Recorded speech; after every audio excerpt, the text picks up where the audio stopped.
Chapter 704. The sky was still drizzling. Alcibiades led the pack out of the port area and went straight to Tully's city after getting on the main road.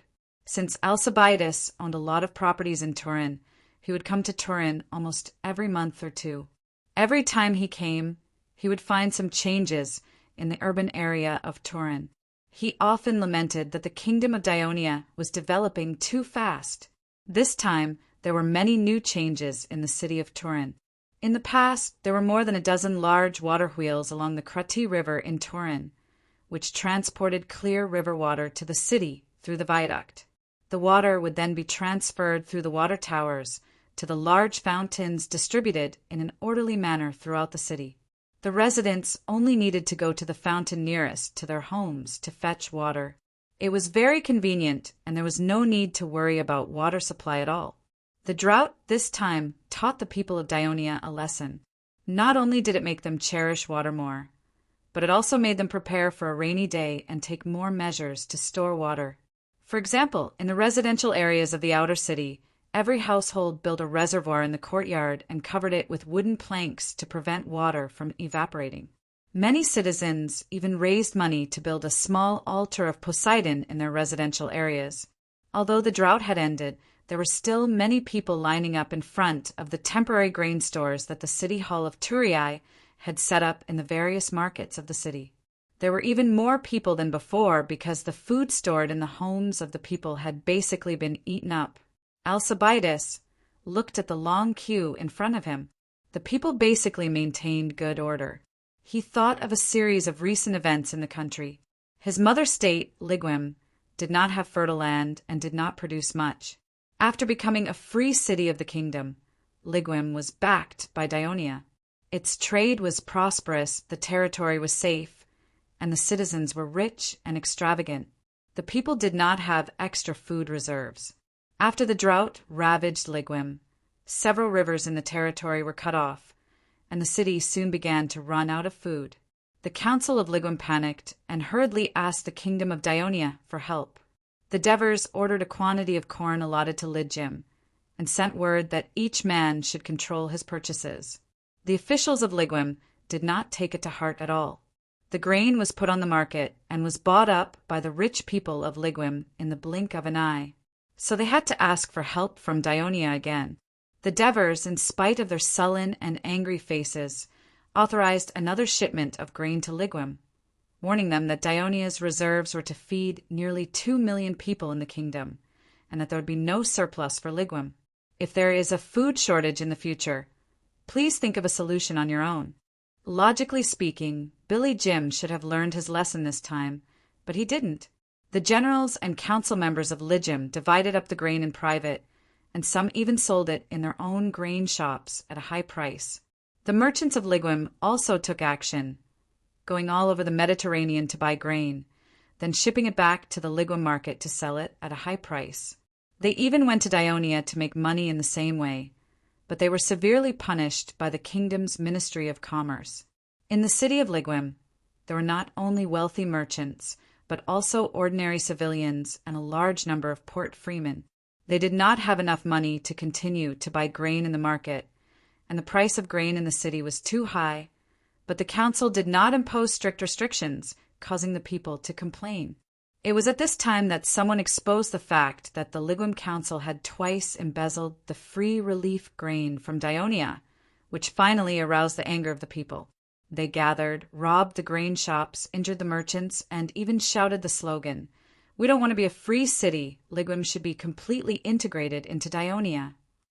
When Alcibiades left Ligum and came to Thurii, the riot was still going on. Alcibiades' side suppressed this annoying emotion and went straight forward.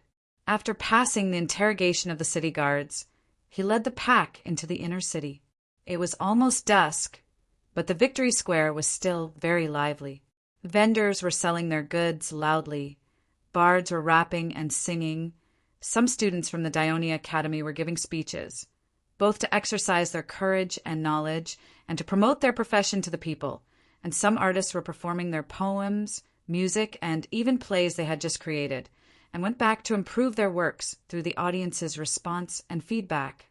Around the Victory Square, the people were discussing the contents of the Senate announcement that day posted on the stone wall.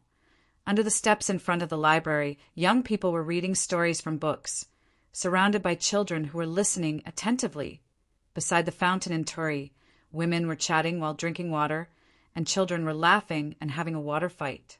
It was a warm and peaceful scene. Seeing this, it was hard to believe that a war was actually happening in Dionia, and it was about to start a bigger one.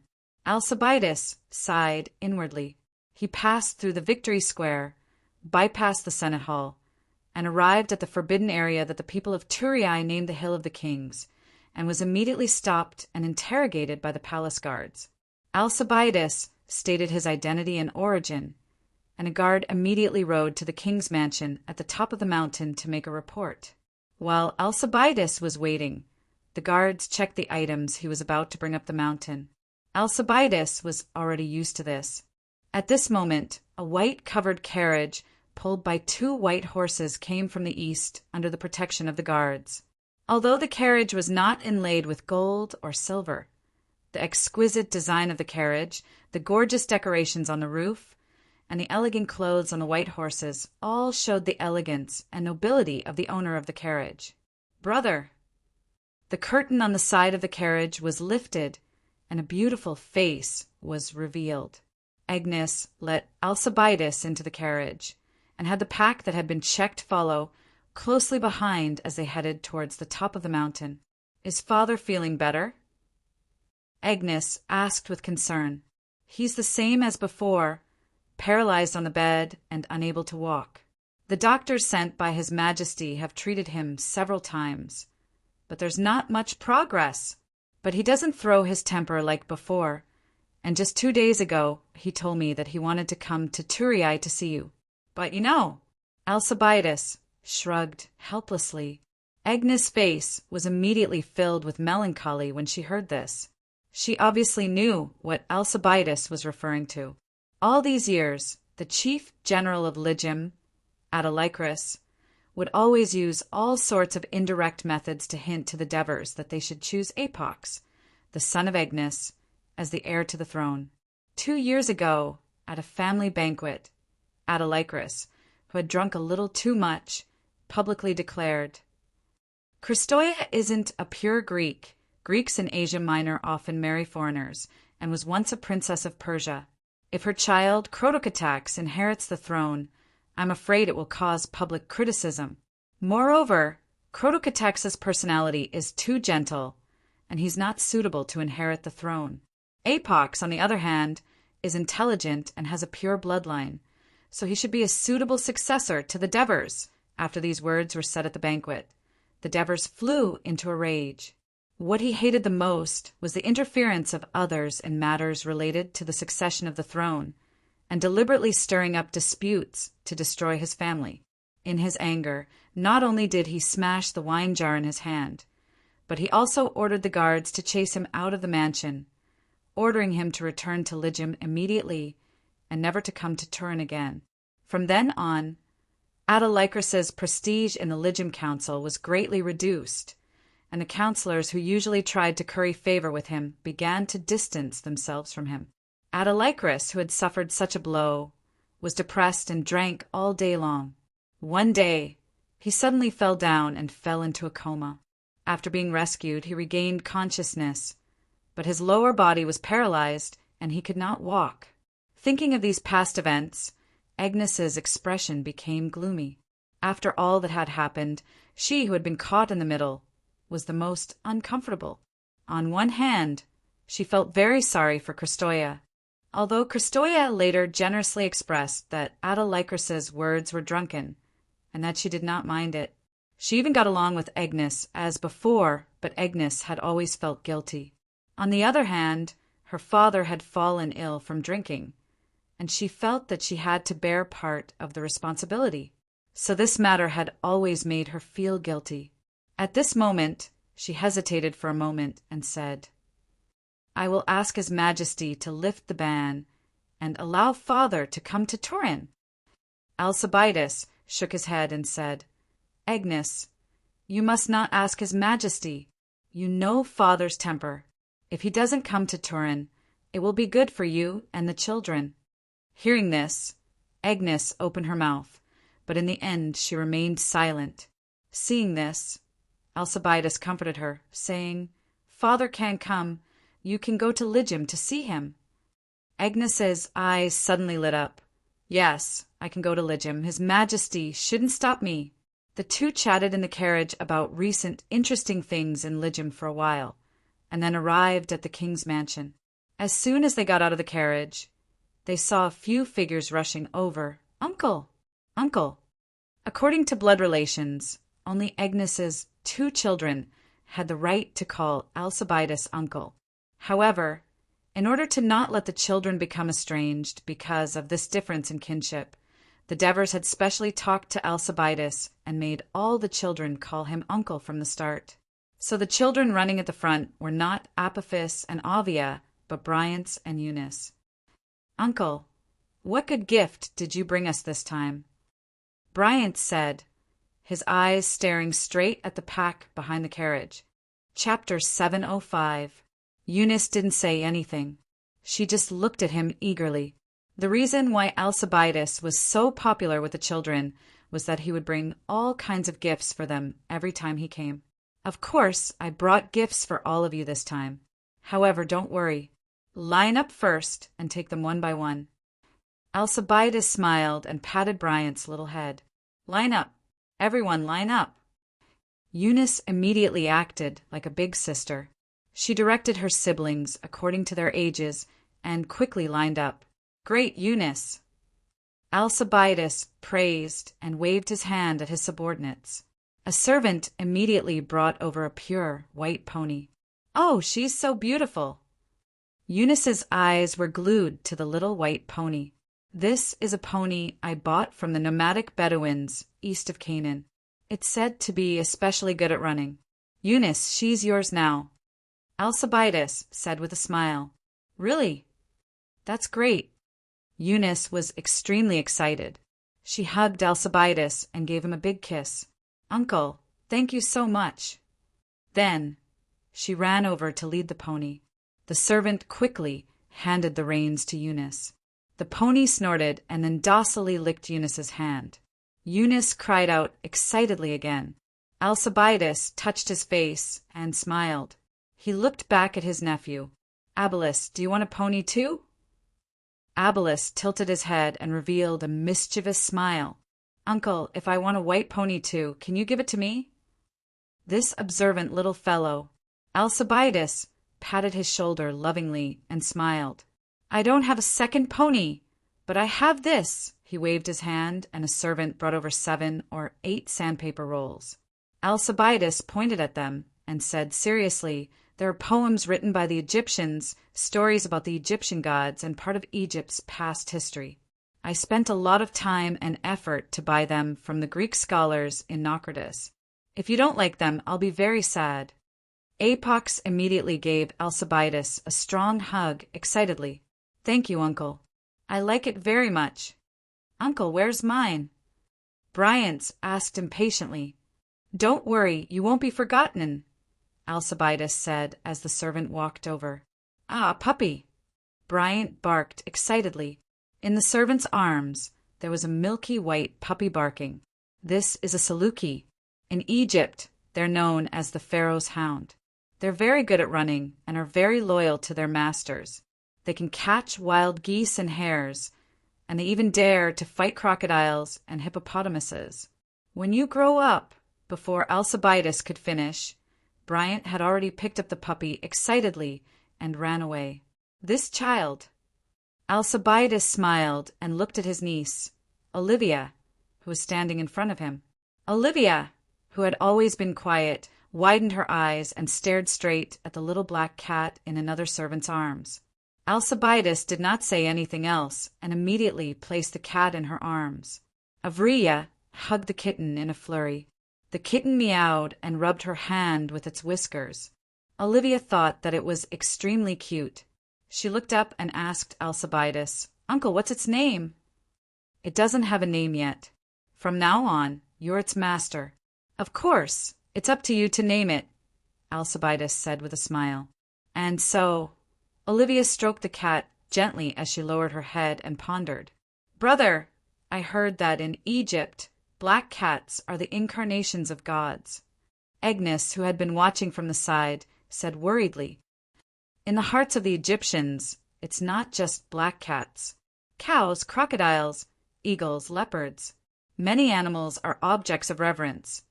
But that doesn't stop them from raising cats and dogs, hunting crocodiles and hippopotamuses. Moreover, this is Dionia, a land under the protection of Hades. The children are the descendants of Hades. So what's there to worry about? Alcibiades said, half jokingly and half seriously. Agnes's worry disappeared, and she asked, Did you go to Egypt this time? Alcibiades nodded. Yes, I specially brought a set of high-grade cosmetics for the Egyptian concubines and princesses. I also brought a set for Princess Christoia. Following the direction of Alcibides's finger, Agnes saw many exquisite-looking large wooden boxes being carefully unloaded from the carts by the slaves. Agnes didn't refuse, and instead said with some joy, Brother, you've really gone to the trouble. At the age of almost 40, she felt her skin begin to loosen, and her hair gradually lose its luster. She really needed to dress up and take care of herself. As far as she knew in the Mediterranean, the country that was the best in this area was Egypt. They had a long history of thousands of years, a rich lifestyle, and a special environment, desert, sandstorms, and exposure to the sun. Egyptian women, regardless of whether they were rich or poor, placed great importance on beauty and dressing up. Over a long period of time, they designed many cosmetics, skincare products, and ornaments. For example, the Egyptian cosmetics that Alcibiades bought were made up of a variety of ointments and protective oils, mixed with plant juices, flowers, fruits, and herbs to moisturize and mask odors. They were carefully placed in bottles of various sizes, filling up 2 large boxes. This didn't include the cosmetics on the face, such as very finely ground mineral powder mixed with raw ingredients such as cat, hippopotamus, or crocodile fat, used to apply eyeshadow and to draw eyebrows, blush, and lips. This was enough to fill up another large box. There were even more accessories, with wigs being the most important. The Egyptians generally thought that gray hair and natural baldness were extremely unsightly, so they invented wigs and even tried to mix various formulas to help the gray hair regain its original color. These wigs were all made from human hair and plant fiber pads. There were long, short, thick, dense, and all kinds of wigs, filling up another large box. As for the exquisite earrings, necklaces, anklets, hair pins, there were all kinds of them, a dazzling lineup. Alcibiades also carefully bought many tools that the Egyptians used for makeup, such as small tweezers, tongs, small razors, and eyebrow pencils made of ivory. So when Agnes said that he had put in a lot of effort, she wasn't wrong at all. Hasn't Clotho returned yet? I brought him a present too, Alcibiades asked in a seemingly casual manner. He and Adoris have been summoned to participate in military training. This training will last for 2 days, and they'll spend the night in the barracks. They'll only return the day after tomorrow. Sigh, wars are always endless. I hope that Clotho won't be sent to the battlefield, Agnes said with some worry. Clotho was almost 19 years old. As an adult citizen of Dionia, he had already participated in military training for more than a year, and was now a reserve soldier of the First Legion. When he didn't need to participate in military training, the Devers arranged for him to run errands in the Ministry of Military Affairs so that he could familiarize himself with all aspects of the Ministry of Military Affairs. As for why Adoris was also undergoing military training in Turin, that was because the Devers discovered that the original transfer of Adoris to Legio in Crotone was to hide his identity. In fact, the effect wasn't obvious, and instead made Adoris's life and training very inconvenient. So they simply transferred him back to Turin, where he was now a soldier of the Second Legion. Alcibiades was slightly disappointed that he wasn't able to see Clotho. He had wanted to get closer to the eldest son of the Devers. From the various signs that Agnes had told him in the past, the Devers might have already made Clotho their heir. Unlike his father, Autolycus, Clotocatax wasn't worried about this. He knew that Clotocatax's feelings for Agnes were very deep, even more so than his own mother, Christoia. When Christoia heard that Alcibiades had arrived, she immediately asked the chef to prepare a banquet. Christoia didn't like Alcibiades. An embarrassing scene 2 years ago had made her very angry. Fortunately, it was only a family gathering, and the Devers had strictly controlled it afterwards, so it wasn't publicized. With Christoia's lofty image in the eyes of the people of Dionia, she didn't think that Alcibiades' words would damage her image in the slightest. Moreover, the Devers had privately expressed many times that Clotocatax was their heir to the throne, and that they had put in a lot of effort to nurture him. In addition, Agnes had always felt guilty about this, so they treated her with more respect. This allowed Christoia to get along with Agnes as usual. Agnes' brother, Alcibiades, was completely different from his father. Through Christoia's long-term observation, every time he came to the mansion, he not only treated her with respect, but also gave her endless gifts. He also liked every child without any obvious bias. Hence, Christoia naturally had to return the favor and entertain him warmly. His Majesty just sent someone back to say that he has some important matters to attend to today, so he'll be back later. He asked Agnes and I to entertain you well as the mistress of the house. Christoia smiled and looked at Agnes, then raised the wine in her hand and said to Alcibiades, "Thank you very much for bringing us so many gifts, which are exactly what we need. Agnes and I would like to offer you our thanks. At the same time, we warmly welcome you." Alcibiades immediately expressed his gratitude. He drank a mouthful of wine and heard Christoia continue. Because of the drought, not only did the wheat seedlings wither, but all kinds of fruit trees were also seriously affected. Even the production of wine has sharply declined, so tonight's food is a little simple. I hope you don't mind. Chapter 706. Alcibiades had long since noticed the food on his table. Meat, soup, grilled fish, bread, a small jar of wine. The food was actually quite plentiful, but it was lacking compared to the hospitality he had received in the past. He remembered that the merchants in Ligum, including himself, still held banquets from time to time even during the drought, and the food was much more plentiful. He couldn't help but sigh. "It's already very good. I think your meals have been simpler than this since the drought. We're already eating better than most of the people in Dionia. I know that many families can only eat 2 meals a day, and their main food is oatmeal," Agnes said with a sigh. As the priestess of the Temple of Hera, she had learned a lot from the people who came to the temple to worship. Alcibiades was silent. In fact, he knew very well that with the Devers' supreme status and wealth in Dionia, even during the drought, they could let their entire family live a life of debauchery. However, his brother-in-law was as strict with his family as before, and set an example for the people of Dionia. This habit and practice had deeply affected his family. Perhaps only someone like him could become a king. Alcibiades pretended to not care and drank a big mouthful of meat soup, then praised, "Your chef is still the best. No matter how little food there is, the food he makes is still so delicious. You must be tired after rushing all the way from Ligum. Since it's delicious, eat more and replenish your strength." Christoia said with concern, then said with a sigh, "Thanks to the blessing of Hades, this terrible drought is finally over."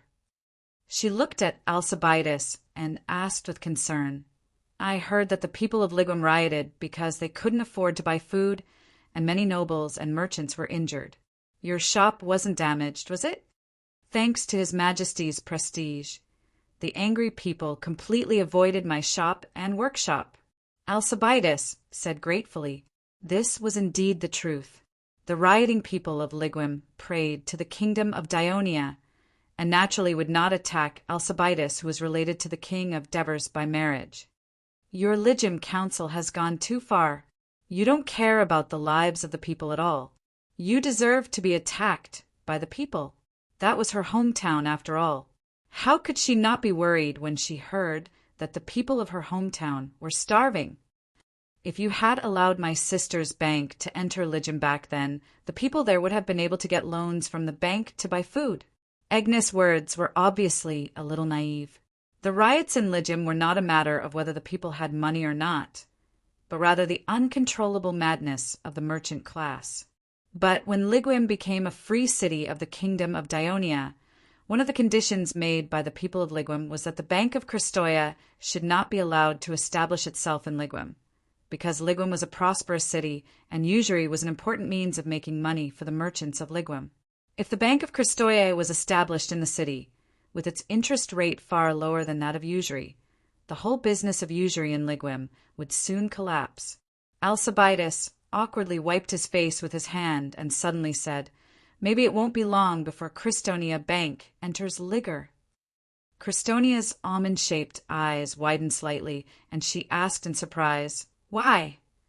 Alcibiades knew that he had said something indiscreet, so he coughed dryly and said apologetically, "I'll have to wait until I see His Majesty the Devers and get his confirmation before I can say anything." Kristonia was deep in thought. She took a sip of wine and was about to speak. Bryant, who was eating at the side, was already shouting with dissatisfaction, "You adults always say things we don't understand. It's so boring." "Uncle, you went to Egypt before. Did you see a fish in the Nile River? It can not only swim in the river, but it can also climb on land.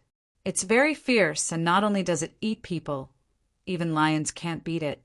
Is that true?" "Brother, you're talking about crocodiles, right?" Apox immediately corrected. Alcibiades laughed. "I'm not too sure if crocodiles can defeat lions.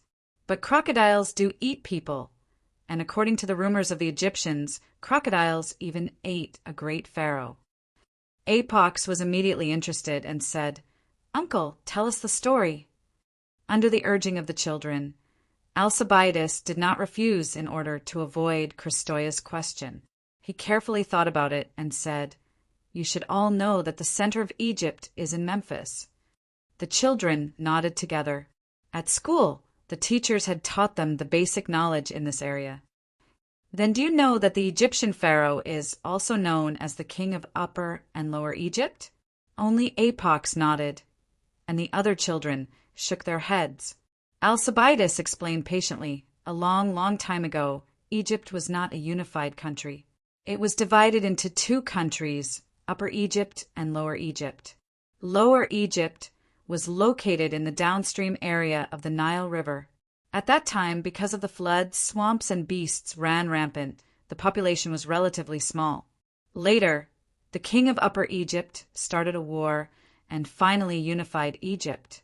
After many, many years, through the efforts of generations, the Egyptians gradually turned the vast swamps and wetlands of the lower reaches of the Nile River into fertile plains. Among them, there was a pharaoh named Menes who played a very important role. He even built the city of Memphis on this fertile plain and moved his capital to Memphis.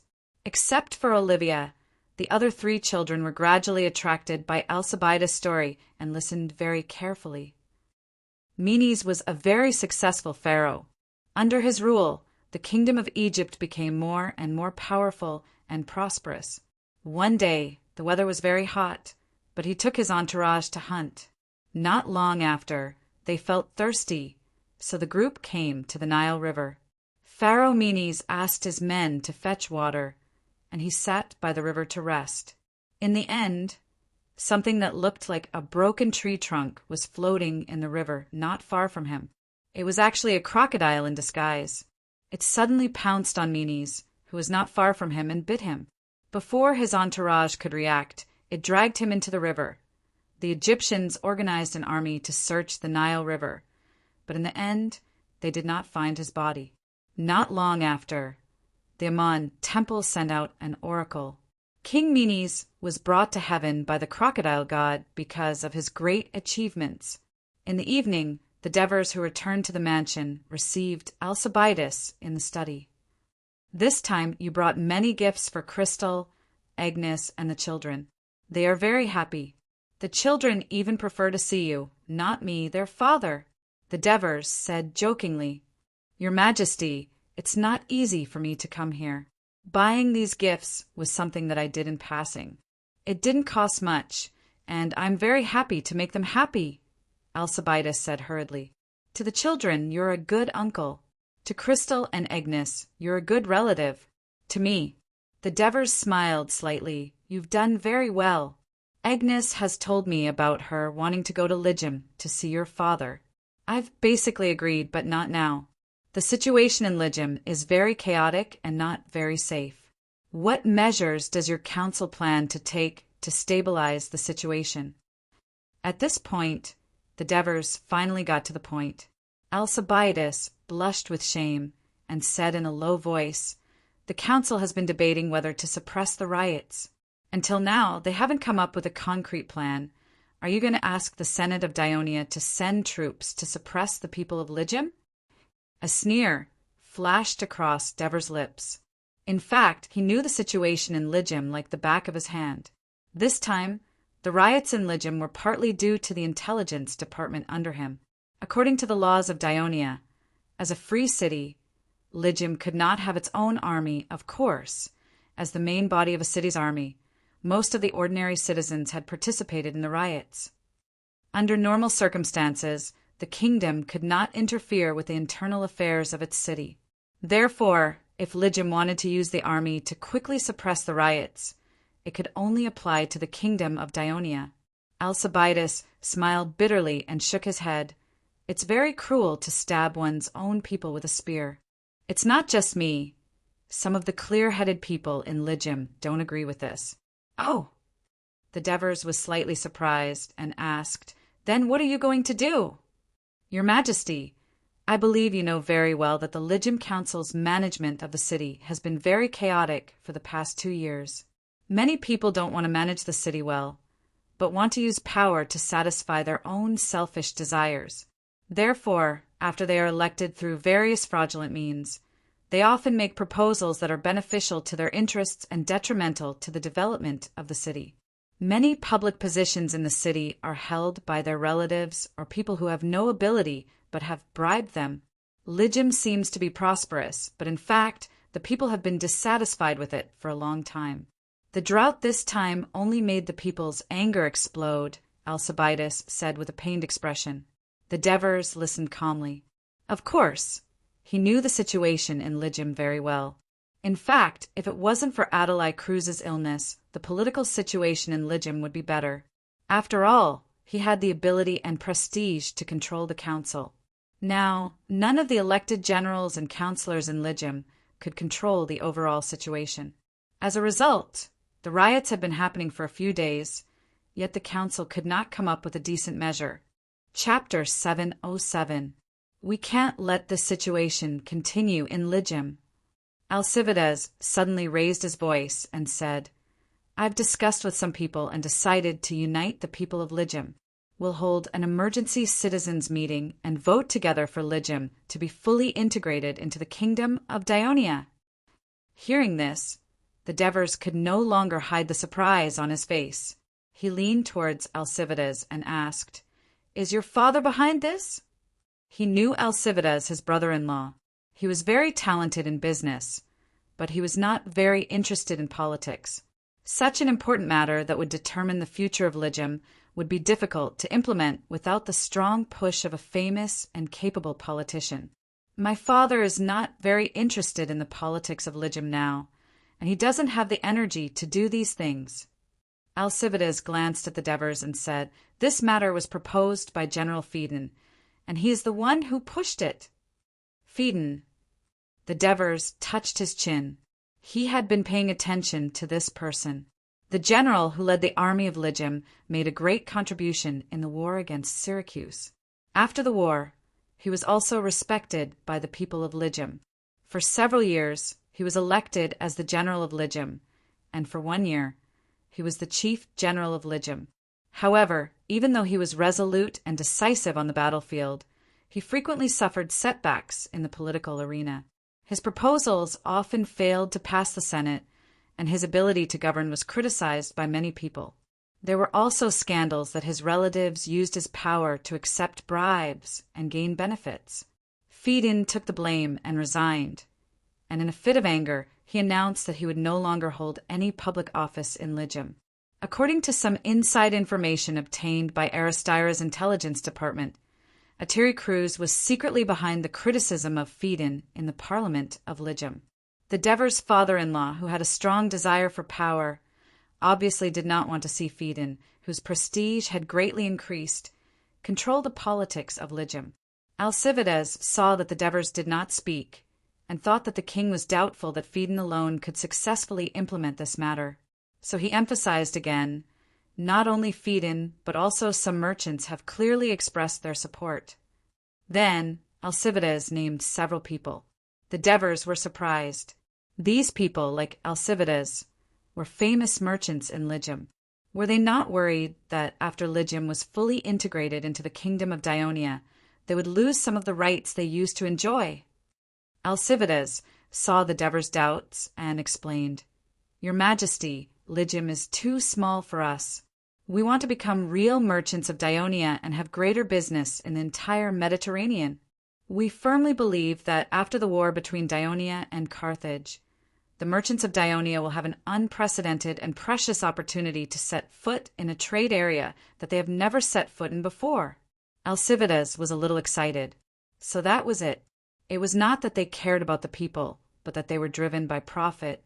As merchants of the free city, they naturally could not have the same rights as the merchants of Dionia. The Dever smiled and said, "It seems that you are more confident about the upcoming war between the kingdom and Carthage than I am. Merchants are indeed the most adventurous. Did you come into contact with Sostatus?" Alcibiades nodded and felt a little nervous. He knew that the critical moment had arrived. The Dever said in a deep voice, "Then you must know the difficulties that the kingdom will face once this war starts, and the efforts that Sostatus and his people will make to help Dionia win this war."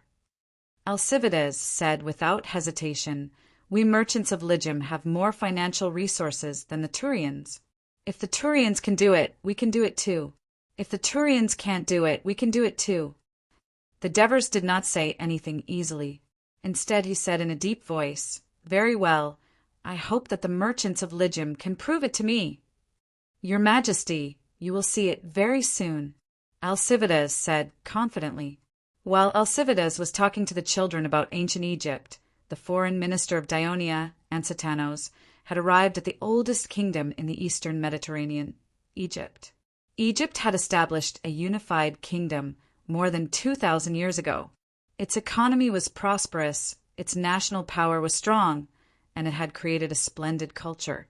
It was once the most powerful country in the entire Mediterranean. However, as time passed, its national power began to decline, and other races in the Mediterranean began to rise. Thus, the Egyptians' bad luck arrived. The Hyksos, Libyans, Assyrians, Persia, one after another, they invaded and finally ruled the most valuable land in the African continent. The Persia king appointed his loyal subordinates as the governors of Egypt.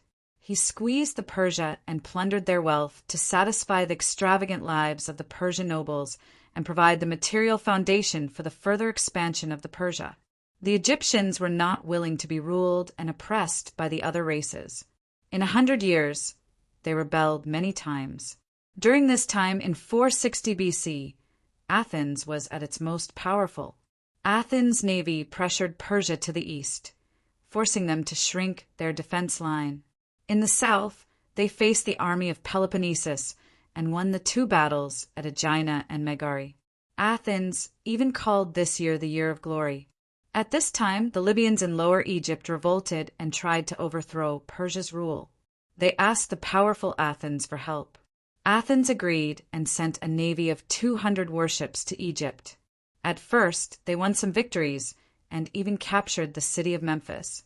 In the end, they suffered a crushing defeat. Many Athens citizens and allies died on Egyptian soil. In 404 BC, Persia's ruler, Darius II, died. Little Cyrus fought with his brother Artaxerxes for the throne. The civil strife in Persia gave the Egyptians an opportunity. This time it was still an uprising led by the Libyans in the Nile Delta. Their leader was called Amartanius. In the end, he succeeded and drove out the Persia and became the pharaoh of Egypt. But after only 4 years, he was usurped by one of his ministers, Nepherd, who then passed the throne to Harker. During Harker's reign, Sparta first attacked Persia, and then the War of Corinth broke out in Greece. After the peace of the king, Persia's king, Artaxerxes, finally recovered. In the 8th year of the kingdom of Dionia, 386 BC, he sent an army under the command of Phanabotsos in an attempt to recapture Egypt again. Phanabotsos even hired Greeks to participate in the battle, and their leader was the Athenian general Iphicrates. However, there were conflicts between the Persians and the Greeks, and they did not cooperate well. After 3 years of fighting, Harker drove the Persia army out of Egypt. Egypt was temporarily safe, but last year, Phanabotsos fell seriously ill and was unable to preside over the government, leading to political instability. At the beginning of this year, his son Nepheritis hurriedly ascended the throne, but soon there was unrest in the country. In the end, Nectaneb, a general from the city of Bubastis in the northwest of the Nile Delta, seized the throne and became the new pharaoh of Egypt. Ansitanos recalled what he knew about the major events that had happened in Egypt over the years, especially this year, which was a tumultuous year for the Egyptians. Nectaneb had only been the Egyptian pharaoh for 4 months, and the political situation was still unstable. As the emissary of Dionia, he came to Egypt at this time, hoping to establish friendly relations. In fact, it was not the best time, but the situation forced him meanwhile, the Dionian steamer in which he was embarked, having passed the checkpoint at the mouth of the Carnaubik, had smoothly ascended the Carnaubik, a tributary of the Nile on the west side of the Lower Nile. It was now the end of October, past the flood season in Egypt, so the river was so calm that there was almost no movement. Ships sailing against the current did not need to be pulled by trackers on the riverbank. Rich Egypt benefited from the Nile, which rose and fell regularly every year. Every summer, when the rainy season came, the Blue Nile, which flowed through the Ethiopian highlands to the south of Egypt, swelled, carrying away a lot of sand in the valley. When the flood peak reached the Nile Valley, the flood overflowed the riverbed and flooded the land on both sides. The sand and organic matter in the river seeped into the soil, making the land on both sides of the Nile always dark and fertile. This was even more so in the Nile Delta downstream. When the Nile flooded, it could even turn the vast coastal lowlands into an ocean. And now, although the Nile had begun to recede and the riverbank was still full of puddles and mud covered with water plants, the Egyptian farmers had begun to take care of their fields. They were bare-chested, barefooted, with only a piece of linen wrapped around their crotches. Some farmers built mud dams on the banks to keep the remaining river water in their fields as much as possible. Some cleaned up the water weeds and other miscellaneous items in the fields and caught a few fish in the puddles as an extra harvest. Some had already driven the oxen to start plowing their fields. Many papyrus boats were shuttling back and forth along the river, bringing farming tools, food, and wheat seeds to the peasant women working on the banks. Ansitanos also noticed that neatly dressed men with pen and paper could often be seen on the edge of the fields. They should be the pharaoh's scribes. They were estimating how the flood season would affect the next year's harvest, and at the same time supervising the farmers' work. Agriculture was the backbone of Egypt, and the pharaoh's emphasis on agriculture was far more important than other Mediterranean countries. But it also showed that the new pharaoh had begun to exercise his authority, which made Ansitanos less worried. Chapter 708. "My lord, look over there!" the captain shouted in surprise. It turned out that an Egyptian herdsman was herding a herd of cows to graze on the beach, but he did not expect that a crocodile was lurking there, and it almost bit the calves. The herdsman panicked and tried to chase the crocodile away, but he realized that the crocodile was not big, so he wanted to kill it.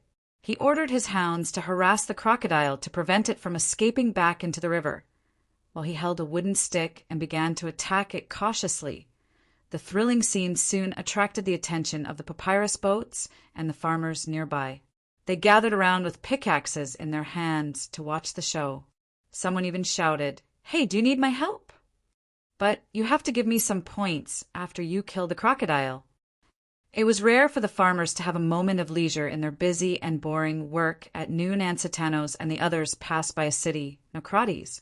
It was an Egyptian town that had a lot to do with the Greeks.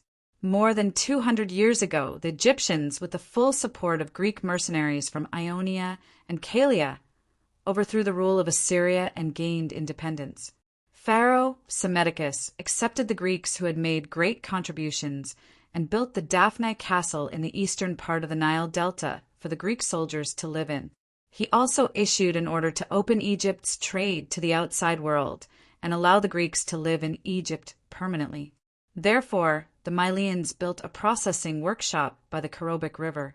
As the Greeks continued to arrive, a Greek town gradually grew around the workshop area, named Naucratis, meaning Queen of the Sea. For a long time, the colonial city had become a common port for all Greek merchants, even under the current rule of Persia. In the past, Alcibiades had also conducted his trade here. Seeing the people in the port area wearing the familiar Greek costumes, Ansetanos felt even more at home. However, his boat did not stop there. Instead, it continued to move forward. Finally, at dusk, the ship passed through the Nile Delta and entered the wider Nile River. The sky was already dark, and the captain was not familiar with the river, so he did not dare to go further. He could only stop by the shore and go to hire trackers. Ansetanos and his subordinates spent the night on the boat, listening to the splashing sound of the Nile and the weird sounds of animals on the shore or in the river. It was a strange experience for the young people, but for Ansetanos, who was already more than 50 years old, it was quite a torture. In particular, the mosquito bites really made him suffer. He only fell into a deep sleep late at night due to exhaustion. The next day, he forced himself to stay awake and continued to move forward. A few hours later, the ship passed by the ancient town of Giza. When Ansetanos looked to the west bank and saw the outlines of the great pyramids on the plateau of Giza, his spirits rose. At noon, the passenger ship finally entered Memphis, the capital of Egypt. There were more ships shuttling on the Nile River near Memphis, but it was rare to see the delicate papyrus ships. Instead, it was more of a long, narrow wooden ship with a canopy in the middle with many oarsmen, and the length of the ship ranged from a few meters to tens of meters. Of course, there were occasionally large, tall, and spacious passenger ships. When Ansetanos was on the ship, he was amazed by the tall outer wall of Memphis, which was nearly 15 meters high. From outside the city, there were almost no buildings in the city, except for the towering obelisks and the palace in the center of the city. Because the pharaoh had received a message from the checkpoint at the mouth of the Kerobic River in advance, the Dionia passenger ship was allowed to enter the dock in the inner city. This is a good sign, Ansetanos thought to himself. Ansetanos disembarked at the dock, where a carriage was already waiting. After getting on the carriage, under the driver's control, the carriage sped toward the palace. The inner city was where the prominent Egyptian officials, high priests of various temples, wealthy nobles, and members of the royal family gathered. Therefore, along the way, one could see magnificent temples, luxurious official residences, and mansions next to each other, showing the grandeur and luxury of the ancient capital. The carriage traveled on the wide and straight road. According to Ansetanos's visual estimation, the road was wide enough for a dozen carriages to travel side by side. At the end of the road, an even taller wall lay in front of him. That was where the Egyptian palace was located. When passing through the majestic gate, Ansetanos roughly estimated that the wall was more than 10 meters thick, which showed how concerned the pharaoh was about his own safety. As the carriage continued forward, he could see dozens of towering golden statues standing on both sides of the road, each about 20 meters tall. Although they had the bodies of humans, they had the heads of animals. Ansetanos knew that these statues should be the gods that the Egyptians worshipped. At the end of these huge statues, a magnificent palace stood towering, making Ansetanos, who got off the carriage and stood in front of the steps, feel small. On the top of the 100 steps, on both sides of the main entrance of the palace, there was a huge white goat statue. They lay on their stomachs, looking down at the guests outside the palace with their eyes wide open, making the center of Egypt less solemn and mysterious, but also more elegant and peaceful. An official led a team of mighty guards, walked down the steps with steady steps, and said, "Messenger from the kingdom of Dionia, the great pharaoh is waiting in the main hall. Please follow me to see him." Ansatanos bowed and opened his hands, letting the guards check if he was carrying any weapons. Ansatanos walked up the steps, passed through the huge pillars, and walked into the main hall. The 4 extremely smooth walls were complemented with glossy plaster and painted with colorful floral decorations. On the smooth marble floor, there were lively lotus flowers, aquatic plants, birds, and animals, as if he was in the fresh nature.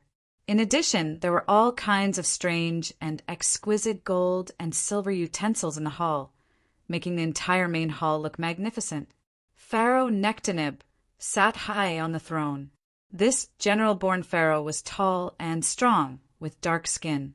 He usually liked to wear the red striped Neem's headscarf, which symbolized his identity as a pharaoh, which was simple and elegant. However, he obviously valued this audience very much, so he wore the most orthodox red and white crown, which symbolized the unity of the 2 powers, and a gold-made urez, a type of Egyptian cobra, decorated his forehead. At the same time, he also wore a fake beard and held a scepter in his right hand. On his left sat the queen, a golden goose tiara clasped lightly on her head, and her outstretched wings pressed down her straight black hair so that it fell on her chest. She was wearing an expensive brooch and a gorgeous dress, looking graceful and luxurious. Ansatanos knew that Egyptian women had a higher social status, especially the queen, and even participated in state affairs. But today was the first time he saw a woman appear in a major state event, and he was slightly surprised. He did not know that it was precisely because the queen was not of royal blood that Pharaoh Nectaneb frequently let her appear in state events to improve her status and stabilize his and his family's rule. There were many ministers and generals standing on both sides of the main hall, and they all looked curiously at Ansatanos, who walked into the main hall. Ansatanos stood calmly in front of the throne and bowed respectfully. As a Greek scholar, he had to study historical materials from all over the world. When he was young, Ansatanos specially bought Egyptian slaves and studied Egyptian writing and language seriously. At this moment, he spoke loudly in standard Egyptian. "Honorable Lord of Upper and Lower Egypt, I bring the friendly greetings of the king of the Devers of the kingdom of Dionia, and at the same time I offer generous gifts to express his sincere congratulations. Congratulations on being favored by Hegemon and becoming the master of Egypt." As soon as Ansatanos finished speaking, the minister closest to the pharaoh came forward and whispered a few words to the pharaoh. Pharaoh Nectaneb heard that the gifts from Dionia were a large number of spears, swords, shields, armors, and even a few 3-tiered or warships docked at the mouth of the river. He was very satisfied. Egypt now did not lack food, nor did it lack gold, silver, and jewelry. What it lacked was better weapons and soldiers. Therefore, there was also a smile on his face. "Thank you very much for the sincere blessings and generous gifts from the king of the Devers of the West. Although Egypt and Dionia are far apart, I have heard many times about the prestige of the kingdom of Dionia and the bravery of the king of the Devers. I am very happy to be greeted by a king who also has the noble blood of the gods. Egyptians believe that the pharaoh is the incarnation of the gods, and the pharaoh often publicly claims that he is the son of Ra. I warmly welcome your visit, messenger of Dionia." Pharaoh Nectaneb stood up, stretched out his left hand, and made a welcoming gesture. What he said was not polite words, but he did have a little understanding of the kingdom of Dionia. Although among the city-states and countries along the Mediterranean coast, the Egyptians were the most closed and conservative. They preferred to work on the land rather than sail ships and trade. Therefore, to this day, many Egyptian officials probably did not know that there was a kingdom of Dionia in the Mediterranean Sea. But Pharaoh Nectaneb was different. Before becoming a pharaoh, he guarded the town of Sais for many years. Sais was not far from Naucrates, so he had heard many magical rumors about the kingdom of Dionia from Greek merchants who came to Naucrates to trade. Dear Pharaoh, Ansetanos continued Nectaneb's words and continued. Although Dionia and Egypt are far apart, because of this, there has never been any conflict of interest between the two countries. On the contrary, they can make up for each other's shortcomings.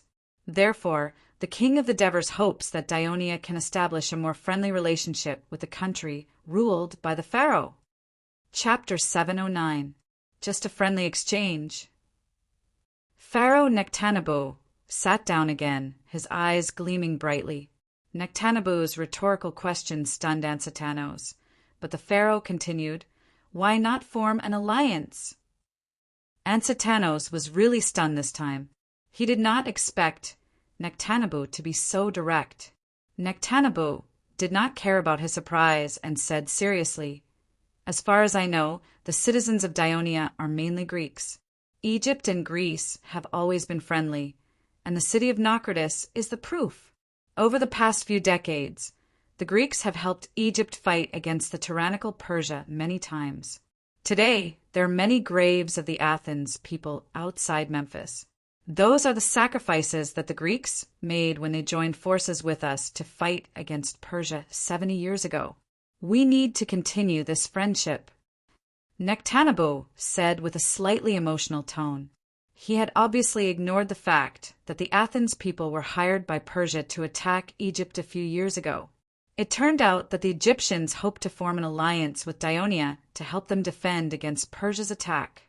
Ansetanos was no longer surprised why Nectanebo would talk about the alliance so urgently, although this diplomatic option was originally in his and the Devers' plan. But Ansetanos would never know that in the eyes of Nectanebo, the threat of Persia to Egypt was not just a potential threat, but a real and present danger. In the first half of this turmoil, some Egyptian officials in the towns of the Nile River Delta secretly sent secret letters to the land of Canaan, which was under the rule of Persia, adjacent to the eastern border of Egypt, in an attempt to surrender to Persia and let it reoccupy Egypt. This included some people in Memphis. Although the Persia people had been defeated by Egypt for more than 20 years, they had never stopped alienating and enticing the Egyptians. The governor of Persia in Asia Minor, Phanabotsos, had been rebuilding warships and gathering soldiers for the past few years. Although the spies reported that this year the governor of Persia, Phanabotsos, had been summoned by the king of Persia and had led his troops to Babylon. But Nectanebo had never forgotten that a few years ago, it was this governor of Persia who had led his army to burn and loot in Egypt. Although he was defeated in the end, he did not suffer much loss and could make a comeback at any time.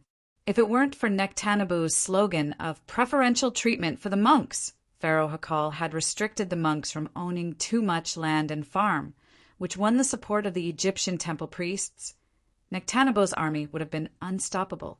Even the army stationed in Memphis surrendered to him, and he quickly stabilized Lower Egypt in just a few months. As for Upper Egypt, which was centered around the Thebes, it was still the world of the priests. After Ansetanos realized what the pharaoh was really worried about, he immediately said solemnly, "Although Persia is far away from our Dionia, it also has its claws in the western Mediterranean, Carthage. This Phoenician state has been continuously sending gold and silver from the Iberian Peninsula to Tyre for decades, thus providing the king of Persia with funds for expansion and invasion, thus becoming extremely rich. As a new kingdom, our Dionia held the principle of living in harmony with our neighboring countries. More than 10 years ago, we signed a friendly agreement with Carthage, but we did not expect it to secretly support the neighboring forces of Dionia and constantly go against Dionia. After its plots were thwarted one after another, the people of Carthage actually tore up the friendly agreement with Dionia and threatened to wage war against Dionia. Therefore, Dionia is willing to form an alliance with Egypt to help each other and defend against the invasion of Persia and its affiliated forces." Pharaoh Nectanebo was surprised because this had just happened, and he had not received the news yet. He knew about Carthage. It was a powerful city-state established by the Phoenicians in the western Mediterranean. Their merchant ships often passed the Sea of Egypt and even traded with the coastal towns of Egypt. The Egyptians had long known that some Carthage ships carried gold and silver, but they had never thought of intercepting them. This was because the Egyptian army was not strong and the navy was even weaker. In addition to the Egyptians not liking to sail, the lack of dense forests in Egypt was an important reason. Therefore, the Egyptians could only make small papyrus ships. If they wanted to have large wooden warships, they could only buy them from abroad. Therefore, Pharaoh Nechtenebu immediately asked with concern, "I heard that Carthage is very powerful and has a powerful navy. If Dionia and Carthage go to war, can you win?" "Dear Pharaoh," Ansatanos said with a smile, "more than 10 years ago, the Greek overlord of the western Mediterranean, Syracuse, defeated Carthage one after another, forcing it to sign a humiliating peace treaty. However, this Syracuse that defeated Carthage suffered a crushing defeat when they attacked Dionia. We defeated Syracuse's powerful navy through a frontal naval battle, and we defeated Syracuse's powerful army through a frontal battle. In the end, Syracuse became an ordinary city-state in Sicily. Now, the land and population of the kingdom of Dionia have increased several times compared to more than 10 years ago. How can Carthage be a match for us? The cunning Carthage only dared to declare war because we, Dionia, have encountered a drought this year and do not have enough food to supply the army." Ansatanos's words were impassioned, and his words also hinted at the predicament that Dionia was currently facing. While Pharaoh Nectaneb was pondering, the minister who spoke to him before suddenly interrupted. "Egypt and Dionia have become allies. If one day the Persia army invades Egypt, will Dionia send an army thousands of miles to Egypt to fight against the Persia?" Ansatanos put on a proud posture and replied, "When Dionia was just established, we once risked destruction to declare war against a powerful enemy because our ally was invaded. In the short history of Dionia's establishment of nearly 20 years, more than half of the wars that took place were because of the invasion of our ally. In order to fulfill the covenant, Dionia had to fight against powerful enemies again and again. Fortunately, we won in the end. If you ask a person from the western Mediterranean, what is the greatest advantage of the kingdom of Dionia, he will definitely tell you, Dionia keeps its promises and never betrays its allies. I've heard this sentence from the Greek merchants in Naucrates." Pharaoh Nectaneb spoke. When he was a general, he had heard this rumor. It was only after learning that the envoy of Dionia had arrived that he thought of forming an alliance. The Egyptian army was not strong. A few years ago, it was also with the help of more than 2,000 Greek mercenaries that they managed to hold the line of defense. Therefore, he believed that Dionia was the best choice for Egypt to form an alliance with a country that was stronger, more trustworthy, and far away from Egypt. Ansatanos did not expect that the thing that the king of Devers had been insisting and promoting would blossom in the distant Egypt. But he was happy about it. Pharaoh Nectaneb put his scepter on the ground and said loudly, "In return for the generous gift from the king of Devers, I will return it with 100 ships of wheat. And after Egypt and Dionia form an alliance, Egypt will continue to provide Dionia with free grain to solve the food shortage of the people of Dionia." Ansatanos, who had always been restrained, could not control the joy on his face at this time. For the pharaohs and ministers present, they did not feel that it was a big loss. Egypt had a lot of grain. With the blessing of the Nile River, Egypt had a bumper harvest. The vast number of Egyptian farmers had to hand over most of their harvest. The granaries and temples of various towns were filled with grain that had been collected, and some had even become moldy from being piled up for too long. After finalizing the alliance, Pharaoh Nectaneb also warmly invited Ansatanos to have lunch in the palace garden. After arriving at the garden, Ansatanos's eyes widened. In front of him was a huge artificial lake. The surface of the lake was covered with mist, lotus leaves, and blooming lotus flowers. Beside the lake was a lush garden where all kinds of exotic flowers and plants, as well as rare animals, could be seen everywhere. Pharaoh Nectaneb and Ansatanos had a meal on a huge wooden boat in the lake. They ate fine wine and food, chatted about the past and the present, and there were beautiful maids accompanying them. For a moment, the guests and the host were happy. At the same time that the foreign minister of Dionia, Ansatanos, arrived in Egypt, an important meeting was being held in the city hall of Cadanae in Sicily. The participants were Persosus, Leotychides, the commander of the 8th Legion of Dionia, Flarios, the commander of the 3rd Fleet, Cypros, the governor of Cadanae, Myron, the governor of Naxos, Amicles, the governor of Messina, Aparosia, the governor of Sicily, Crelu, the governor of Hena, Hebeda. In addition, the chief generals of the 2 allied city-states, Leontini and Tanis, were also participating. Logically speaking, the people present were all leaders of various cities, and there was not much difference in their positions. Referring to the many innovations that the King of Devers had in handling government affairs in the past, one of the smart ways to deal with this was to implement a round-table conference, so that there was no difference in status. However, Cypros was sitting at the head of the table, with Persosus on his left. This made the governors who were familiar with Cypros's character grumble in their hearts. But even if they were a little dissatisfied, they did not show it on their faces. Cypros looked around at the crowd and said in a serious tone, "My lords, you all know that a few days ago our 1st Legion has gathered to the north to help the Wersii people resist the Rome people. If the Carthage people fulfill what they said when they tore up the agreement, then they will soon declare war on us and send their troops to Sicily. In fact, the signs from Carthage indicate that the Carthage people are indeed preparing for war. In order to understand the situation of our war preparations in Sicily, so that His Majesty and the Senate can control the overall situation of the war and formulate a better strategy, His Majesty has sent Sir Felicius of the Ministry of Military Affairs to Sicily to inspect. Now, please welcome Sir Felicius." All the governors were stunned. Felicius had come to Sicily, and they had not been informed in advance. Chapter 710. At this moment, Felicius strode into the hall and nodded to everyone with a smile. He then politely declined Cypros's offer of the main seat and stood beside him. Myron could not help but frown at this.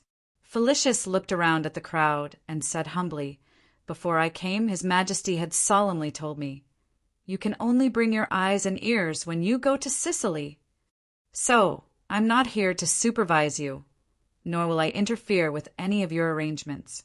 If you have any needs or suggestions, you can pass them on to His Majesty and the Senate through me. But before you start the meeting, I have 2 important appointments signed by His Majesty and the Senate." Felicius's expression became serious as he said this. He raised a papyrus scroll tied with a black rope in his right hand. Everyone's eyes immediately focused on it. Only Cypros and Leotychides remained calm because they already knew the contents. Felicius unrolled the papyrus scroll and read aloud. In view of the possibility of Carthage launching a large-scale attack on Sicily, in order to better concentrate all the forces of the cities of Sicily and the Allied states, provide logistical assistance and support to the combat forces more effectively and quickly, and better coordinate the defense of the cities, after discussion with the Senate, I have decided to appoint Cypros as the wartime governor of the Kingdom of Dionia in Sicily, as well as the governor of Carthage. He will be responsible for all administrative affairs in Sicily and actively cooperate with the combat forces in the war against Carthage. I hope that the governors of the cities of Sicily will obey the governor's orders. His name will be King of Devers." As soon as Felicius finished reading, there was a slight sigh and breathing in the hall. A wartime governor. This was a top official position that was far more powerful than the governor. Since the founding of Dionia, this was only the 2nd time such a position had appeared, which showed how precious it was. The previous wartime governor, Sidorum, was already one of the 5 rotating presidents of the Senate and often participated in important meetings in the palace. Everyone looked at Cypros enviously, while Felicius handed the letter of appointment to Myron, who was on Cypros's right, and asked him to pass it down to verify its authenticity. Myron glanced at the papyrus roll with mixed feelings. The 2 seals of the King of Devers and the Senate were clearly reflected in his eyes. Although there was jealousy in his heart, he had to admit that Cypros had a greater advantage in becoming a wartime governor compared to himself. After all, Cadonai, which he was in charge of, had far exceeded the other towns in Sicily in terms of population and land. Cadonai had replaced Syracuse as the largest city in Sicily. Moreover, Cypros had been in Sicily for almost 7 years and was more familiar with the situation here than he was. After all, Myron had fought side by side with Cypros, and they had a good relationship. After he took office in Naxos, he even received a lot of help from Cypros, so he sighed and said softly, "I have no objection."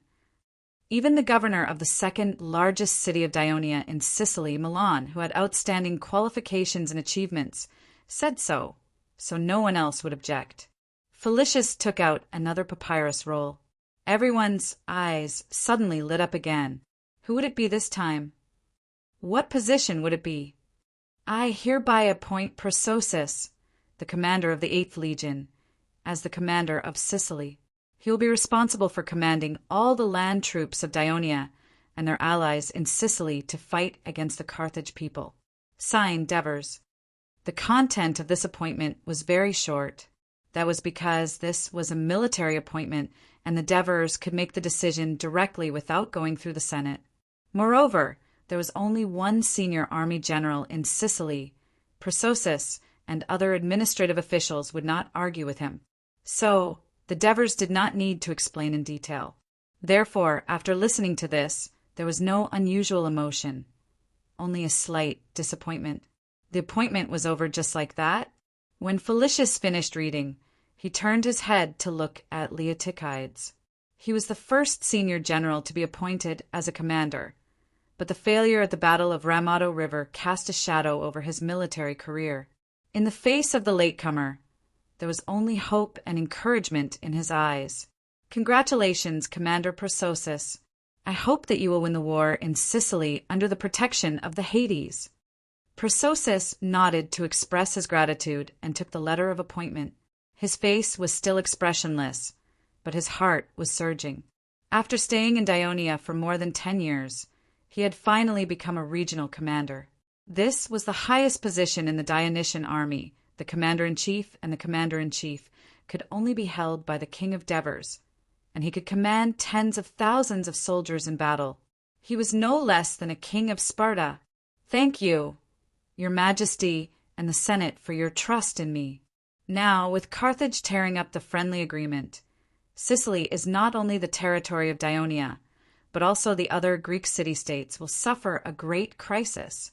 I hope that I can get the full help of all of you and your friendly city-states to assist Commander Prososus in thwarting the ambition of the Carthage to encroach on Sicily.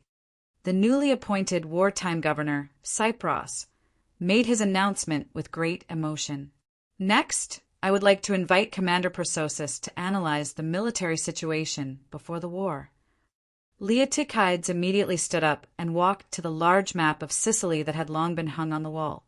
He picked up a slender wooden stick by the wall and said, "Everyone, according to the analysis of the Ministry of Military Affairs, according to the current national strength of Carthage, it can send at least 100,000 troops. If we include the troops in the hands of Governor Margot in the Iberian Peninsula, it can send at least 150,000 troops to Sicily. 150,000 troops!" Everyone present, including Myron, could not help but be stunned. Of course, although the Carthage army has a large number of troops, the combat effectiveness of their soldiers is far inferior to our legions. I am afraid that more than half of their soldiers are Namibians, Mauritanians, Iberians, and mercenaries from other places. Leotychides continued, "I think that it is impossible for Carthage to send so many troops at once. At most, it will not exceed 100,000 troops." This number was the conclusion that Leotychides came up with based on the previous 2 wars between Carthage and Dionysia Syracuse. He pointed at the western end of Sicily on the map with a wooden stick. "The Carthage army is likely to land in Lille or Eryx. They have 2 routes of attack. One is along the northern coastline of Sicily, marching to Messina. There are not many Greek city-states along this route, and none of them are strong. However, the northern mountains and forests are dense, and the coastline is narrow, making it impossible for Carthage to deploy their forces. Back then, when Dionysius had a great military advantage, it took him a long time to attack Carthage along the northern coastline. Therefore, I think that the northern coastline will not be the main direction of attack for Carthage. The other route of attack is along the southern coastline of Sicily. The terrain here is relatively flat, and it can accommodate the spread of the army. In the past, this has been the main route of attack for Carthage and Syracuse. I think this time will not be an exception, Leotychides said with certainty. He pointed at the map with the wooden stick in his hand. Minoa, Agrigento, Gela Camalina. Although there are many Greek city-states along the southern coastline, and they are relatively strong, I don't think they can withstand the attack of Syracuse's army for a long time, and I don't plan to send reinforcements to these city-states. As soon as this was said, there were whispers in the hall. The chief administrator of Messina, Amicles, raised an objection. Although these Greek city-states have not formed an alliance with Dionia on the surface, they have always maintained friendly relations with our kingdom, and trade is frequent. They have also actively cooperated with some of our operations in Sicily, such as targeting the Sicyer people and isolating Syracuse. Therefore, they can be considered as a de facto alliance. Once the war breaks out, they will definitely seek help from Dionia. According to the tradition of the kingdom, how can we just sit back and do nothing? Amicles' words echoed the thoughts of the chief administrators. After all, they had a good relationship with the higher-ups of the Greek city-states during their time in office. Leotychides was unmoved. He said coldly, "Since there is no alliance agreement, there is no violation of it. We don't have a lot of troops in Sicily. There are only about 20,000 soldiers in the 8th Legion, including the reserve soldiers. If we carry out an emergency mobilization, the number of soldiers can be increased to about 50,000. However, if we do that, almost all the young men in the kingdom's territory in Sicily will be mobilized, which will seriously affect the upcoming winter sowing and the daily order of the entire region. I don't think this is what the administrators and His Majesty want to see. Moreover, even if we gather so many soldiers and send reinforcements to Gela or Agrigento, it will easily lead to a stalemate with Syracuse's army. On one hand, can the cities in Sicily bear the pressure of the food supply caused by the long stalemate? On the other hand, if the food supply line is stretched and the military strength in the territory is empty, it will be a disaster for the troops we send out and the cities in the territory if we encounter a surprise attack from the enemy. Everyone was moved by Leotychides' heavy tone. What attracted their attention was that the wooden stick in Leotychides' hand was pointing at a city icon on the map, Syracuse. Syracuse is the only city-state in Sicily that doesn't have any dealings with us. However, it is not weak and occupies an important strategic position in the east. A few days ago, it did not respond to the messenger we sent to request an alliance. It is obvious that it has a grudge against Ionia. According to the information we received, Carthage's men have been seen in the Syracuse port area. This has aroused our vigilance. We must be careful that Syracuse will become the Tarentum of the Southern Italian War. Chapter 711. Everyone's heart skipped a beat. Syracuse is indeed worthy of our vigilance. Cypros said solemnly. Everyone else's expression also changed. Carthage was already too much for them to handle, and now Syracuse, who is not weak at all. The agreement with Sparta and Carthage allowed Syracuse to survive the defeat of the Southern Italian War. But now it had become a fishbone stuck in the throat of the kingdom of Dionia in Sicily. As long as Syracuse dares to declare war on us, then we will destroy it. Creus said with hatred, but we have to wait until we defeat Carthage's army. Leotychides said in a low voice, with our current forces in Sicily, we can't fight against two enemies at the same time. Myron stared at the map and asked thoughtfully, General Prososus, it seems that you have already regarded Syracuse as an enemy. If we have to face the allied forces of Carthage and Syracuse in the future, what is your plan? Carthage and Syracuse were arch-enemies. Would they form an alliance? Some people were shocked. Leotychides did not pay attention to the people's expressions, but focused on the map as well. He then said his idea. My plan is to gather most of the soldiers to camp near Lake Galermo, north of Leontini, south of Catania Plain, and to Leotychides pointed his wooden stick at a small village on the southwest edge of Catania Plain and continued. The area to the south of Catania Plain is mostly mountains 400 to 500 meters above sea level. The trees are lush, so it is not easy for a large army to pass through. The only way is to march diagonally south from Paragonia to Gela. I have decided to transform Paragonia into a strong defensive camp and station enough soldiers there to prevent Carthage's army from breaking into Catania Plain. General Persosus, if Syracuse and Carthage form an alliance, Carthage's army might pass through Syracuse and attack Tanis from the coastline, then attack Catanae. Tyrias, the chief general of Tanis, interrupted worriedly. That's very likely. Leotychides nodded and said, That's why I've set up camp to the north of Leontini, less than 40 miles from Tanis and Paragoria. Once we find the enemy, our reinforcements will arrive in a few hours. At the same time, if Carthage's men want to cross the mountain ridge and launch a sneak attack on Leontini, I can also reinforce them nearby. Leotychides' words put Leontini and Tanis' generals at ease. However, Myron was not satisfied. He reminded loudly, relying on defense alone won't be able to repel Carthage's army. There might be a big problem in the end. Myron had learned his lesson. During the Second Crotone War, he wanted to rely on Cremissa to stop Dionia's army, but he did not expect the Devers to bypass Cremissa and seize Esprustum, then attack Ciudad Crotone. Lord Myron, don't forget about the cycles. Leotychides took a wooden stick and drew a circle in the center of the map of Sicily. He said unhurriedly, The cycles live in this mountainous area. They're experts in harassment and sneak attacks. More than 10 years ago, when Dionysius led his army to attack the northern coast of Sicily, the cycles were in charge of harassing the rear of Carthage's army, causing a lot of trouble for Carthage's army. Now that the cycles are under our control, we can organize thousands or even tens of thousands of cycles warriors, divide them into several teams, and ambush the Carthage's army in the mountains not far from the coastline. We can also attack their logistics. The further east Carthage's army attacks, the longer their battle line will be. The entire rear will be under attack by the cycles. As long as we can hold on to Pelagoria, Leontini, and Tanis for a long time, the Carthage's army will not be able to take them down, and the rear will be constantly attacked. That will be an opportunity for us. When that time comes, it will be the best time for my troops to attack. The confidence on Leotychides' face diluted the worry of the chief executives.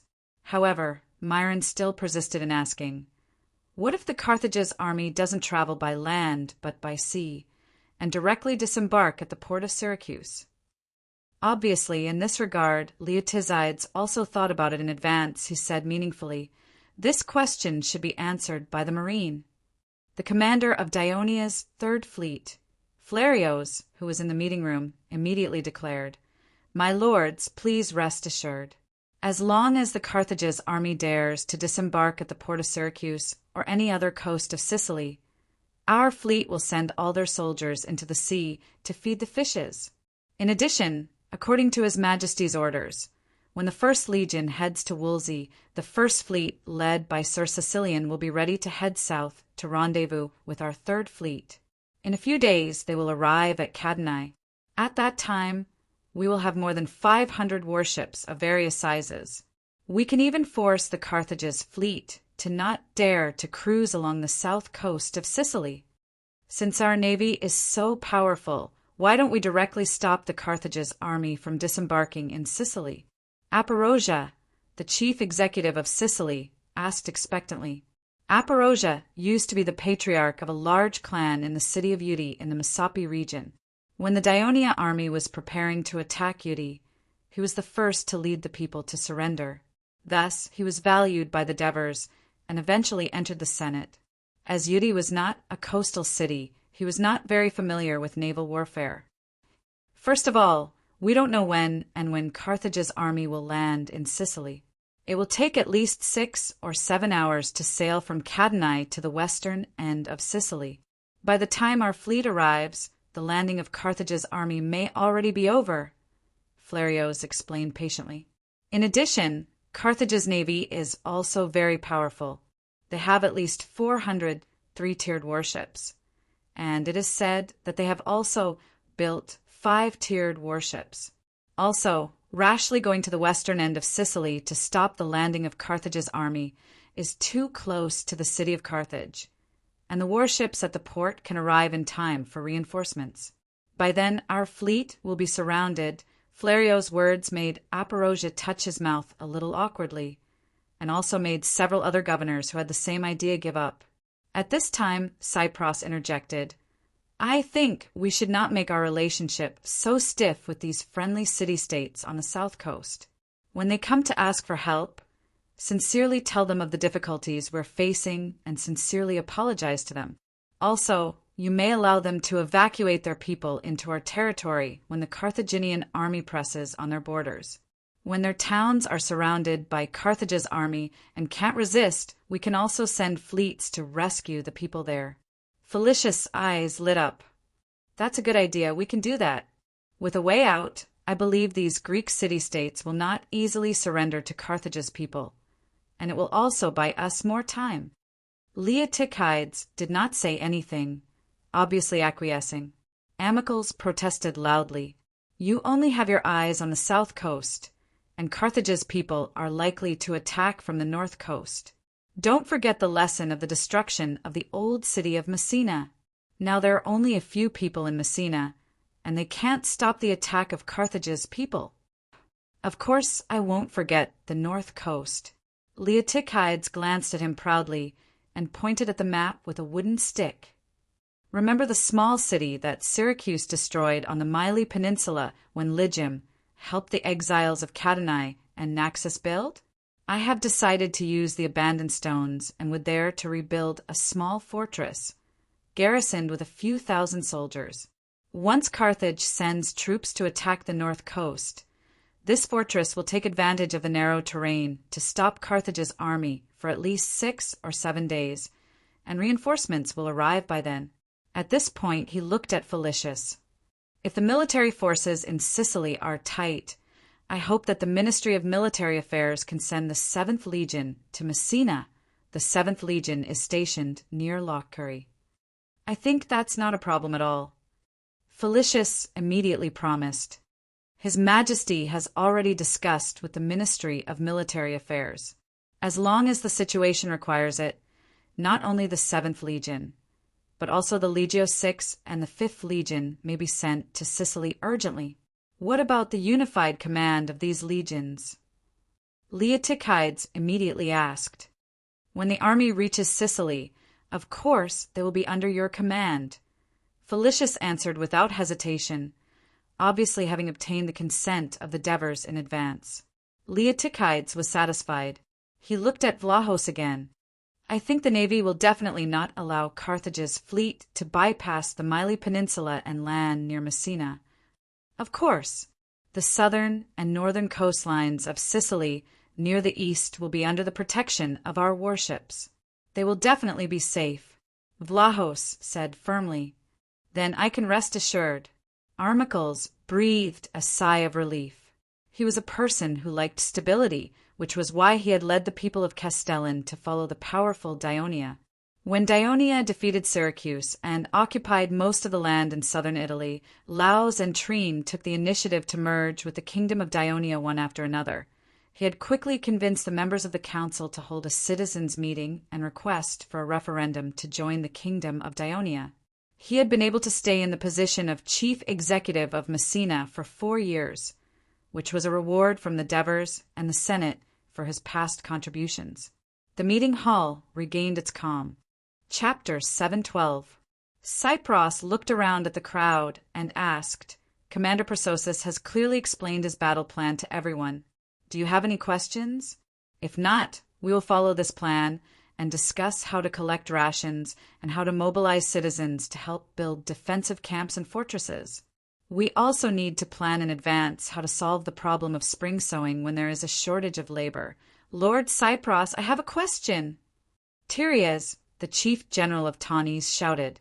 Cypros did not show any dissatisfaction when he was interrupted, but calmly asked, Please speak, Lord Tereus.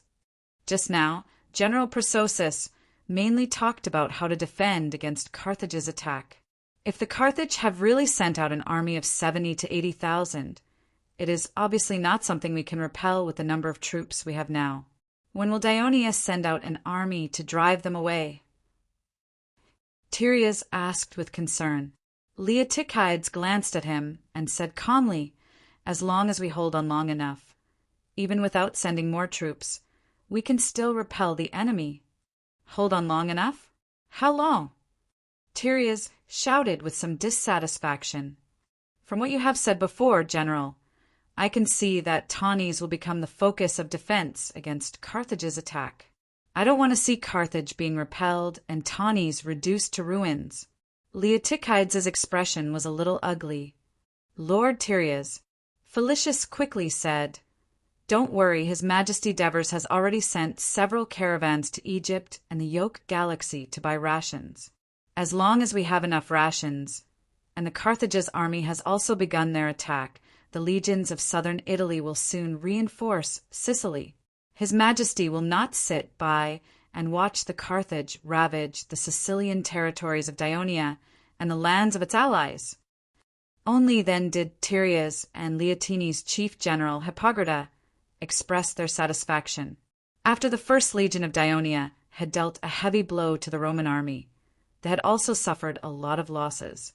In the next few days, they basically rested in the city of Pulfenham. On the 5th day, they began to prepare for the construction of the camp, but they received a report from a scout. Saturnicum has been captured by the Roman army. The Roman army there is already marching to the Wolsey territory in the south. It would take the Roman army at most 2 days to travel from Saturnicum to Satia. 2 days was not enough time for the First Legion to build a well-defended camp. Since the First Legion had dealt such a heavy blow to the Roman army would definitely attack their camp. Would the First Legion be able to withstand the revenge attack of the Roman army? After a discussion between Amyntas and Printos, they decided to request that the First Legion remain in Pulevernham. This was, of course, welcomed by the Volsci. On the 6th day after the battle, Amyntas received a letter from the Devers. In the letter, the Devers praised Amyntas for actively seeking opportunities after arriving in the Wolsey territory and obtaining a brilliant victory over the enemy despite being outnumbered. He had made a name for the Dionysian army in the Latin region, which would be beneficial for the Dionysian army's further operations in central Italy in the future. At the end of the letter, the Devers tactfully reminded him, I heard that the battle this time caused a lot of casualties to the First Legion. I hope the injured soldiers can receive good treatment and recovery. In view of the damage suffered by the First Legion, I suggest that we do not carry out any new military operations in the short term. Let the soldiers rest. We are fulfilling the covenant and helping the Volsci to defend against the Roman army, not to protect our home, so there is no need for us to do our best. In the end, the Devers also said with concern, From this battle, we can see that the Roman army is very strong. So, I have sent someone to inform Lazaro, the commander of the Legio, 3 legions stationed in the Campania alliance. You can strengthen your contact with Lazaro. If the First Legion encounters any difficulties in the future, you can ask the Legio 3 for help. But remember, the Legio 3 Legion can only fight for a short period of time.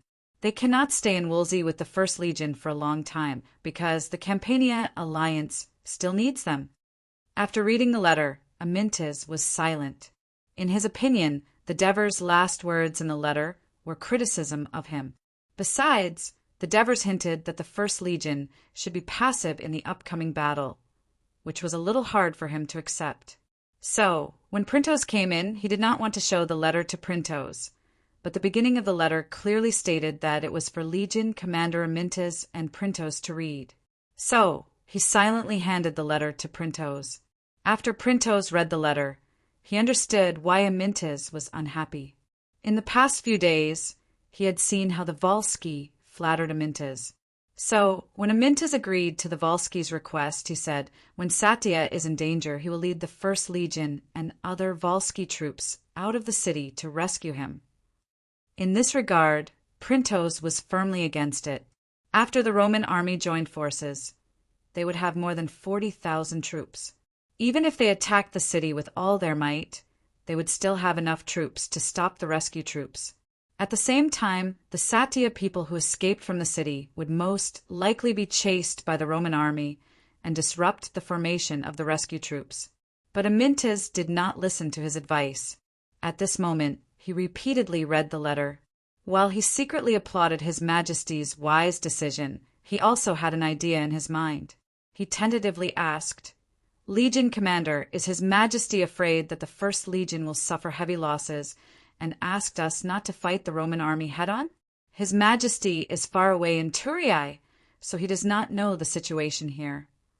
Amyntas said with a straight face, if we let the Roman army attack Satya with all their might and do nothing to rescue them, once Satya falls, Palavenum will be the next target to be attacked. The Roman army can completely surround Palavenum and not attack it. They can divide their forces to attack Sels and Tricina, which are empty. At that time, we will really be trapped in this land. Printos smiled and said, Legion Commander, you do not understand what His Majesty said. He does not want us to fight them head-on because he has given us a way to repel the Roman army. Amyntas was stunned. He grabbed the letter and carefully read it again, but he still did not understand the main point. So he said impatiently, stop beating around the bush. What is the way to repel the Roman army? Printos stopped smiling and said seriously, Legion Commander, you see Rome's army now has more than 40,000 soldiers, and all of them are in front of Satya. It is impossible for them to have enough troops to defend the land that they have just occupied. And His Majesty has asked Legio III to fight with us. Legio III is now stationed in the Campania area, not far from here. And we also have the Third Fleet under the command of Middleades to control the sea area, so we can raid the Roman army's rear, just like when His Majesty besieged Dionysius, but sent him to lead the First Legion to raid Sicily. Amyntas suddenly stood up and interrupted Printos in excitement. Yes, Legion Commander. Printos glanced at Amyntas' expression and knew that he had accepted the proposal. So he reminded him instead, Legion Commander, in order to prevent the Roman army here from returning, you should lead the coalition army out of the city from time to time and pretend to be reinforcements. This way, the Roman army will not dare to split up. Amyntas put his hands on his hips, thought for a moment, and said, Your suggestion is very good, but we must immediately send a messenger to inform Lazuru in Campania. Let this kid be ready at all times. Another Roman army, led by Quintus and Licinius, came to the Roman camp. After meeting up with Camillus and Frius' army, the number of soldiers reached nearly 45,000. When they learned that Dionia's participation in the war had caused the army to suffer a defeat, the two new Roman governors were taken aback. However, the previous consecutive victories, coupled with the news from the Senate that their ally, Carthage, would increase their support for them and would soon launch an attack on Dionia in Sicily, not only were they not afraid, but their fighting spirit was also aroused. Quintus was an aristocrat. His full name was Quintus Claudius Crassus Sabinus. He came from the Claudius family, which was one of the most noble families in Rome. As early as the founding of Rome, under the leadership of the patriarch Aetius Claudius, the entire family moved to Rome. The males of this family had always been unfriendly to the commoners. Most of them were arrogant, tough, uncompromising, strong-willed, and had a strong sense of responsibility. Quintus was no exception. The other Roman governor, Licinius, was also not a simple person. His full name was Publius Licinius Calvius. Although he was born into a wealthy commoner, he was the first commoner to become a Roman governor in the course of the struggle between the commoners and the nobles in Rome over the past decade. He had become a role model for the commoners of Rome.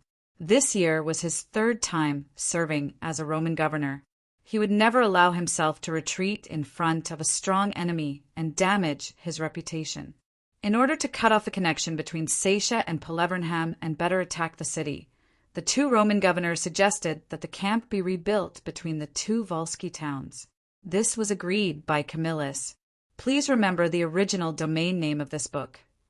Literature Library Mobile Version website. Chapter 713. The huge number of Romans forced the Volsci warriors and Dionysian reinforcements to not dare to leave the city easily. They could only send a small number of light infantry to harass the Roman army. Obviously, this had little effect on the Roman army. Camillus used half of his troops to defend the city, while the other half, together with the slaves and civilians who transported the supplies, worked on the construction of the camp. The two sides rotated regularly. In the end, it only took 3 days for the initial construction of the Roman camp between Saetia and Pelevernham. Quintus and Licinius couldn't wait to attack Satia city. The well-respected Camillus objected at first. He reminded the two archons that the Wolsey had been building traps and trenches outside Saetia. The defense of the city might be stronger than before. Moreover, there were tens of thousands of Wolsey reinforcements in Pelevernham, which was not far from Saetia, and thousands of strong Dionia soldiers. They could come out of the city at any time to help, which would make it more difficult for the Roman army to attack the city. Therefore, he suggested that they surround Saetia, but not attack it. They could pin down Pelevernham, then send more than 20,000 soldiers to bypass the two cities and advance southwest. They would destroy the Wolsey's fields along the way until they reached the Wolsey town of Selshi. If the Wolsey reinforcements and Dionia reinforcements came to their rescue, they would take the opportunity to fight them in the wilderness.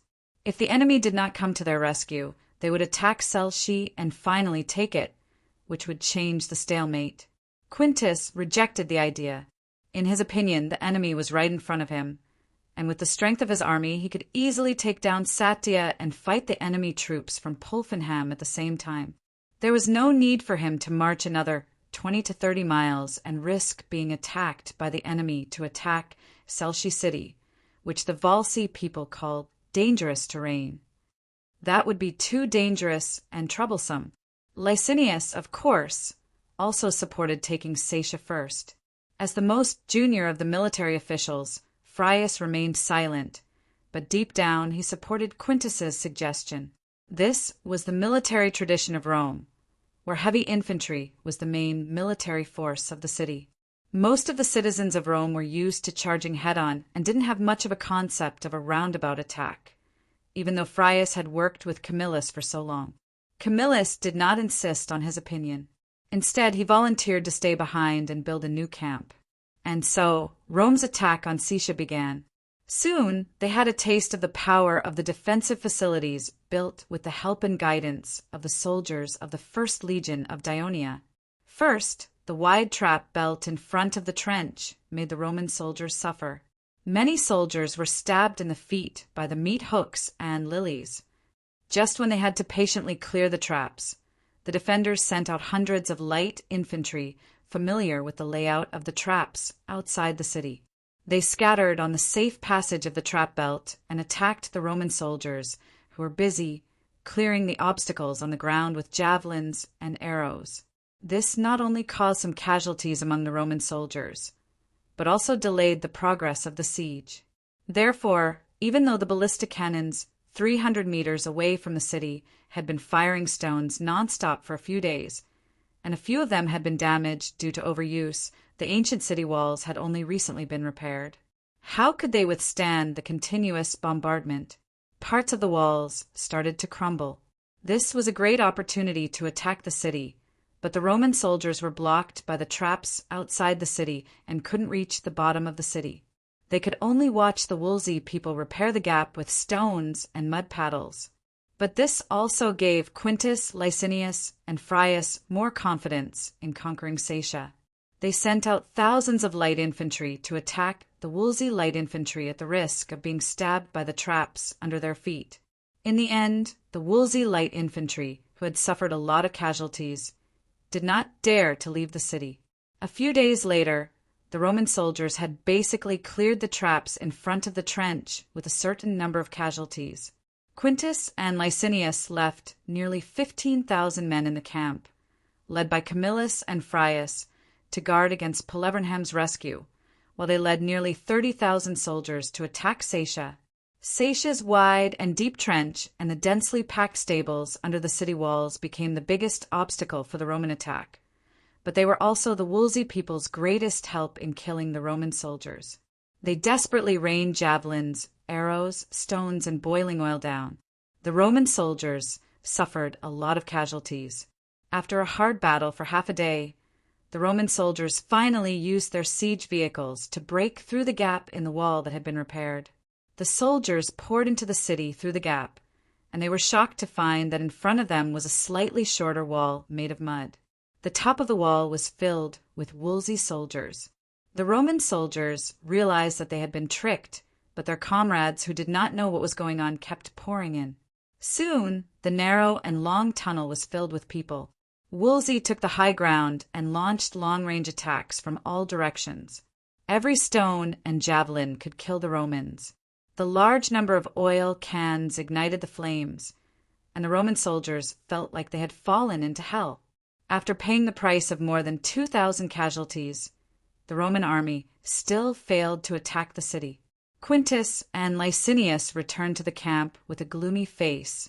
Camillus did not say anything. He just gathered the doctors and soldiers in the camp to treat the wounded. On the other hand, the Wolsey people in the city were greatly encouraged by this victory, and they were even more determined to defend the city. After 2 days of rest, Quintus and Licinius did not listen to Camillus and insisted on attacking the city again. Due to Frius' support, Camillus could only agree. This time, Camillus alone led nearly 10,000 soldiers to guard the camp, including some wounded soldiers. The 3 military officials, Quintus, Licinius, and Frius, led more than 30,000 Roman soldiers. They mainly attacked the city from the east, west, and south. The battle was very fierce. In the afternoon, the Roman soldiers attacked the top of the city wall one after another. The Wolsey soldiers had to retreat to the second wall that they had just built. Due to the lack of manpower, they even had to arm the elderly and women and send them to the top of the wall to defend against the fierce attack of the Roman soldiers. At this critical moment, the reinforcements from Polevernham arrived. They tried to bypass the Roman camp and rescue Sartia. Camillus was already prepared for this. After receiving the report from the cavalry, he left more than 2,000 soldiers to guard the camp and personally led 7,000 soldiers to stop them. The reinforcements from Polevernham were 8,000 soldiers from the 1st Legion of Dionia. Even though the strength of the reinforcements was similar to the previous time, the attack of this mixed army was not as fierce as the previous time. When Camillus noticed this, he felt uneasy. Sure enough, it did not take long for the cavalry's report to confirm his worries. Thousands of Wolsey soldiers were rapidly approaching Sartia from the north. There were no Wolsey forces in the north. When Camillus heard the news, he was extremely uneasy and confused. In fact, when Polevernham received the news that the Roman army had once again launched a large-scale attack on Sartia, Printos concluded that this time Sartia would not be able to withstand the attack of the prepared Roman army. So he made his suggestion, and the Wolsey reinforcements heeded his bold suggestion. They sent out 5,000 Wolsey soldiers to march southwest. When they reached the swamp area near the coast, they turned north. Using their familiarity with the terrain, they stuck close to the edge of the swamp area and avoided the detection of the Roman cavalry. After making a big detour, they appeared in the north of Sartia. At this time, the siege was at its climax. The newly built mud wall withstood the fierce fighting between the two sides and collapsed in many places. Women, old, and young Sartians, as long as they could pick up a spear, were sent to seal the gap. Quintus also sent all his troops forward, hoping to break through Sartia in one fell swoop. When both sides were fighting with all their might, Wolsey reinforcements appeared. They were 5,000 of their strongest soldiers. In order to save Sartia, Polevernham had done his best. When Quintus, Licinius, and Frius received the shocking news, it was as if they had suffered a heavy blow. They could not help but curse. Damn the cavalry! Why didn't they find out until the Wolsey reinforcements were in front of them? Of course, Quintus also cursed a few times. Why didn't Camillus stop the reinforcements? Of course, this accusation was ridiculous. The other two thought that Quintus said it unintentionally out of anxiety. After all, they had received news that Camillus was leading the army to resist the Polevernham reinforcements from the south. The Wolsey reinforcements from the north were fast approaching, and the Roman army was fully engaged in the siege. It was difficult to divert troops to stop them. As for the more than 2,000 soldiers in the camp, they did not dare to remove them. Otherwise, if the Volsci ambushed the camp and lost the mountains of rations and armaments in the camp, it would be difficult to maintain this massive army of more than 40,000 soldiers. Why don't we let the soldiers use the outer walls of Sartia to stop the Wolsey reinforcements, while we focus on taking the inner city? Frius suggested. Licinius looked at Quintus and voiced his opinion worriedly. The resistance of the Verci in the city is very tenacious. We've already done our best. Even if we take down the entire city, the exhausted soldiers won't have the strength to fight against 4,000 or 5,000 enemies who have just joined the battle. Let's retreat, Quintus said. Quintus said straightforwardly, Sartia's defensive facilities are basically destroyed. It will not be able to stop us in a short time, and there are not many Wolsey soldiers left in the city. These thousands of Wolsey reinforcements came just in time. They will become our captives tomorrow.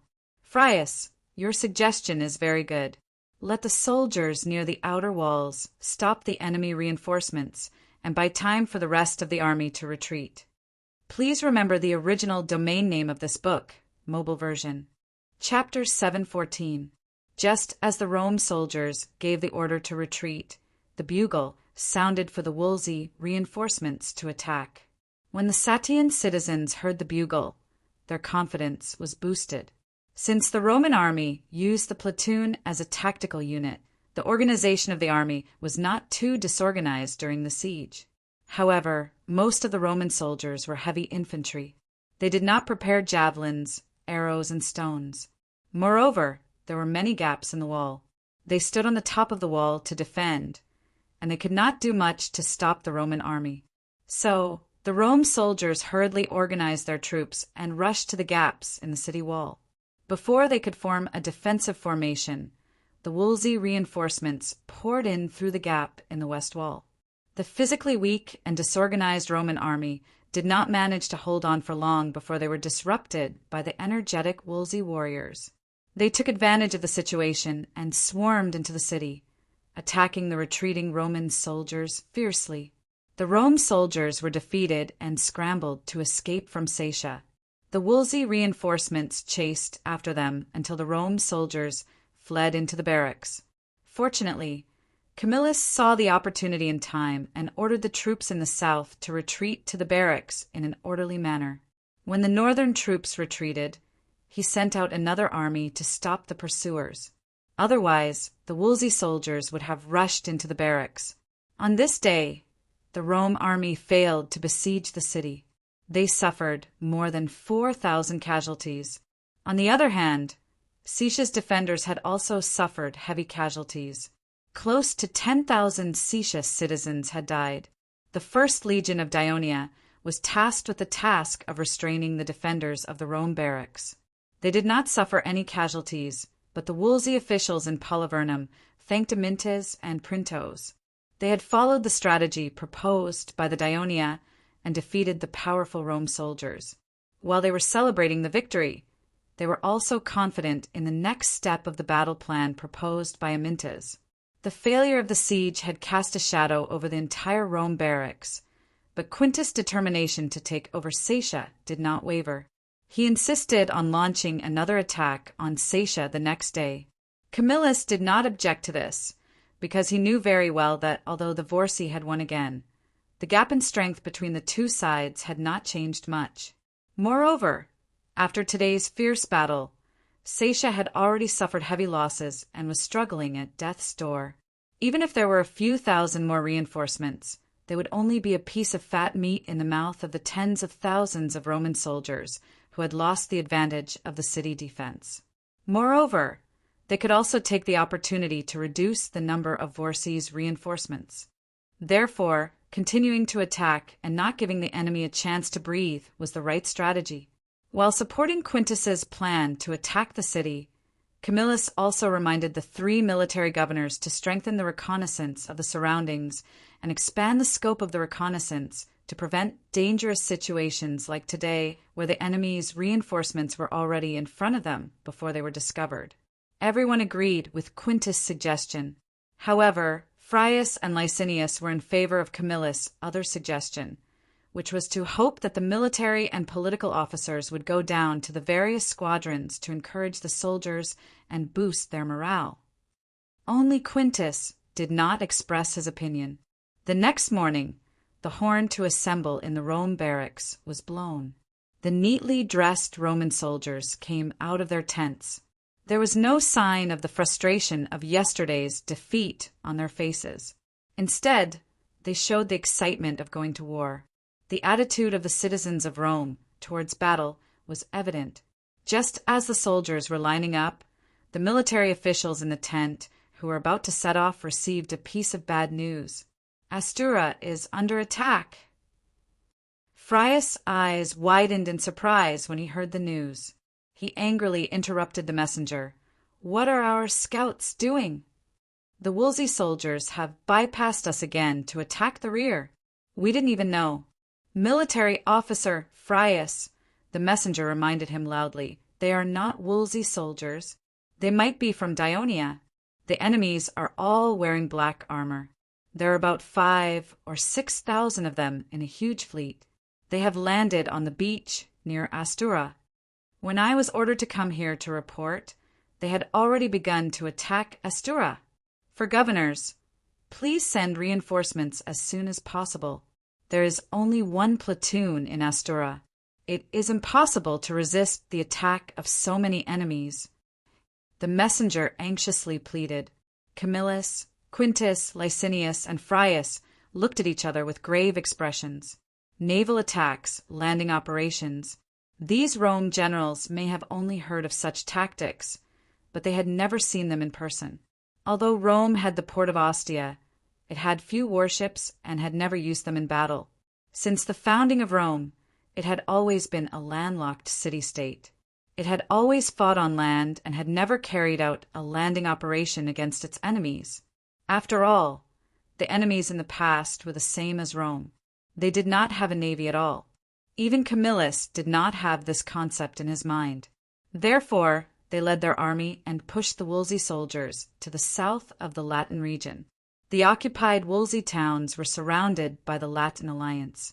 The military officials did not leave too many soldiers to defend because they thought the rear was basically safe.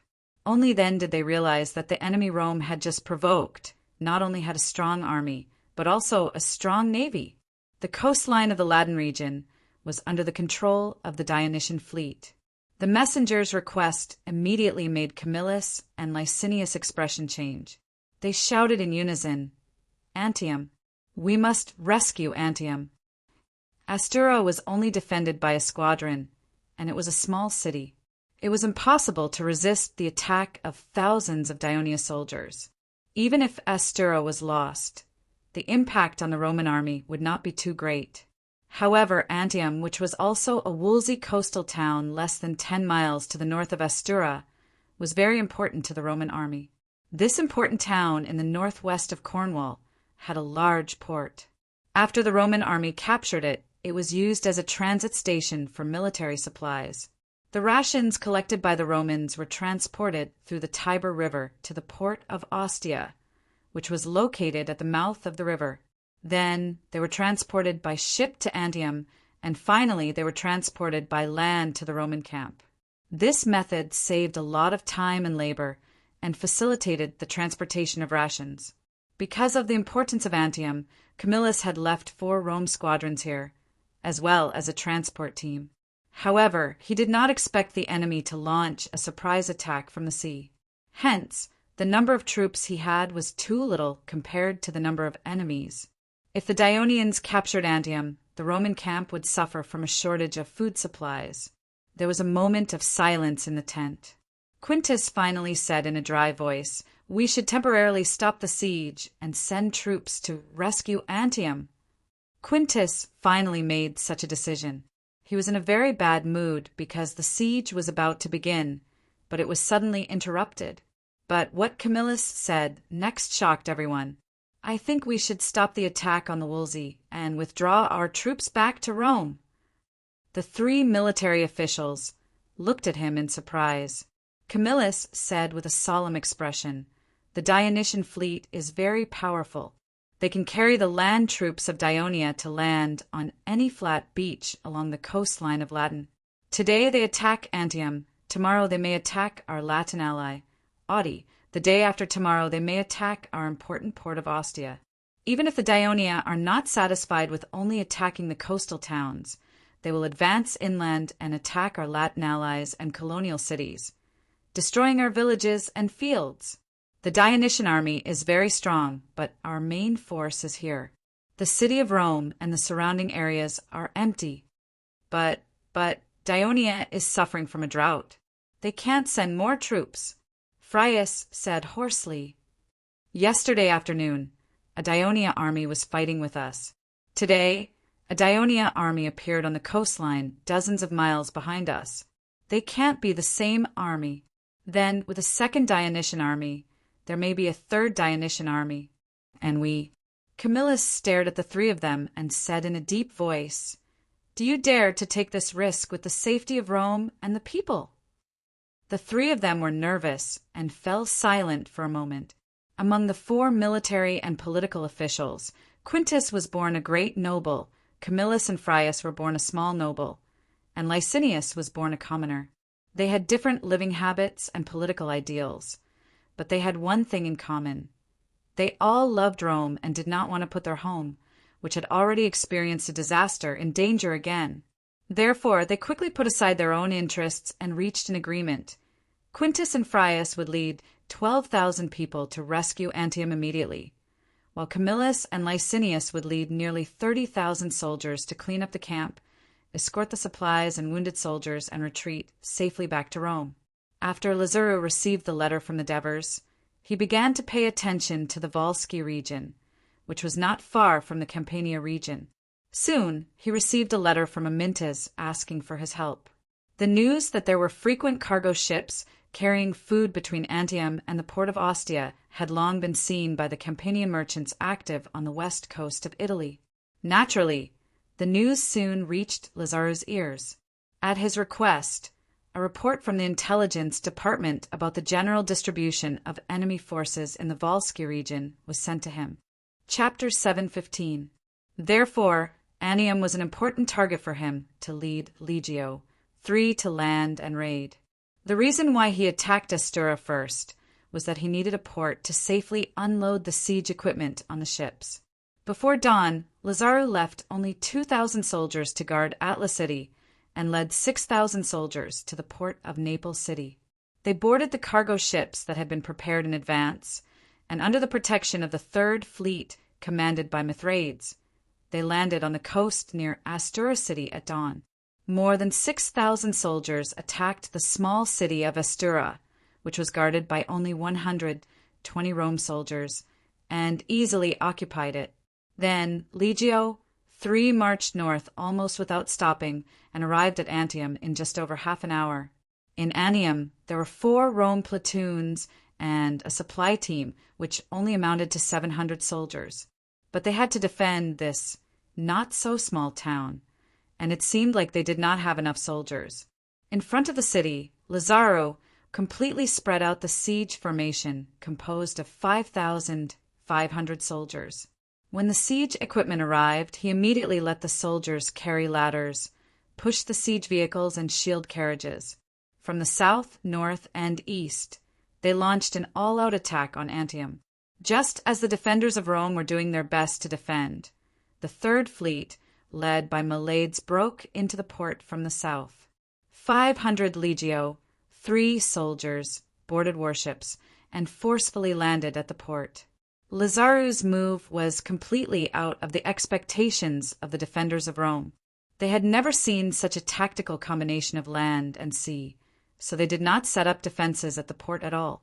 Of course, they did not have more manpower to defend. But this was a subject that the legions of the kingdom of Dionia would train from time to time in the barracks, and they were very familiar with it. After the soldiers of Dionia went ashore, they quickly rushed south and quickly occupied the almost undefended southern city wall that was connected to the port. The defenders of Rome were defeated at dusk when Quintus and Frius arrived with their troops. They left behind an empty city. The sailors of the Dionia Legio III and the Third Fleet moved all the food and supplies stored in the city onto the cargo ships that were already prepared. At the same time, Camillus and Licinius had already led the remaining troops to dismantle the camp and began to retreat north. That night, after learning that the Roman army had retreated, the people of Polevernham and Caesia cheered for their victory. The higher-ups of the Wolsey alliance hosted a banquet in Polevernham for Amintes, Printos, and other senior officers of the First Legion of Dionia to thank them for their contribution in rescuing Wolsey. At the same time, they also hoped that the Dionysian army could continue to help Wolsey recapture the territory occupied by Rome. Amintes, who had been criticized by the Devers in the letter, had learned his lesson this time. He answered cautiously, "Dionia is very willing to help the Volsci to regain their lost territory. However, if the Romans are heavily garrisoned in the cities that they have occupied, we will need more soldiers to attack the cities if we want to take them back. I'm sure you're aware of the current situation in the kingdom of Dionia. Due to the drought and food shortage, we can't send out more troops. So, for the time being, we can only try our best." The Volsci expressed their understanding. Despite this small interlude, the atmosphere of the banquet was still very warm, and everyone returned home with a good time. The next day, the troops led by Camillus and Licinius arrived in Antium. Here, the 4 military and political officials had another small dispute. Since yesterday, Quintus and Frius had received news from the port sentries that the Dionysian fleet was cruising the sea outside the port, blocking the cargo ships that came to the port. This made the 2 military officials, who had never experienced this before, feel helpless and nervous. They stood on the southern wall and looked out of the port. The huge fleet formed by hundreds of Dionia warships covered the entire sea, giving them unprecedented pressure. Therefore, the 2 of them believed that Antium was too far from Rome, and at the same time, it was constantly facing the threat of the Dionysian fleet. They also had to prevent the landing of the Dionia soldiers. This would tie up too many of Rome's forces, and it was really unnecessary. It was better to give up Antium and focus on defending the cities of Velady and Saturnicum in the east. This way, they could get rid of the threat of Dionia's navy, and Rome could provide support at any time. Licinius clearly expressed his opposition. He believed that the Senate had already passed a resolution to make Antium, Velady, and Saturnicum as colonies of Rome. It was decided that the landless civilians would be moved to these 3 cities, except for a part of the land that would be used as public land in Rome. The rest of the land would be distributed to the citizens. If they gave up Antium without permission, they would probably be criticized and attacked by the citizens of Rome. At this moment, Camillus also said that this matter must be approved by the Senate. As a military official, he could not make decisions on his own. In the end, the matter was put on hold. The 4 reached an agreement. Licinius would lead 10,000 soldiers to guard Antium, and the other 3 military officials would lead the main force to retreat to Saturnicum. As the Wolsey coalition was not strong enough to launch an attack on the former Wolsey towns that were heavily guarded by Rome, the war between Rome and Wolsey returned to peace for the time being. But in Rome, it began to become restless. The deaths and injuries of tens of thousands of Rome's militia and allied soldiers shocked the people of the city. The last time such a large number of casualties occurred was during the battle with the Celts on the Arria River 10 years ago. 10 years had passed. When the people of Rome, who were used to victory, saw the cremated remains of the dead citizens being transported back to Rome, almost all of them fell into grief. Some of the relatives of the dead scolded. The military officials who led the army were incompetent. How could they let Rome suffer such a huge defeat when they had the absolute advantage? Some people who knew the inside story complained loudly. They should not have provoked the powerful kingdom of Dionia. Otherwise, they would not have paid such a huge sacrifice. Of course, there were also arrogant people who clamored. They should not have let the Dionia emissary go. Otherwise, they could have used his head as a sacrifice for the soldiers who lost their lives. Rome should reorganize a powerful army and launch another attack on the Wolsey region. They should completely wipe out the Wolsey and Dionia people there to avenge their dead citizens. Compared to the citizens in the city who were filled with anger and grief, the landless civilians were relieved when they heard that Antium had been recovered and that the Worsi had stopped their attacks. After the Senate announced the resolution to distribute the conquered Wolsey land to them, they eagerly waited for the proposal to be implemented. In the Senate of Rome, a meeting was being held. Except for Licinius, who was still stationed in Antium, all the other senators were present. They listened attentively to Camillus, Quintus, and Frius, the 3 military officials who had returned to Rome, narrating the whole process of the war. Camillus was the first to narrate. He first received the order from the Senate and led his army to Tustrum to quell the rebellion. He talked about how he found out that Tustrum had no intention of rebelling. They even offered hundreds of hostages and re-signed the alliance agreement with Rome. On the way back, he received another order from the Senate to go south to support Quintus and speed up the conquest of the Wolsey region. So he and Frius led a rapid march and successfully raided the city of Antium. Then they quickly attacked south and arrived at the city of Setia. Because of the arrival of the Wolsey reinforcements, they had to stop and set up camp to wait for Quintus's troops. But because he did not know the arrival of the Dionysian army, he did not withdraw his army in time. He did not expect the Dionia to attack the army dozens of miles away, forcing him to lead his troops out of camp to provide support. In the end, under the pincer attack of the Wolsey and the Dionia, they suffered a crushing defeat. Quintus recounted that he and Licinius led the army to capture Viltri and defeated the Wolsey reinforcements. They then went south to rendezvous with Camillus's troops. After that, they attacked Setia several times. Finally, because the Wolsey crossed the swamp area and bypassed the scouts, they suddenly appeared on the battlefield and suffered a defeat. Just as they were about to launch another attack on Setia, the Dionia took their ships and went around the rear of the army to capture the defenseless Antium. Because the food supply route was threatened, and they were worried that Rome and the surrounding territories would be attacked by the Dionia, they led their troops to retreat.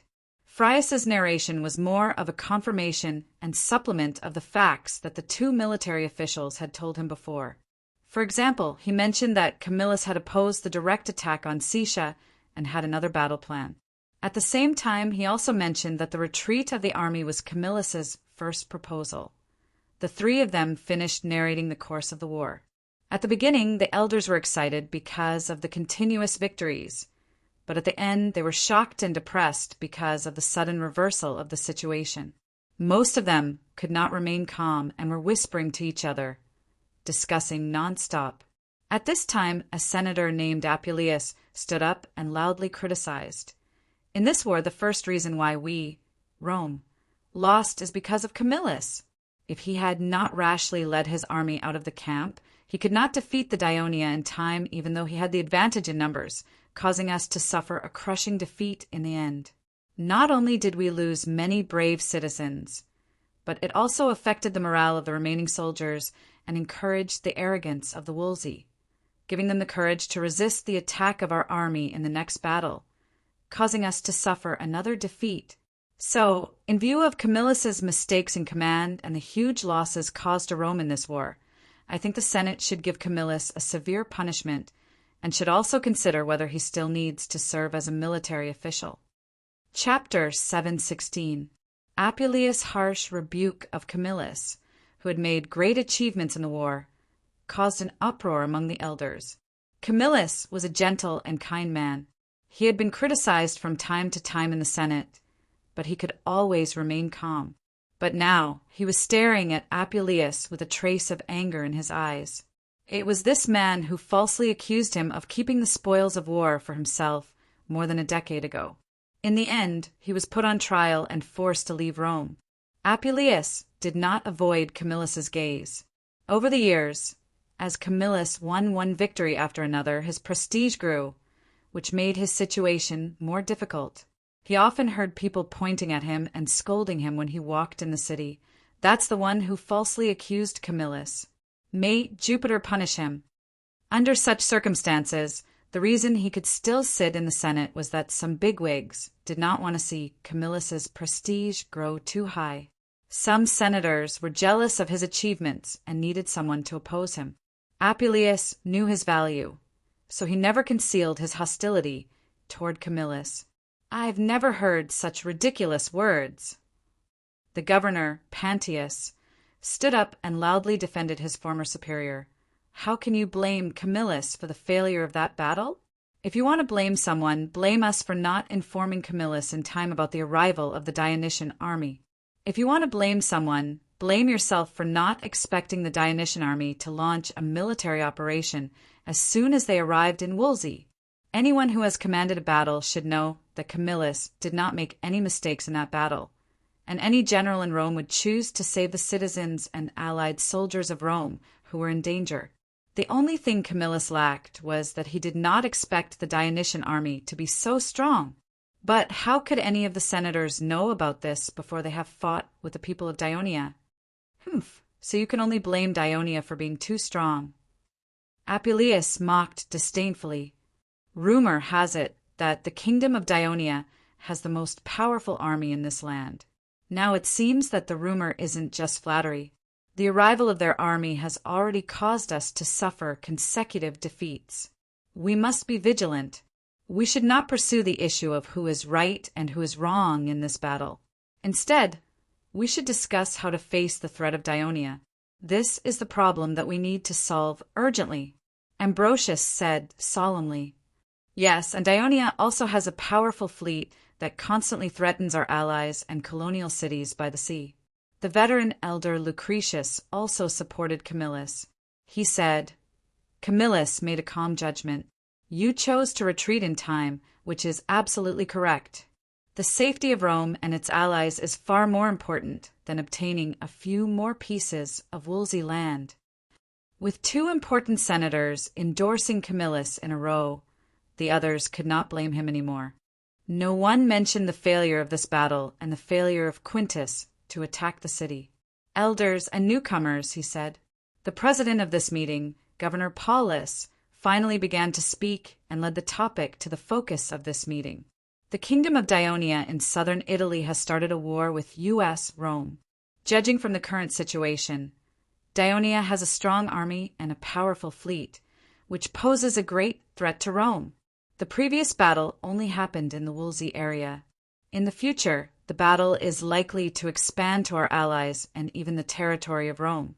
Do you have any good suggestions to avoid such a terrible situation from happening? I have already said before that we should not be bewitched by Carthage and his people. If we rashly become enemies with Dionia, it will be detrimental to the development of Rome. The facts have proven everything.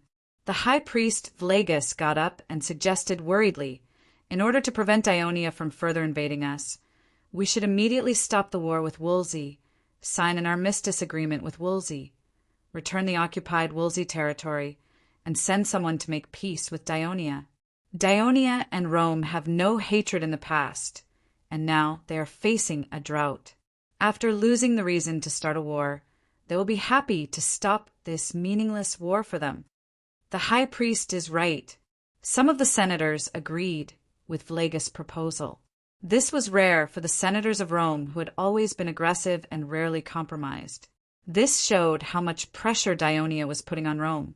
If it was someone else who said this, Quintus, who had always hated surrender and compromise, would have scolded him.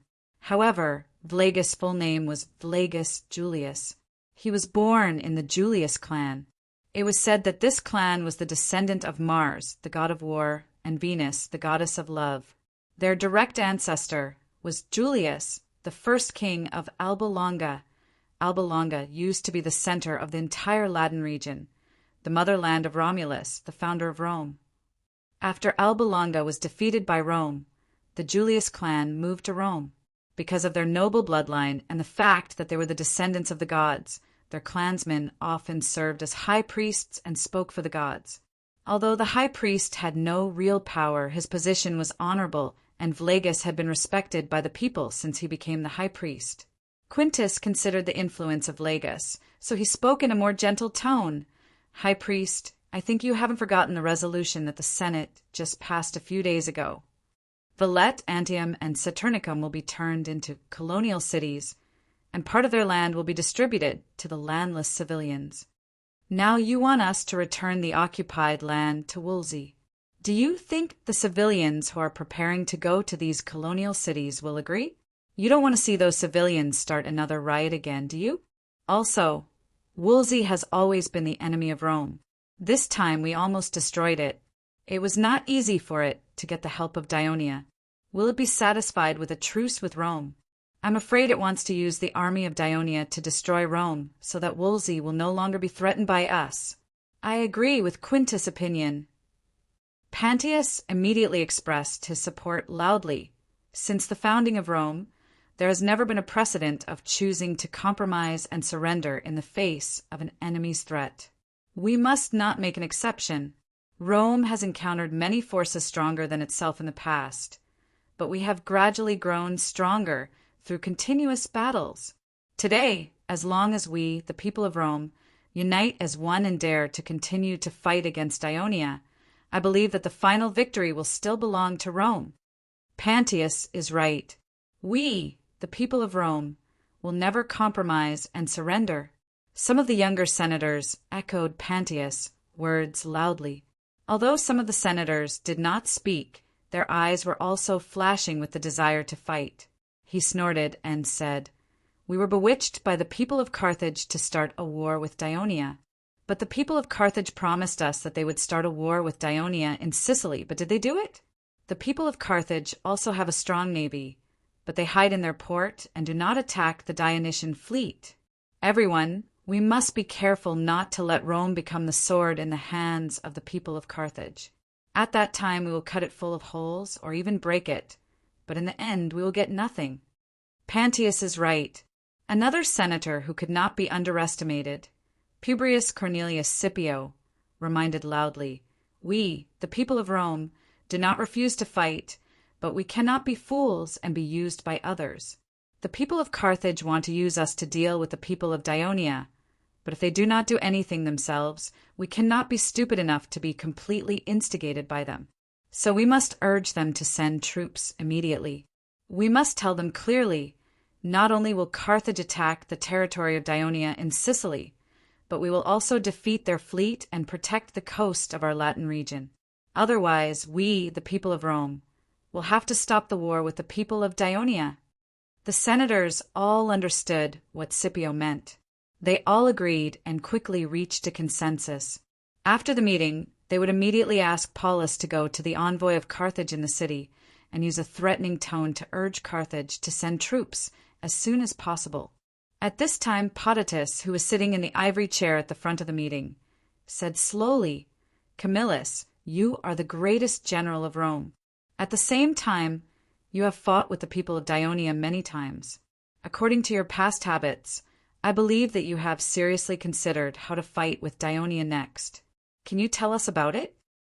As soon as Potitus finished speaking, all the senators looked at Camillus and pricked up their ears at the same time. Although some people were jealous of Camillus's reputation, no one could deny Camillus's military talent. Not only did he win many battles and save Rome several times, But the military reform under his leadership also made it more convenient for other generals in Rome to command the army and brought more victories. Therefore, Camillus was the biggest reliance of the people of Rome. When a crisis came, everyone could not help but think of him. Camillus did not refuse. Out of concern for Rome, he had long wanted to discuss with the top Senate how to deal with the upcoming crisis. At this moment, he thought about it seriously for a while, then faced the senators. First, he thanked them for forgiving him for his failure in the battle. Then he solemnly said, "First of all, everyone must be deeply aware that Dionia is the strongest and most dangerous enemy we have faced so far. Please remember the domain name of this book. Mobile version. Chapter 717. Camillus said solemnly, "First of all, we must be deeply aware that Dionia is the most powerful and dangerous enemy we have faced so far. The Dionysian army is obviously a terrifying army that has undergone strict military training and has strong military discipline. Otherwise, we can't explain why their soldiers could calmly line up and fight with our soldiers after marching for dozens of miles. They could hold their ground for so long even when facing my army, which outnumbered theirs. This is incomparable to the forces we have defeated in the past, such as Etruria and Wolsey. Although their soldiers are brave, they lack strict discipline and complex tactics. They are completely scattered in battle. Secondly, the morale of the soldiers of Dionia is very high. In this battle, their numbers were smaller than the soldiers I had led, and they had used up more stamina than my soldiers, but they were still able to fight for such a long time. Even though there were a few times when we almost broke through their formation, they didn't show any signs of panic and appeared to be rather calm. You may say, I'm afraid the troops sent by Dionia this time are the elites of their army. But even if the rest of the Dionysian army only has half of the combat power of this army, it is still quite terrifying. After I came back, I specifically asked the messenger of Carthage. The kingdom of Dionia has a vast territory and a large population. It is said that their current army has more than 100,000 soldiers, and they also have a powerful fleet. These are far from what we, Rome, can fight against alone. So, our first priority now is to establish a foothold in defense. I request all the allies and colonial cities on the side of the sea to strengthen the defenses of the cities, strengthen patrols and reconnaissance, and prevent Dionia from raiding from the sea. At the same time, our citizens of Rome must be ready to be called in at any time.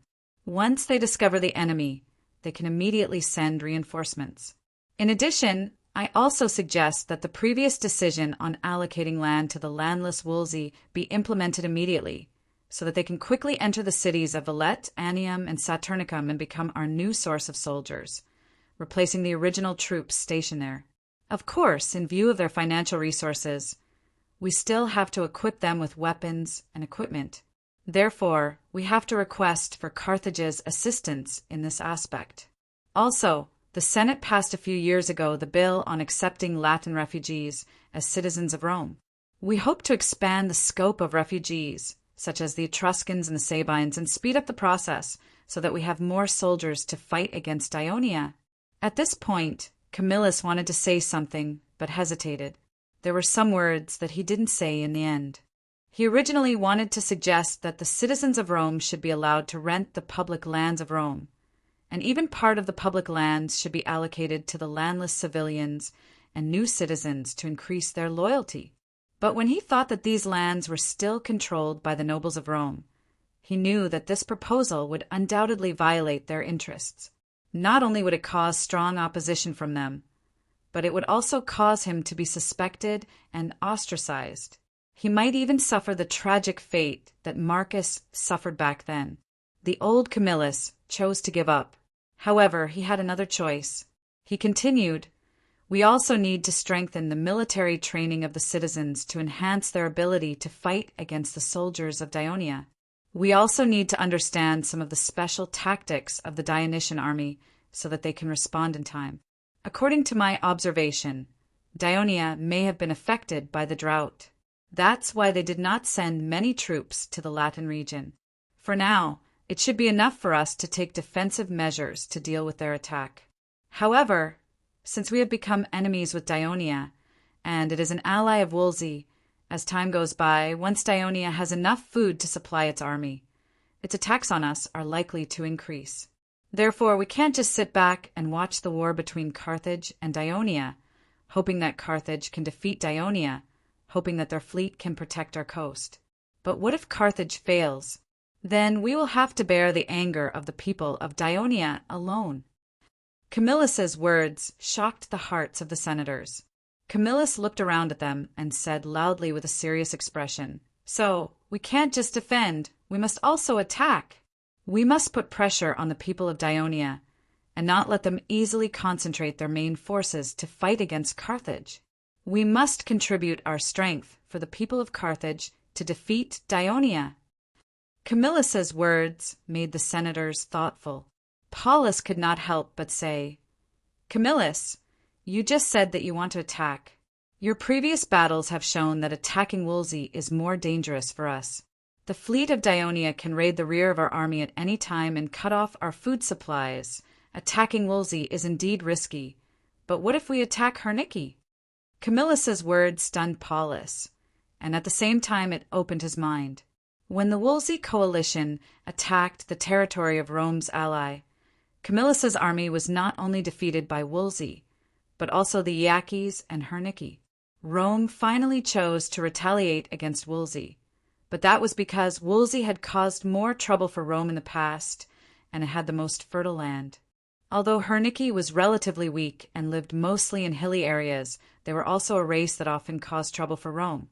While Paulus was thinking, Camillus continued, "While we defend against the possible attack of the Wolsey and Dionia in the southwest, we cannot sit back and watch the war between Dionia and Carthage. We should send troops to the northeast to attack Herniki. The strength of the Herniki has been seriously weakened by us in the previous war. If we can destroy it, not only will we have one less enemy for Rome, but the occupied land can also be distributed to the landless civilians of Rome. In addition, some of the Wolsey towns adjacent to Herniki will also be the focus of our attack. As a Wolsey ally, if the Dionia come to our rescue, we can fight them in the inland areas far away from the coast. But it is mainly hilly and mountainous, which is not conducive for our heavy infantry to fight." Frius reminded. Camillus immediately replied, "But it is also not conducive for Dionia soldiers to fight, let alone their powerful cavalry. We're more familiar with the terrain there, and at the same time we have the support of our Latin allies, so we have nothing to worry about. We can pin down the Dionia there, and even force them to send more reinforcements. Once Carthage wins the naval battle, we can send another army to attack Wolsey's territory from the southwest plains, and finally surround the Dionia." The senators nodded, but some expressed concern. "The Wolsey towns on the edge of Herniki are close to the Simonians. I heard that the Simonians and Dionia are allies. What if? You don't have to worry." Paulus said loudly, "Carthage's messenger once mentioned that the Simonians have long been dissatisfied with Dionia, and they are likely to take action against Dionia in this war between Carthage and Dionia. Carthage also said that they will attack Dionia immediately. We can't believe their words." Another senator complained. But no matter what, Camillus's analysis stirred up a heated debate among the senators, and at the same time, it also made them determined to fight the kingdom of Dionia. At this time, Potitus stood up with the support of his walking stick. As a senator who had dominated the political scene of Rome for decades and served as consul and military officer more than 10 times, his prestige was enough to make the others consciously stop discussing or lower their voices before he even started to speak. "Dear elders and newcomers, the war with Dionia this time is just like the war with the Celts in the past. It concerns the life and death of our Rome. All of us citizens of Rome must work together to face the severe test that Jupiter has given us once again. Any argument, doubt, and internal strife will be a waste of our energy and time, destroying our unity and preventing us from taking the right action in time. Therefore, I propose that at this critical moment, the Senate elect a dictator and let him lead the citizens of Rome to win the war against Dionia." As soon as Potitus's voice fell, the meeting hall fell silent for a while. Then Paulus was the first to speak. I agree with Potitus's suggestion. Elect a dictator to deal with the war with Dionia with all our might. Then Phraates also expressed his support loudly. As a military officer who has fought against Dionia, I know how powerful the people of Dionia are. We need a dictator to eliminate the contradictions among the people, unify everyone's understanding, and devote all our efforts to this difficult war. Only then can we win the final victory. The selfless speech of the two military officers won the support of most of the senators present.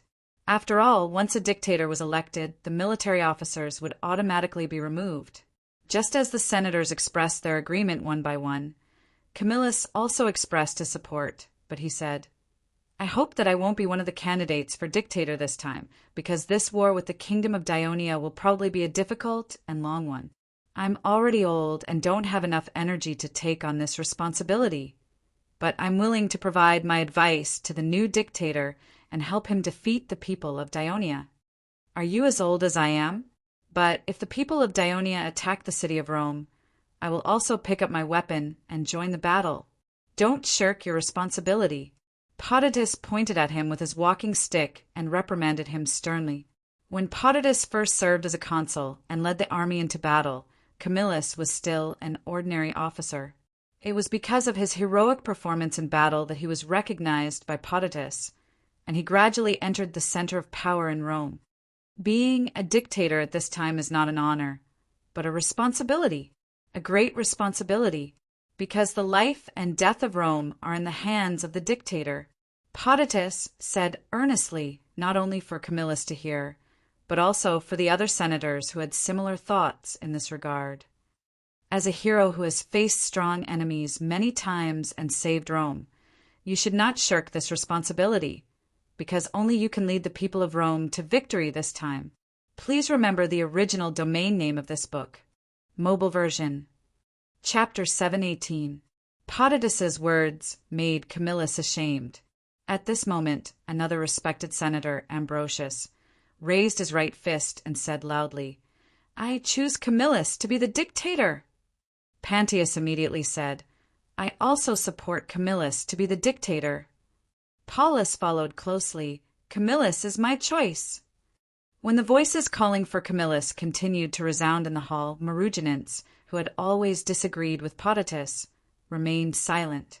Under Quintus' envious gaze, Camillus clenched his fists. In December of the 13th year of the kingdom of Dionia, 380 BC, the senators reached an agreement to elect a dictator to lead Rome in the war against the kingdom of Dionia. At the following meeting of the Council of 100 held in Mars Square, Camillus, whom the senators favored, was once again elected as the dictator to deal with the war against Dionia. In the following period of time, the battlefield in the north became quiet. After the Volsci found out that the cities of Antium and Saturnicum were heavily garrisoned, considering their lack of troops, and with Amyntas' suggestion, they temporarily suspended the plan to recapture the cities occupied by the Roman army. Instead, they let their soldiers train with the First Legion of Dionia so that they could strengthen their cooperation in future battles. At the same time, they began to contact more ethnic forces that were dissatisfied with the Roman army, such as the Hernici, the Marsi, the Aquis, and even the Sabines to fight against Rome. Under the pressure of the 50,000 troops of Rome, the weak Volsci actually repelled the Roman army with the help of the Dionia. The news quickly spread throughout central Italy, and it did make some forces think about it. So Topyrus, who stayed in Sels, began to get busy. At the same time, the news that the Roman army was defeated by the Dionia and the Volsci army also spread to the neighboring Semines mountains. After hearing the news, the high-ranking officials of Caratini, who were dissatisfied with the delay of Dionia returning the captives and were about to send messengers to Turiae to protest, immediately stopped and quietly observed the situation. And this news was accompanied by the words of the Roman people to the Carthage messenger. If the Carthage people do not send troops to attack Dionia, Rome will have to sign an armistice with Dionia. When the news reached the ears of Carthage and the Iberian Peninsula, Margot immediately realized that he had to change his strategy and could not continue to be in a stalemate with Hanno on the issue of sending troops. Otherwise, once the Roman people in Dionia armistice, the Carthage people would attack Dionia independently, which would be very difficult. Even with his understanding of the conservative guys in the Senate, they were likely to give up the declaration of war against Dionia and re-sign a peace agreement with it. Therefore, he immediately convened a meeting of the family members. After reaching an agreement, he quickly sent a messenger to the Senate of Carthage and asked Predicuba to express at the meeting that the Iberian colony was willing to send 20,000 troops and obey the command of the commander appointed by the Senate. Hanno, who had regained control, was satisfied with Margot's concession, but he also knew that the situation at this time no longer allowed him to delay. So the Senate quickly made a decision to send troops to Sicily and attack the territory of Dionia. The commander of the Carthage army appointed by the Senate was Monteadino, a member of the Hanoverian party. Over the years, he had been implementing the political concept of developing inland advocated by Hanno. He had led the army to defeat the tribes of Namibia many times and made a great contribution to the conquest of the Namibian region by Carthage. Therefore, Hanno was more relieved to let this senator, who was also an outstanding veteran, serve as the commander of the expedition to Sicily. As a result, the entire city of Carthage, its allies, and the Namibian region under its control began to recruit soldiers, assemble warships, and prepare supplies. At this time, the riots of Ligwim, the free city of the kingdom of Dionia, which had lasted for dozens of days, had subsided. The citizens of the city were holding an important citizens' assembly.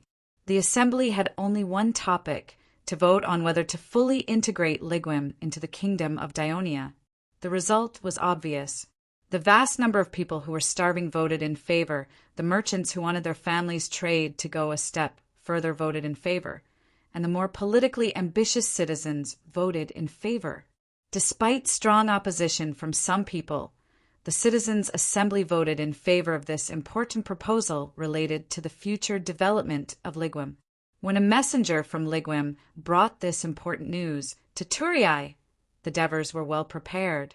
He immediately wrote a passionate letter, praising the people of Ligwim for making the best decision, and solemnly promised that after Ligwim truly became a part of the kingdom, it would continue to maintain prosperity and trade, and its people would receive more rights and better care.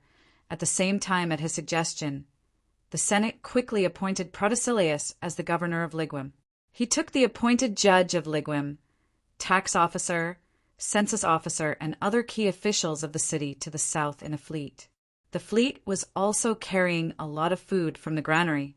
When the fleet passed by the port of Rockley, the 7th Legion, which had been notified long ago, sent a large group of soldiers to board the fleet.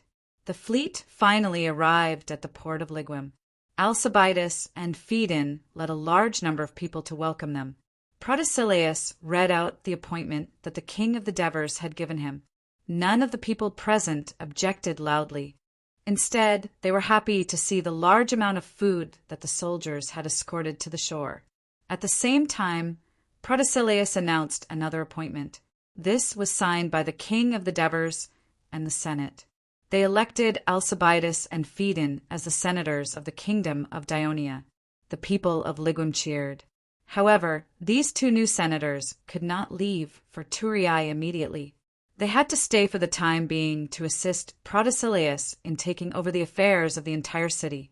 With the full assistance of the two of them, 1,000 soldiers of the 7th Legion maintaining order, and the political skills that Protesilaus had honed over the past 10 years of administrative experience, the entire process of taking over Ligwim was relatively smooth. 10 days later, Alcibiades and Phedon received an invitation from the Senate to go to Turii to participate in this year's National Assembly of Dionia. At this time, the remains of the wounded and dead soldiers of the 1st Legion had already been sent back to Turii. At this time, the Assembly of Dionia's National Assembly and the Assembly of the Protectors were about to begin. At the same time, the kingdom's annual football final was also about to be held. On the 1st of January in the 14th year of the Kingdom of Dionia, 379 BC, according to the traditional customs that had been formed since the establishment of the kingdom. On the first day of the new year, the king, the senators, the representatives of the local councils, and the representatives of the protectors gathered in front of the temple of Hades on the sacred hill. The king of the Devers, who was the high priest, loudly read the obituary for the souls of the heroes. Accompanied by the solemn music, the royal guards walked with steady steps and carried the stone tablets engraved with the names of the soldiers who died in Wolsey and Campania into the Hall of Heroes. From now on, they would receive the blessings of the King of Hades and the reverence of the people. At the same time, their souls would also protect the land that they had protected with their lives. Because of this, the relatives of the deceased who came to pay their respects did not cry even though they were grieving. On the contrary, their eyes were filled with pride and anticipation. On the second day, the same group of representatives of the parliament and the protectors sat in the VIP seats in the main arena of Dionia. They watched the lively opening ceremony of the kingdom's football final and the first match that followed. For the members of the parliament who came to Turin for the first time from the Downey region, they were shocked by the cheers of more than 50,000 spectators. The exciting match also attracted their attention. On the third day, the assembly of the parliament was held. It was held in the great hall of the Senate. The hall that could accommodate more than 1,000 people was finally able to fully function and was filled to the brim. In order to ensure that the members of the parliament could hear the speech clearly, more than a dozen people were arranged around the podium in the center of the hall. Of course, according to the usual practice, not long after the assembly began, all the members of the parliament applauded and welcomed Hegemon's entry into the kingdom. Next, the attention of the participants was focused on two topics, the drought and the war. So when the Minister of Agriculture, Bacchus, finished talking about the disaster relief in the kingdom last year and some new measures to be taken in agriculture this year, the members of the parliament spoke enthusiastically. Among them, there was a Masapi member from Udi who spoke on behalf of many people. This old man had also experienced the great drought in southern Italy more than 20 years ago. Unlike the Greeks, the Masapis did not have a prosperous sea trade. Could they buy food everywhere and could even colonize other places, so he saw many Masapis starve to death in front of him. So far, he had not heard of any Masapis starving to death in this drought that was no less severe than the one that happened more than 20 years ago. So far, he had not heard of any Masapis starving to death. Therefore, he was so excited that he loudly praised the kingdom's disaster relief, which resonated with many people. Of course, there were also people who expressed concern. Although the drought has ended, the domestic food supply is getting more and more tight. Now that the war has broken out, can the domestic food supply last until this year's autumn harvest? Note: the Assembly of Hundreds was one of the 3 major citizen assemblies in Rome. At this stage, it was the highest level of the citizen assembly. The Assembly of Hundreds, formed according to property and class, could only have one opinion, and according to the status of the Assembly of Hundreds, they would vote in descending order. When the proposal received more than half of the support, the voting would immediately end. Often, the Assembly of Hundreds at the back would not have the opportunity to vote, and most of them were composed of commoners. The other 2 were the Curian Assembly and the Tribus Assembly. The Curian Assembly was an assembly that only the clans of Rome could participate in, and the commoners were completely excluded. It had great power during the reign of the king, but at this stage its power was greatly reduced, but it still handled some matters related to the nobles. At this stage, the Tribus Assembly was only an assembly held by the commoners of Rome according to the tribus they belonged to, and the proposals produced were only valid for the commoners. After 100 years, it would become the main legislative body of Rome. Chapter 719. The Devers sitting on the throne announced, loudly, "You don't have to worry about the food problem at all, because Dionia has formed an alliance with Egypt. The Egyptian pharaoh Nectaneb has promised to provide Dionia with a large amount of wheat free of charge until the autumn harvest.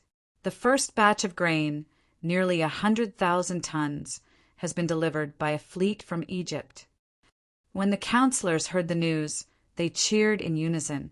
Their faces were filled with joy.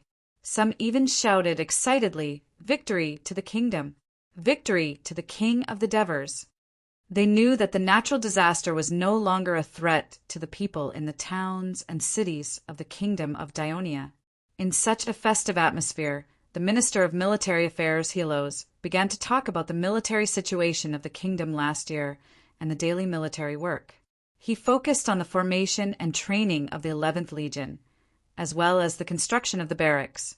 He expressed his gratitude to the towns and cities in the Downey region for their active cooperation. Next, he talked about the causes of the two wars that happened last year, from the fact that the Catini repeatedly violated the covenant and invaded Dionia's ally, the Campanian alliance, to the fact that the Campanian messengers came to Turiae to ask for help. The Dionian messengers went to Catini to stop the war, but were rejected. In the end, the kingdom had no choice but to send Legio III to crush the Catini's attempt to invade the Campanian alliance. Then he talked about the long-term support and aid that the Carthage had given to Rome, the sinister purpose of this move, and Rome's large-scale attack on Wolsey. When Wolsey asked for help, he talked about the reason why Dionia formed an alliance with it and sent troops to support it. He also briefly described the whole process of Wolsey's battle.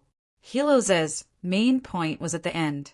He loudly reminded the people in the hall, because Carthage took the initiative to tear up the friendly agreement with Dionia and declared that if Dionia and Rome go to war, it will declare war on Dionia. And according to intelligence, Carthage is actively preparing for war.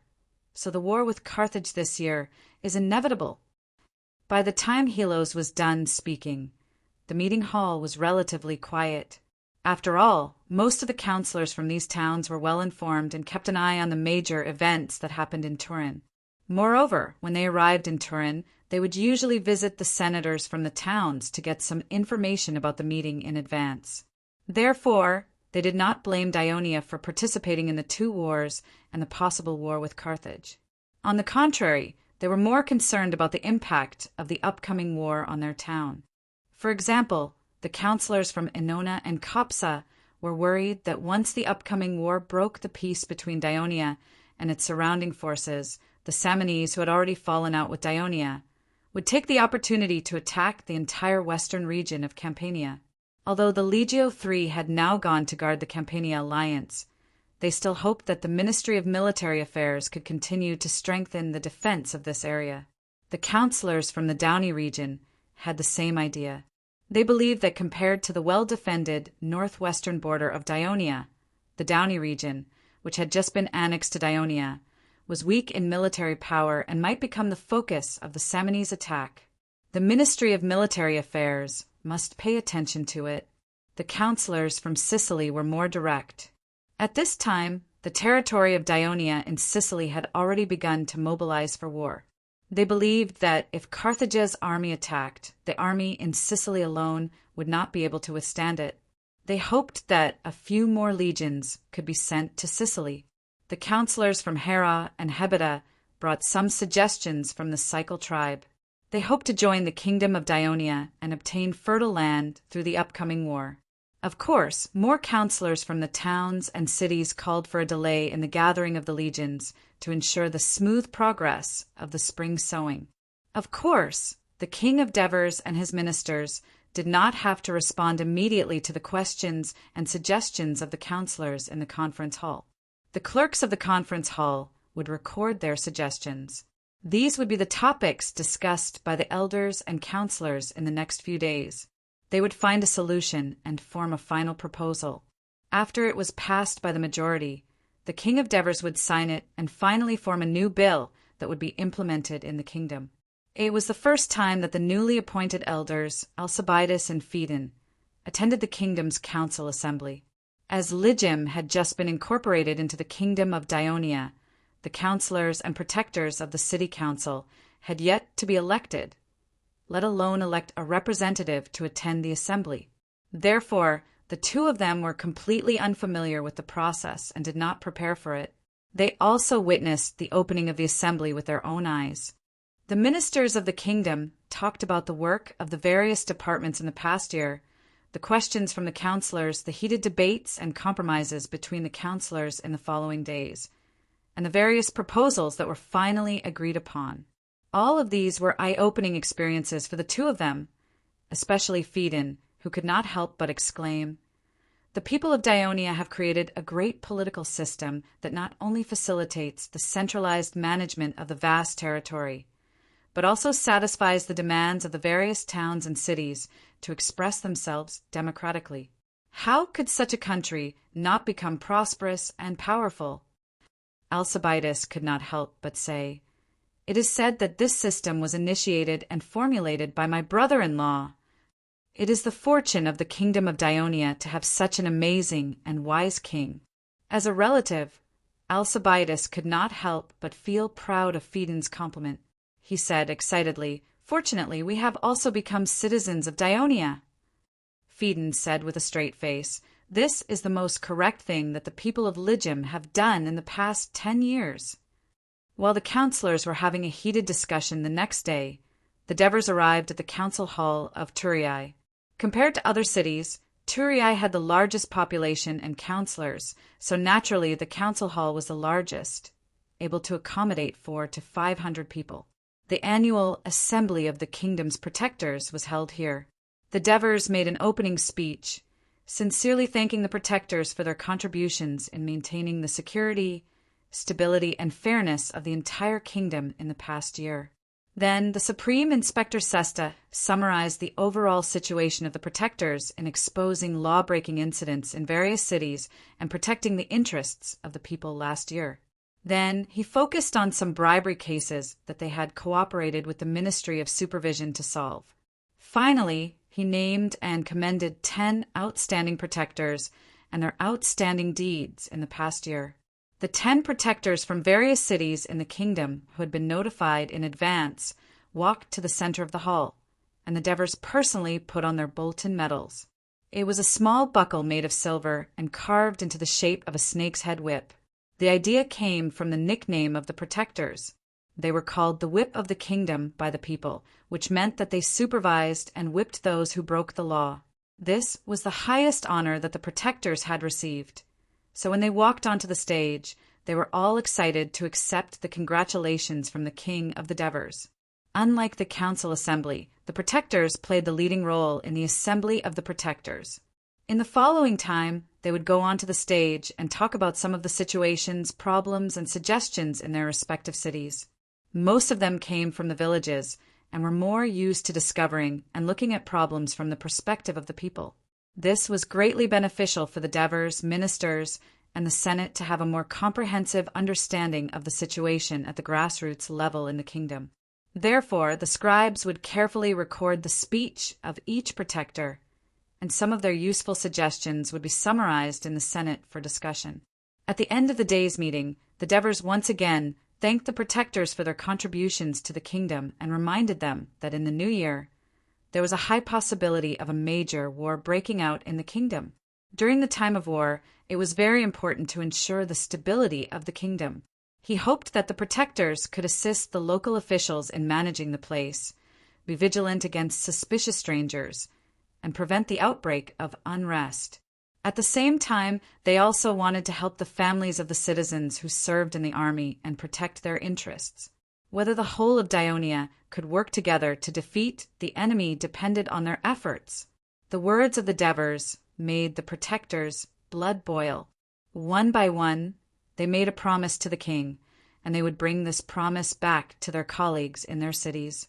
While the Devers were using the Assembly of the New Year to unify the understanding of the people in the cities of the kingdom and prepare for the upcoming war, Cynthia was receiving a Doris who came to visit her in the mansion of Patroclus on the south bank of the Crati River. She asked the chef to prepare good food and wine for her brother. "Sister, are you sure you don't want to eat some? This fish tastes good." Adonis asked casually as he ate the food. Cynthia touched her belly and shook her head. "I just want to vomit when I see fish and meat now. Mother specially sent a chef to make me dishes suitable for pregnant women. Mother treats you so well." Adoris sighed. "Don't tell me your parents don't treat you well." Cynthia asked in return. Adoris was speechless for a moment and quickly buried her head in her food. Cynthia looked at her and suddenly asked, "You're usually busy with training in the barracks and rarely even go home. Why are you here today?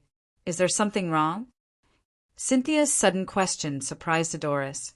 He was obviously not prepared. He stammered, "No, nothing. I just heard that you're pregnant, so I came to see you." Cynthia immediately put on a stern face and put on the airs of a big sister. "I'm your sister. Do you think I don't know what you're thinking? Don't beat around the bush. What do you want to say?" Chapter 720. Since he was young, Adoris was most afraid of divers and Cynthia. Seeing Cynthia's unhappy expression, he didn't dare to be long-winded. He took a big gulp of wine and said, "Sis, I want you to go and plead with Mother. Ask her to help me talk to Father and change my army's affiliation to the 1st Legion. You want to go to Wolsey." Cynthia immediately understood Adoris's intention after hearing his words.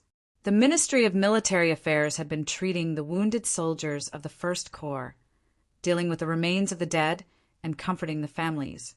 They were also selecting reserve soldiers to send to Wolsey to fill the gap in the 1st Corps.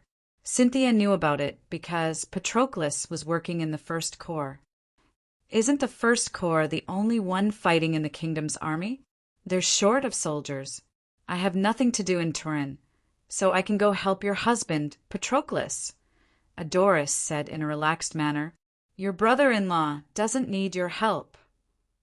Cynthia said straightforwardly. She knew that Adoris didn't have a close relationship with her husband. She was just making up an excuse. Furthermore, the 1st Legion had suffered heavy casualties in the war in the north this time. Even some of the middle and high-ranking officers had died in battle. Cynthia was terrified when she heard the news.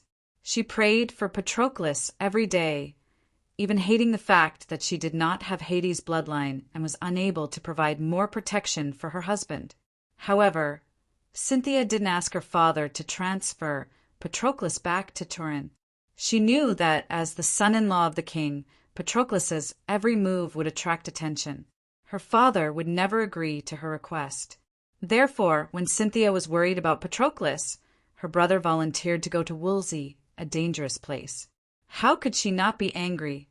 She warned him, "Adoris, you have to learn from Crotto. Stay in Turin and don't let your parents worry. I can't compare to Little Crow. He can be busy in the Ministry of Military Affairs, but I'm already 21, and I can only hang around Turii every day." Adonis grumbled. "That's because Father arranged a few positions in the Ministry of Military Affairs for you. But you didn't want to go."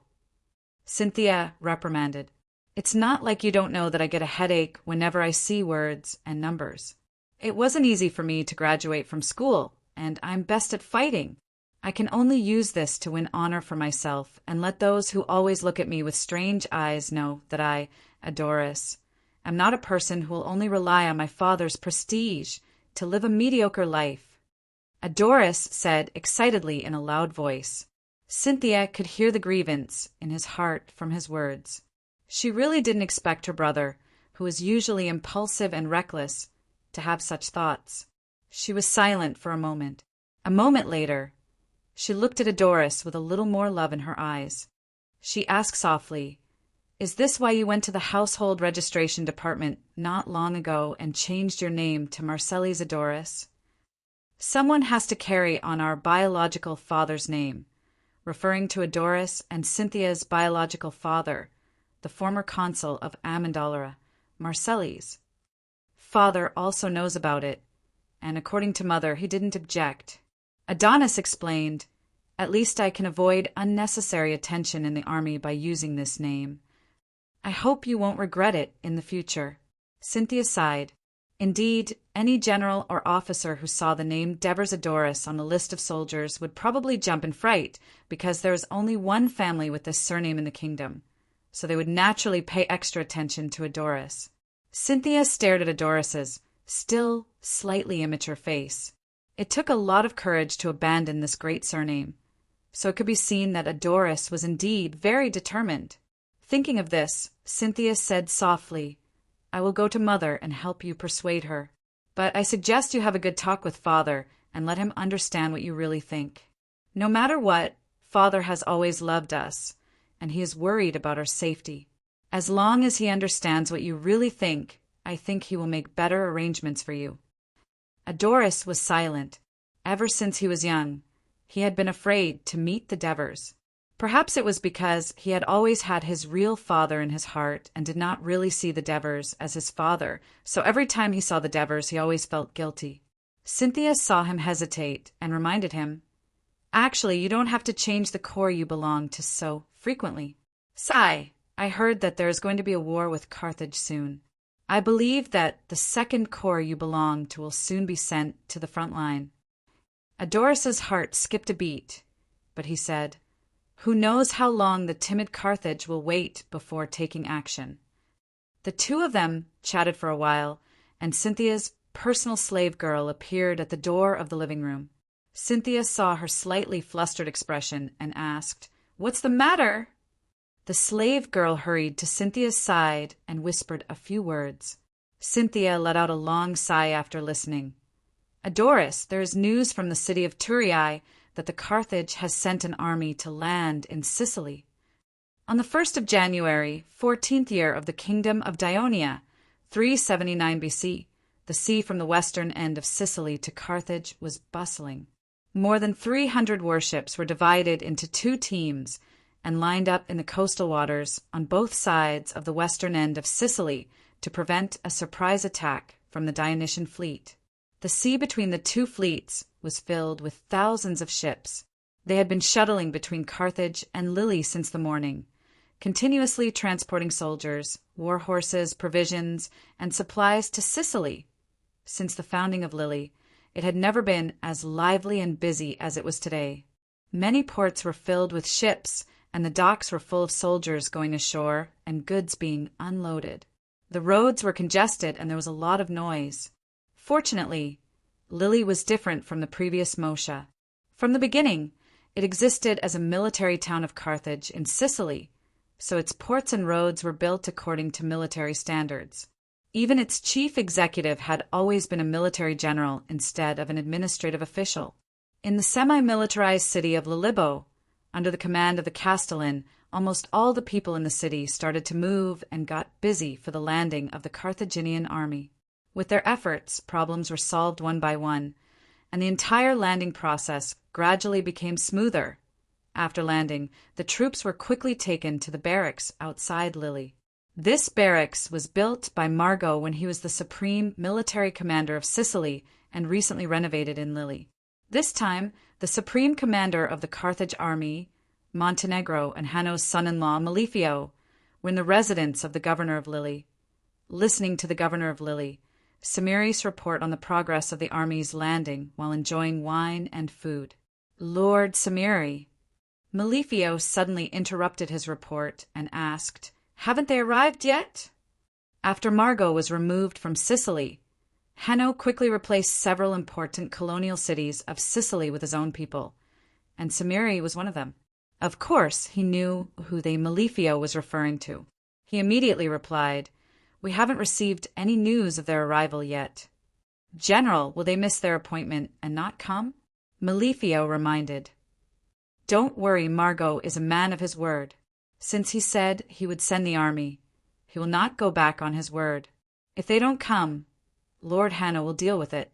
We don't have to worry about it," Montenegro said casually.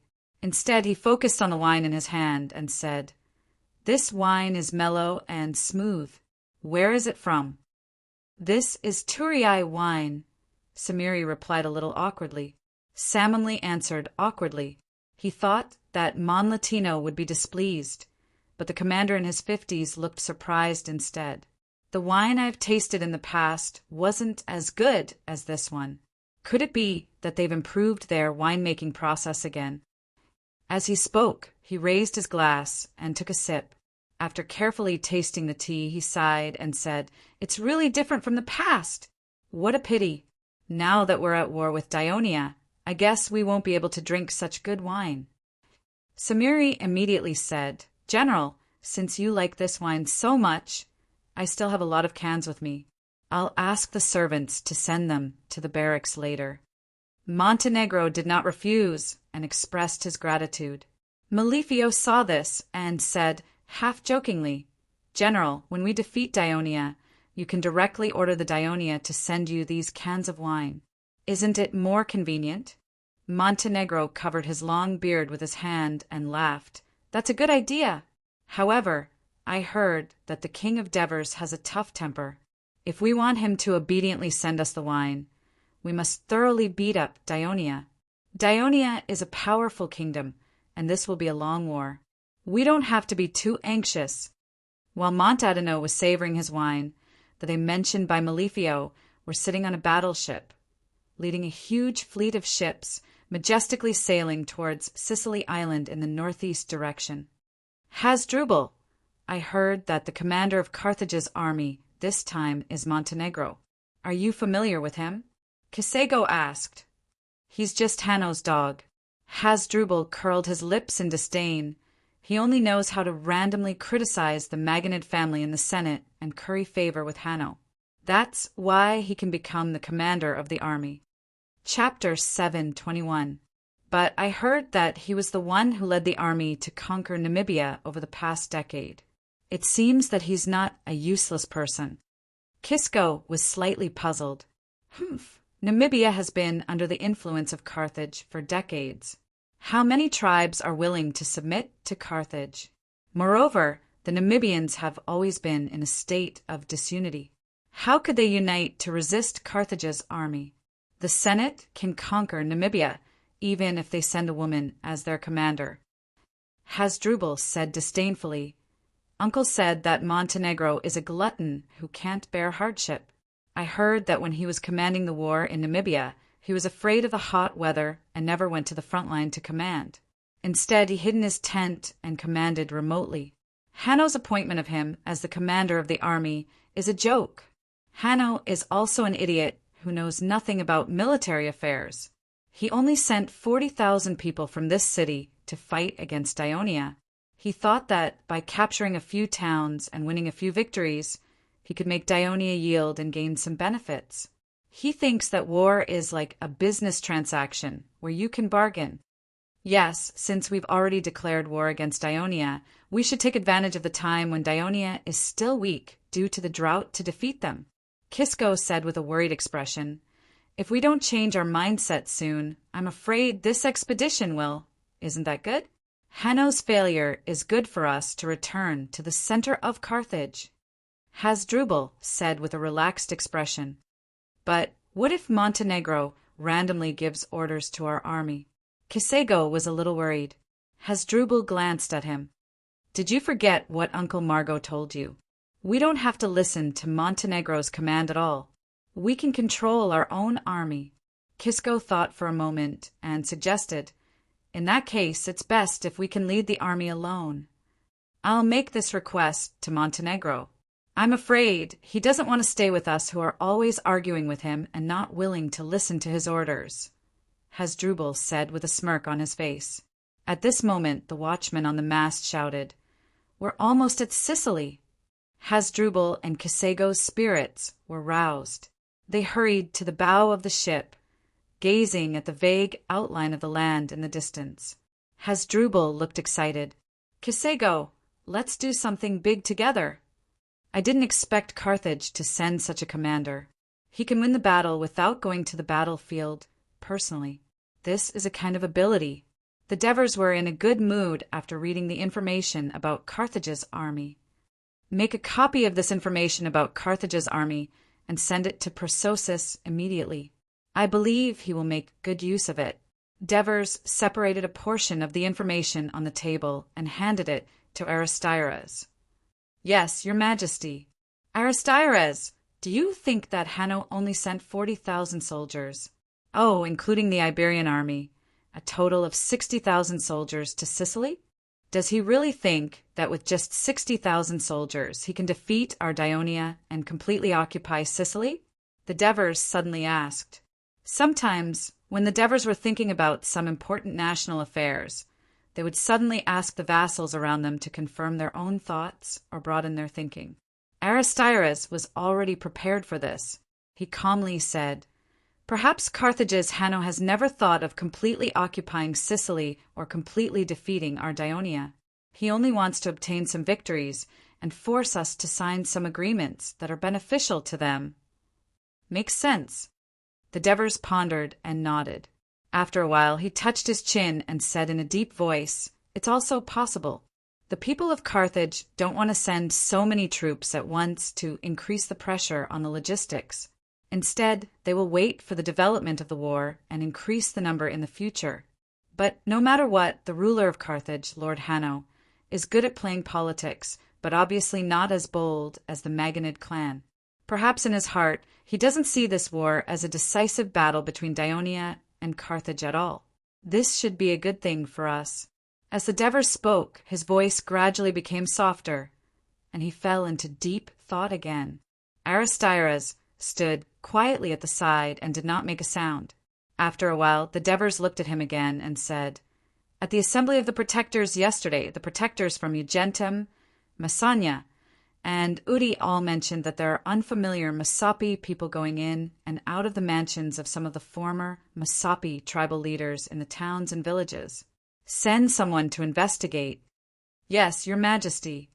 It's best to find out who's supporting them. It seems that some people want to take advantage of the war between us and Carthage to create more trouble for us." The Devers looked ahead with a sharp gaze. In fact, he already had a suspect in his heart. "Yes, Your Majesty, I'll do it immediately." Aristides looked solemn. At this moment, a palace guard came in and reported, "Your Majesty, Lord Sicorian has arrived." "Let him in quickly," the Devers said happily. Aristides immediately took his leave. Sicorian, who was already in his 40s, still had a slender body and vigorous movements. There was no sign of a fat, middle-aged man. He strode into the office and came before the Devers. He quickly and straightforwardly gave a standard military salute. "Your Majesty, I'm here." "Look at you. It seems that you can't wait any longer," the Devers joked. "Isn't that so, Your Majesty? I've been in that small bay in Tarentum for almost 10 years. I've almost forgotten how to pilot a warship." Sicorian also joked. "It seems that I'll have to reconsider changing a naval commander," the Devers said seriously. "Is there a better naval commander than me in the kingdom?" Sicorian immediately replied. Both of them burst into laughter. "This time, I'll send you to Sicily to command the 1st and 3rd fleets to fight against Carthage's navy. The commander of the 3rd fleet, Flarios, used to be your subordinate, so it'll be easier for you to command him. Do you have any other requests?" The Devers said seriously, "Can I command the 2nd fleet as well?" Sicorian made his request without hesitation. The Devers shook his head. "Middleades' fleet needs to pin down the people of Rome on the west coast. Besides, after the 1st fleet of nearly 60,000 people went to Sicily, most of their food supplies will be provided by the kingdom. You also know that the kingdom has just experienced a drought, and the cities in southern Italy are short of food supplies. I've prioritized the food delivered from Egypt to your fleet. If you add another 30,000 to 40,000 people, I'm afraid that most of the navy under your command will have to go hungry." Currently, there were 4 fleets in the kingdom of Dionia. The 1st fleet was mainly stationed in Tarentum, the 2nd fleet was stationed in Trine, the 3rd fleet was stationed in Cadanae, and the 4th fleet was stationed in Brindisi. As a large number of people were needed to form a fleet, in principle, they were assigned to the nearest fleet. For example, the main force of the 1st fleet was stationed in the northwest corner of Tarentum, and the land from there to Metapontum was basically allocated to the sailors and helmsmen of the 1st fleet. Some of the sailors came from Tarentum, Metapontum, and Heraclea. Therefore, every time the 1st fleet trained, they could bring enough rations and arrive at the base in time. In addition, the main combat force of the Dionysian fleet was the Raven warship, and the main combat method was to engage in boarding battles, which required a large number of infantrymen to fight on board. During the war in southern Italy, the infantrymen were completely provided by the army. However, after the establishment of the kingdom, Sicorian made a suggestion to the Ministry of Military Affairs. He believed that it would be difficult to coordinate the army's participation in the naval operations every time, because the fleet and the army were not stationed together, and it was impossible to train with every army, and it would be impossible to fully exert the power of the army during the war, because they would be transferred to the fleet from time to time. It would be better to let each fleet be equipped with their own infantrymen, so that they could devote themselves to the fighting at sea and the invasion of the enemy's coastline. The Ministry of Military Affairs argued about his suggestion. In the end, the report was passed to the Devers, and the Devers readily signed agreed. This was because he knew very well that the Navy had always been used for attack, and they needed to have their own Marine Corps. For this reason, the naval base needed enough land to accommodate the sailors and infantrymen of the fleet. Therefore, the Second Fleet was stationed in Treen, where there was the Opimia Plain. The Third Fleet was stationed in Cadani, where there was the fertile Catania Plain. The Fourth Fleet was stationed in Brindisi, and Brindisi itself was a naval base. While the First Fleet was stationed in Tarentum, there was also a sub-fleet stationed in the military port in the southern part of the Sabari Plain. Therefore, the scale of each fleet was quite large, especially the First Fleet, whose numbers completely exceeded the sum of the 5 army corps. Once they were far away from their base, the consumption of food was huge. Of course, Sicorian knew the pros and cons of this, so he did not insist. He then raised a sensitive question. When I go to Sicily, who will be in charge of commanding the operations? Will it be me or the newly appointed commander of Sicily, Prososus? The Devers stared at him and said solemnly, in principle, you will be in charge of the navy, and Prososus will be in charge of the army.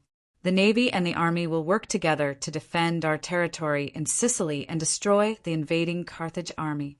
When you and Prososus discuss the military plan, the governor of Sicily, Cyprilos, will also participate. When the two of you can't come to an agreement, he will make the final decision. Once the plan is established, it must be carried out with full force, without any shirking or delay. Please remember the original domain name of this book. Mobile version. Chapter 722. Your Majesty, don't worry. I'm a senator of the Senate, after all. I won't act recklessly without considering the bigger picture. The Devers also smiled. With you in charge of the Southern Sea, I can rest assured. However, after you have complete control of the Sicilian Sea, don't completely seal off the sea passage between Carthage and Sicily. Why? Sicorian blurted out in surprise. Because we need to give Carthage hope. Let them consume their own resources and send the citizens of Carthage to Sicily. The Devers' eyes flashed with a cold light. General, how can you allow Hasdrubal to lead his army to attack the north coast of Sicily alone? Malefio barged into the main tent and loudly questioned Mont. Mont did not reprimand Malefio for his rudeness. He shrugged and helplessly asked, If we don't let him go, what else can we do? Just because he refused to send his troops as the vanguard, he quarreled with me here for 3 days. This has seriously affected my command of the other troops. Can I punish him with military law? Malefio was speechless for a moment. He immediately realized that Hasdrubal was the most important member of the Maganid family. Punishing him just because of a dispute over a military point of view was not something that Mont, who had an ordinary background and strength, would dare to do. If he really carried out the punishment, it might give Maganid an excuse to withdraw the troops. Mont was afraid to take action for fear of breaking the vanguard. Malefio said unwillingly, We can report Hasdrubal's rudeness to the Senate and let them punish him. Mont secretly shook his head. Malefio was still too young. The battle has not even started, and he already suggested that I ask for help from the Senate. Wouldn't this make the senators feel that I'm too incompetent? How can I let Hanno be at ease in handing over the command of the army to me? Thinking of this, he smiled coldly Actually, it's a good thing that Hasdrubal is leading his army to attack the north coast. If he attacks with all his might, he can distract the attention of the Dionysian army and scatter their forces. If he holds back, he will be seen by the Senate and the populace, and will be a disgrace to the Magonid family when compared to our success. I'm sure Brother Ma, who values his family's reputation a lot, would ask Hasdrubal to attack with all his might. Malefio thought for a moment and smiled. How are the soldiers under your command doing? Monadino asked with concern. They all thirst for battle, Malefio answered. That's good. Monadino nodded in satisfaction. It must be known that the Holy Regiment led by Malefio was the main force of Carthage's army. Go back and get ready. We will soon attack east along the south coast. Yes, General. Malefio said excitedly and left. After sending off Hanno's son-in-law, Monadino heaved a sigh of relief.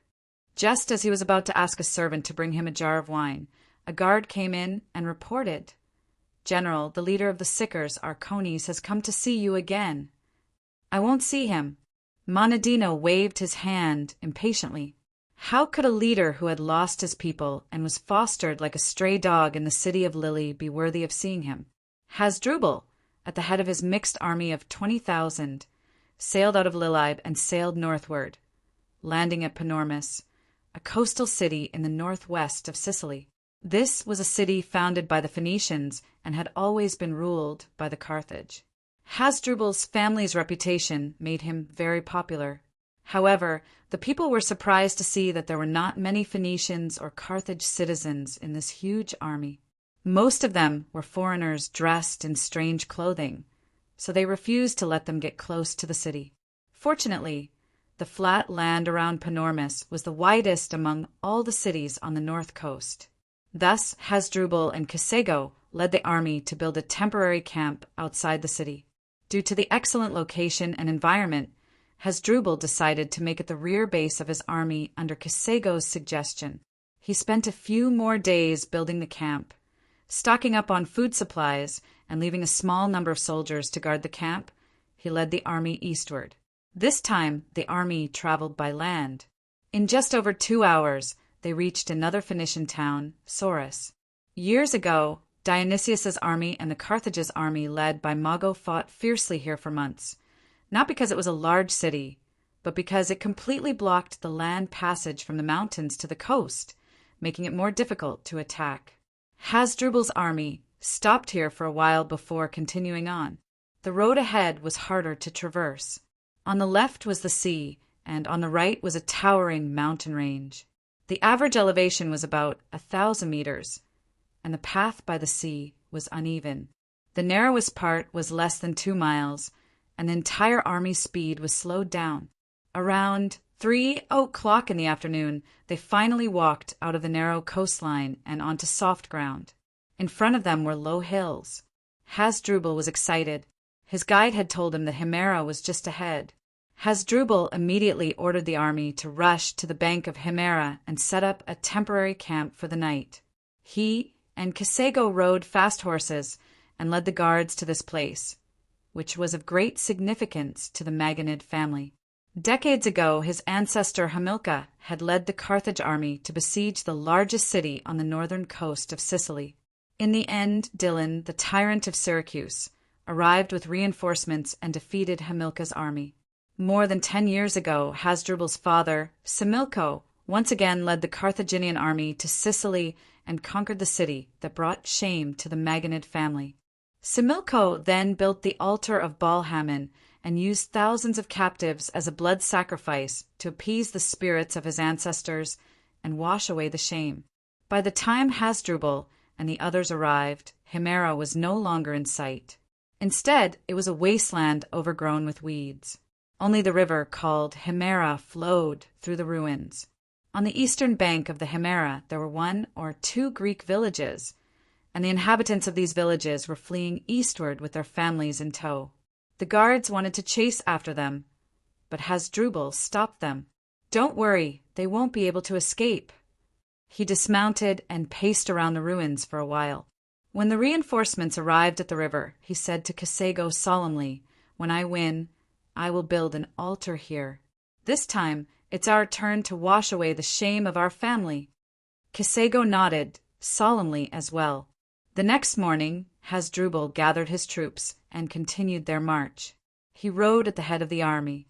The Himera River was in front of them, and further east was the territory of the Greeks. If Carthage's army crossed the river, it would be a declaration of war against the Greeks in Sicily.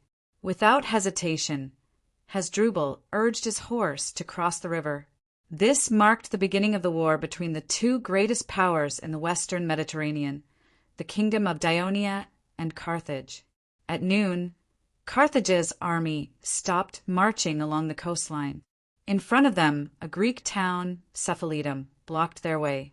Compared to Sauris, Cephalidum's terrain was more dangerous. The side of the town near the sea was a mountain 300 meters above sea level, while the inland side was a continuous chain of mountains that averaged 400 meters above sea level.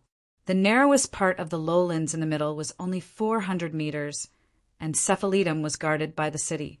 Seeing that the terrain was dangerous, Hasdrubal immediately ordered his troops to form a dense column in front of the town. Due to the narrow terrain, they could not spread out directly, stretching for several miles.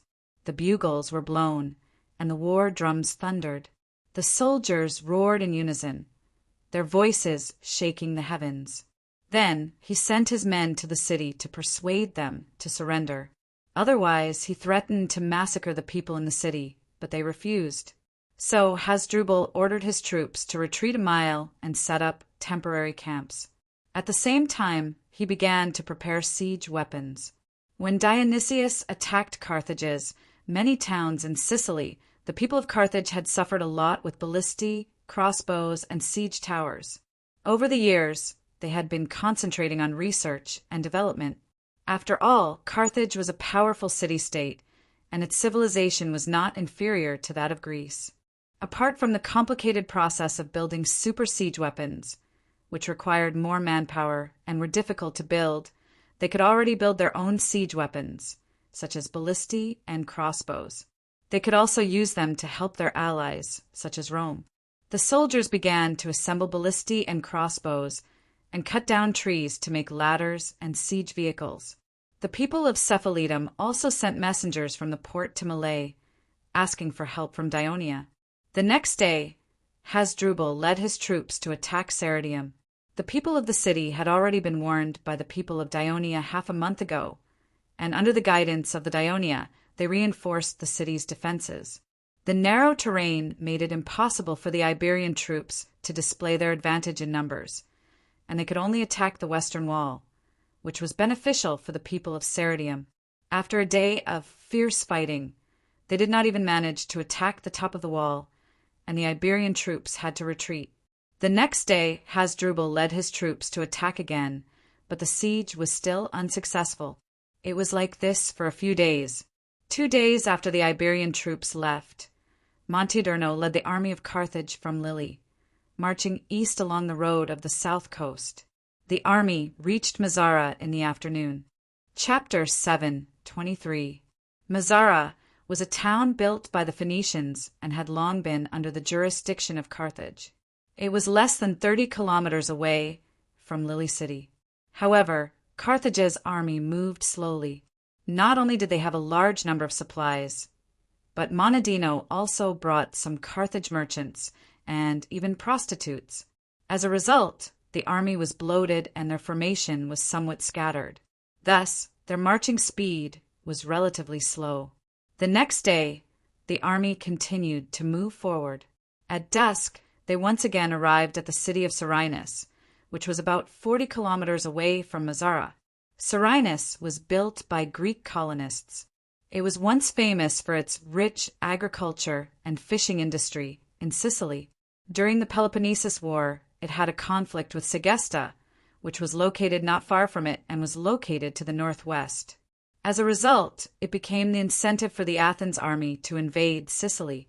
Then, during the long battle between Carthage and Syracuse, Serinus and Segesta, which were located in the western part of Sicily and surrounded by the Phoenicians, were repeatedly captured.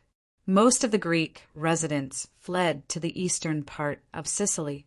Later on, most of the Phoenicians moved in.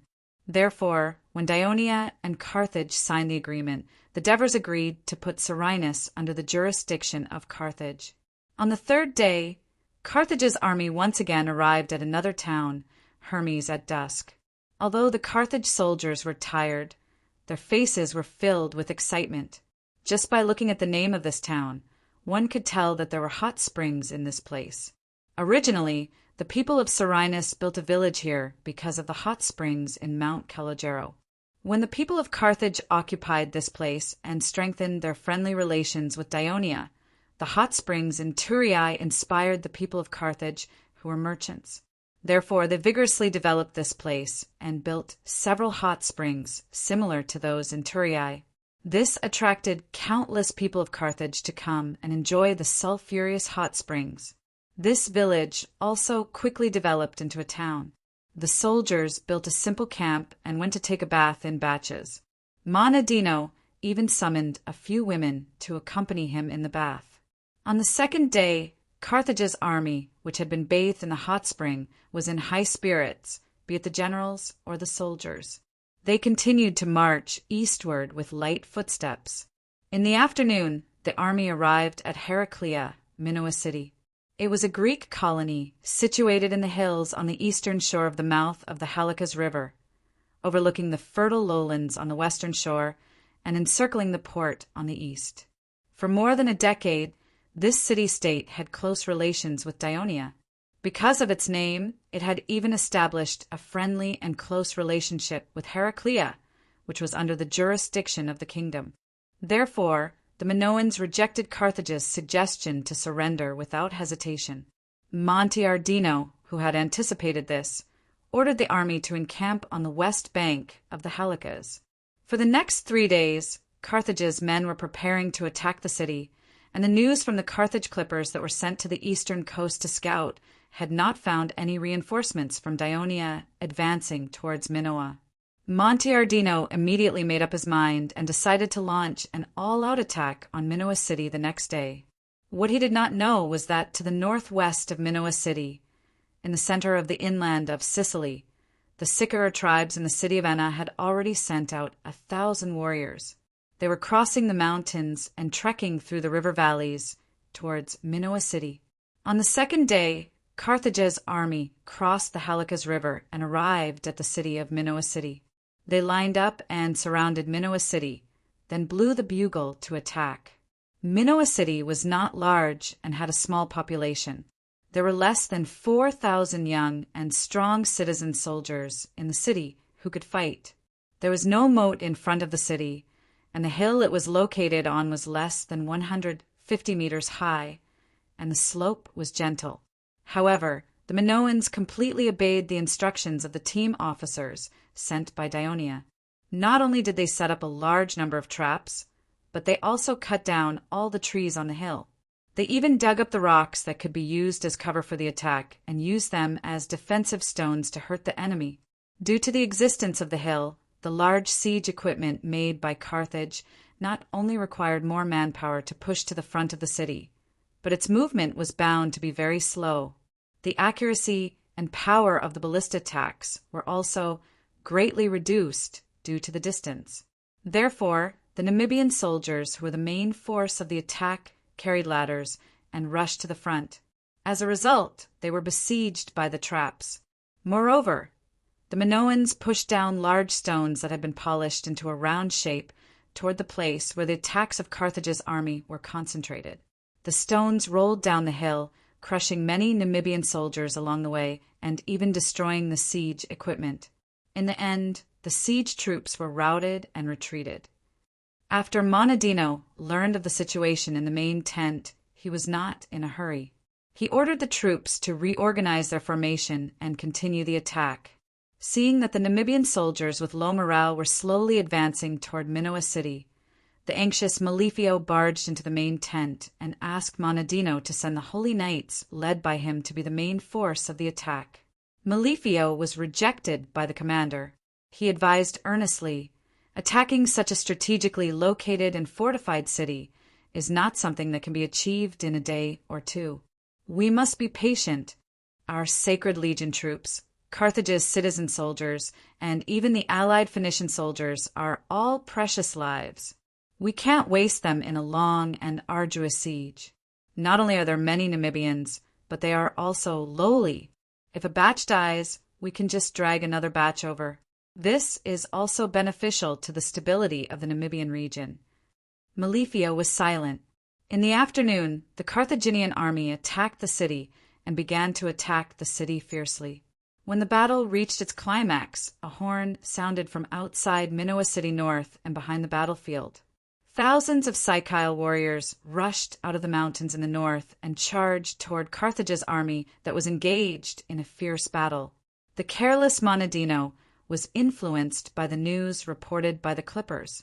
After the siege began, he did not send out scouts to investigate the enemy's situation around the battlefield. He also did not set up a reserve force to guard the rear of the siege troops, especially at the north of Minoa City. The Sicile warriors only wore cloth robes and were armed with spears and javelins, so they were fast. In the blink of an eye, they climbed up the hill and ran to the bottom of the city. They attacked the Namibian soldiers who were attacking the city with all their might. The Namibians, who were already low in morale, were instantly defeated.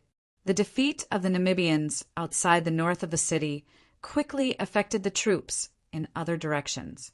The soldiers shouted in panic, "The enemy's reinforcements are here! The enemy's reinforcements are here!" They scrambled down the hill, their speed even faster than the Sicile warriors who were chasing them. These highland natives watched in shock as tens of thousands of Namibian soldiers fled across the Halikas River. They even dragged along the Carthage troops who came to stop them into the main camp. Malifio led the holy knights and infantry, bypassing the fleeing soldiers to stop the enemy's reinforcements. In the end, he realized that the enemies with simple equipment and small numbers did not enter Minoa City. Instead, they quickly ran into the mountains. The mighty Carthage army of tens of thousands was repelled by a mere 1,000 Sicile highland natives. Philomio was extremely ashamed and angry. However, Monadino's expression was calm. In his opinion, even though the Sicile army's ambush had caused the besieging army to collapse, the number of casualties was not high, less than 1,000. For a siege of such a scale, it was nothing. On the contrary, the Sicile attack had exposed the intentions of the Daionia people. As long as the Carthage army strengthened their defenses, the Sicile army would not be able to cause any more losses to the army. After listening to Monadino's consolation, Malifio returned to the camp. He felt indignant.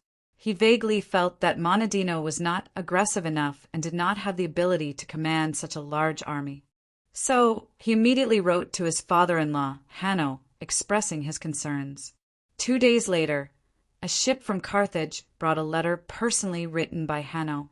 In the letter, Hanno warned Monadino to go all out in this war and quickly achieve some results. This was to let the Senate know that it was the right decision to appoint Monadino as the commander-in-chief of the army. At the same time, he warned Monadino not to be careless and let the army suffer losses. Otherwise, even if some people in the Senate did not impeach him, he would not be able to face the anger of the people. After reading the letter, Monadino felt the pressure. He finally stopped lying drunk in his tent and personally reorganized the army, commanding the soldiers to attack Minoa City. The Minoans seized the 2 to 3 days of rest to rearrange the defensive facilities that were previously destroyed by the Carthage army. Once again, they caused a lot of trouble for the Carthage army. While the Carthage army was attacking the city, the Sicile army wandered around the edge of the battlefield and attacked from time to time. One time, they almost burned Carthage's camp. Although Monadino was already prepared for this and did not cause much damage, they still held up a lot of the Carthage army's energy. In the Carthage army, not only the cavalry, but even the infantry came from the plains and deserts of Africa. There was no way to deal with the Sicile army that could travel through the mountains as if they were walking on flat ground. After much contemplation, Monadino remembered the Sicans, who lived in the mountains west of Sicily and were attached to the Carthaginians, he sent orders to Semimre of Lilibo to raise a force of Sicans and to send them to Minoan. The news of 1,000 Sicile warriors defeating Carthage's 40,000-man army also reached the ears of Leotychides, the Sicilian commander of Dionia, who was closely watching the battle in Cadanae, and he was very surprised. After asking about the details of the battle, he stared at the map and fell into deep thought. After a long time, he took out the information about the Carthage army given to him by the intelligence department and read it over and over again. Finally, he made up his mind. Soon, the governor of Sicily, Cypros, hurried over. "Lord Prosos, why are you looking for me so urgently? Has there been a change in the battle situation?" Chapter 7:24. Yes, there has been a change. Leotychides' tone was flat and lacked passion. Cicator's harassing troops have defeated Carthage's 40,000 siege troops. Cypros thought he had misheard and asked in surprise, "Is that true?" "You mean the 1,000 sicker light infantry with poor equipment?" "I never lie in a war." Leotychides stared at Cypros with bright eyes, but his tone was still calm. "I have decided to change my previous plan. I will lead the 8th Legion to Minoa and face Carthage's men." "Good. As expected of the commander favored by His Majesty.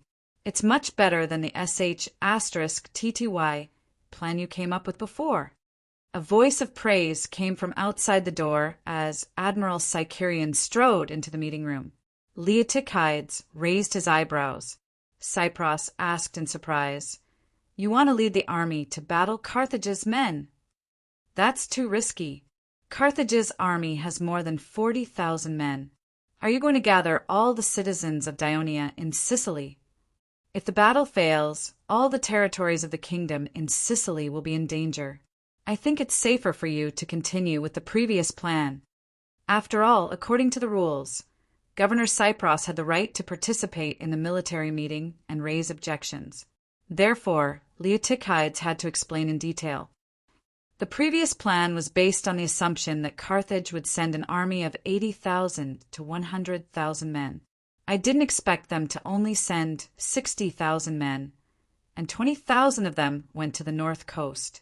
From the information they had received, half of the Carthaginian army of 40,000 was made up of Namibians who had been oppressed by Carthage. Their morale was not high, and the attack of 1,000 Westcelts was enough to force them to retreat. This showed that the ability of their commander was not good. According to the information we received, Carthage's commander, Montenegro, is greedy and does not like to participate in the battle personally. He does not like to get close to his soldiers, so he cannot make full use of the advantage of having more soldiers, even if we have fewer soldiers. But the 8th Army and its reserve troops' fighting strength and morale far surpass the enemy, and we can definitely defeat them. Furthermore, we can't just watch as this Carthage army slowly conquers our allies one by relying on their large numbers. Through battles and victories, they can unify the entire army and increase the fighting spirit and combat strength of the Carthage people. When the Carthage army conquers the south coast, it will be very difficult to fight them again. That's the right way to think. The previous plan was to passively take a beating. I just arrived yesterday and heard about your previous plan. I've been wanting to talk to you about it for a long time, said Sicarion in the tone of a commanding officer talking to his subordinate. Although as a senator of the Senate, Sicarion's qualifications and position in the kingdom were indeed higher than Leotychides's, it still made Leotychides feel a little uncomfortable. But then he remembered that he still had to rely on the navy for future military operations, so he suppressed his emotions and said faintly, "I'm also following the military law of Dionia. All military plans must be made according to the actual situation. Since the situation has changed, of course, my plan will have to change accordingly." Cypros was not like Cornelis, who was easily swayed by personal gains and losses. Once he was convinced, he immediately asked, "How many people are you bringing to the battle?" "The entire 8th Army and 4th Cavalry Regiment, as well as some reserve soldiers, should be around 15,000. The rest of the reserve soldiers will be stationed in the main camp. The allied forces of Leontini and Tanis will not be deployed. They still need to guard against Syracuse. When Leotychides finished, Cypros was once again surprised. Lord Process, isn't 15,000 a little too few? Not at all.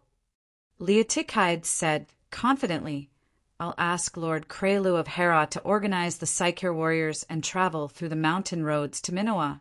I'll lead these 15,000 soldiers and disembark at the port of Kamalina by sea. We'll march along the south coast all the way to the west, and along the way, we'll incorporate the armies of the friendly city-states along the way.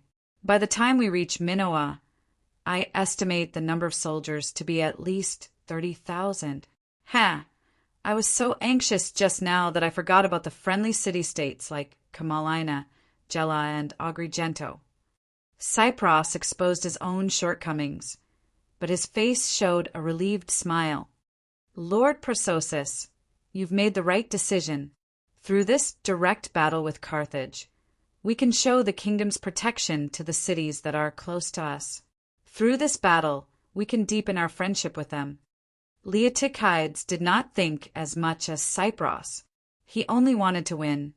So he turned to Sicorian and said, I hope that the transport fleet, as well as the transport of food and supplies, can receive the protection of your fleet, Lord Sicorian. That's the duty of the navy. Sicorian replied readily, but what he said next revealed his true intention. I can use this opportunity to lure Carthage's fleet into a decisive battle with us.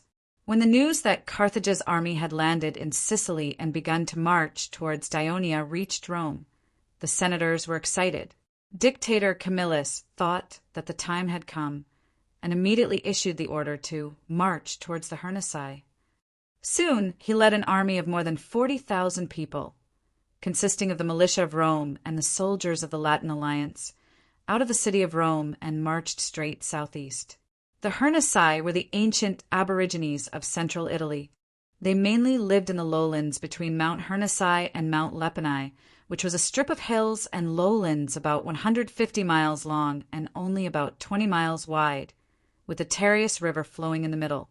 To the west and south of their living area were the Volsci, who lived next to Mount Lepini, and to the east were the Marsi and Aqui, who lived deep in the mountains.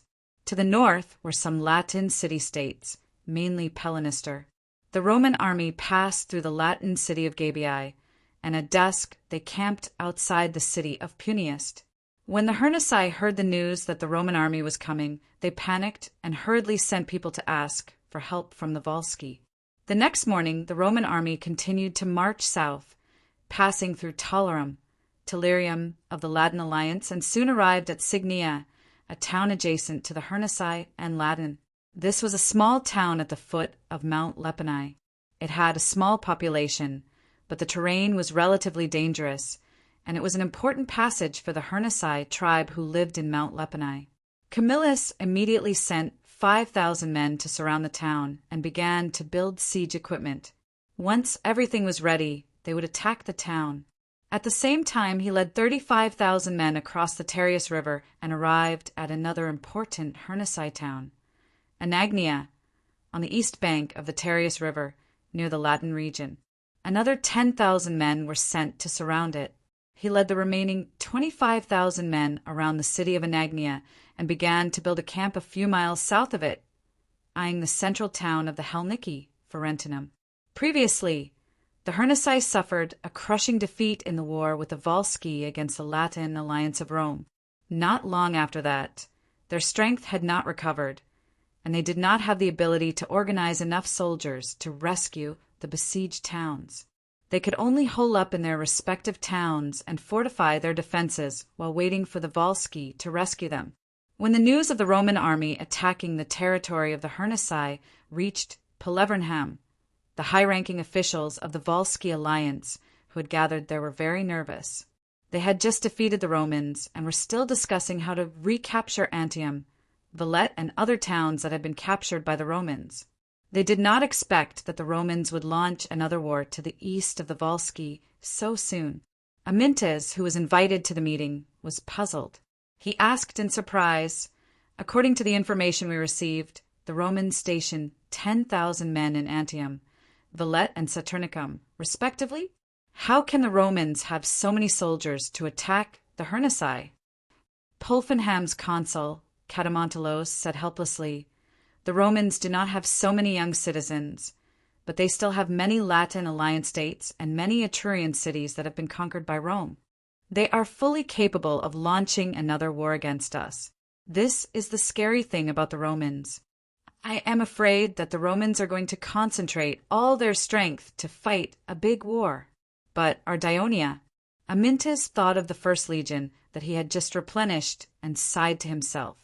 With the combat power of the Roman army, the First Legion with less than 10,000 men was not enough to help the Hernici to repel the attack of the Romans. Printos saw the troubled look on Amyntas' face and quickly asked, "Why don't you contact the Equus and the Maxi to deal with the Romans together? I heard that these two races are next to the Hernici. I think if the Hernici are destroyed by the Romans, these two races that are also at odds with Rome will also face the threat of the Romans." Selch's consul, Tullus, replied, "The Hernici must have contacted the Equus and the Maxi. The question now is whether we should rescue the Hernici." "Of course we should rescue them," Catamontelos said loudly without hesitation. "Our Fabritaria and Frusinum are just south of the Hernici's territory. If the Hernici are destroyed, then they will be attacked by the Romans later. It is better to rescue the Hernici now than then." Chapter 7:25. Catamontelos' words were agreed with by everyone. After a discussion, they decided to send 10,000 men to assist the Hernici in defending Furentrum. 10,000 soldiers. This was the largest force that the Walshes could send.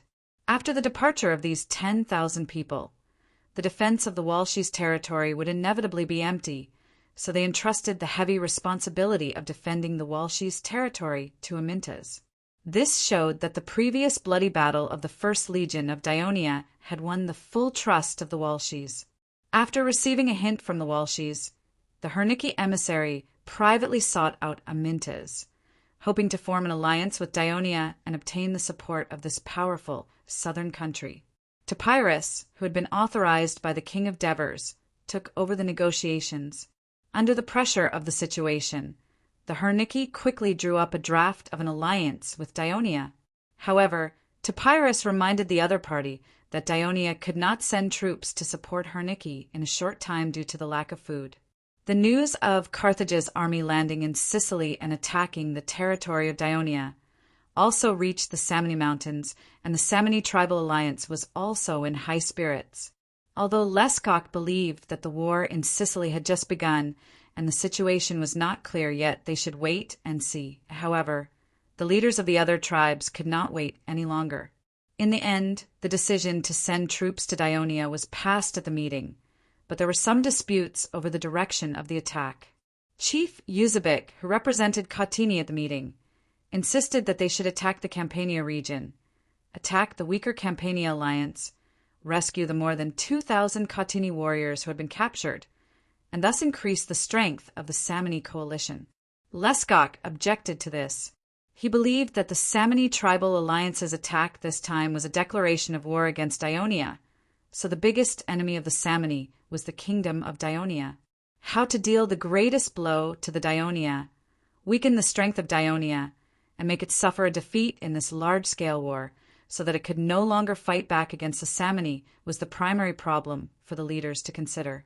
Then, facing Eusebic's furious gaze, Lescock said loudly, "My suggestion is to attack the Downey district." After that, he calmly analyzed. First of all, the Downey region is adjacent to the tribes of Cotini and Pentni, so it's easy for us to send troops. You have to know that the number of soldiers we will be leading this time will not be small, so the consumption of food will be a big problem. The closer the distance, the less food consumption will be on the road. Moreover, the border between Downey and us is large, which means that we have more places to attack. This will catch the Dionia people off guard. Pentni's great leader Bardani and Caracini's great leader Contruk nodded thoughtfully. Secondly, the Downey region was newly occupied by the people of Dionia 2 years ago. As far as I know, the Downey people haven't completely submitted to Dionia, and the Dionysian army in the Dori region has just been formed. Therefore, it will be easier for us to attack them, and we may even cause chaos in the region.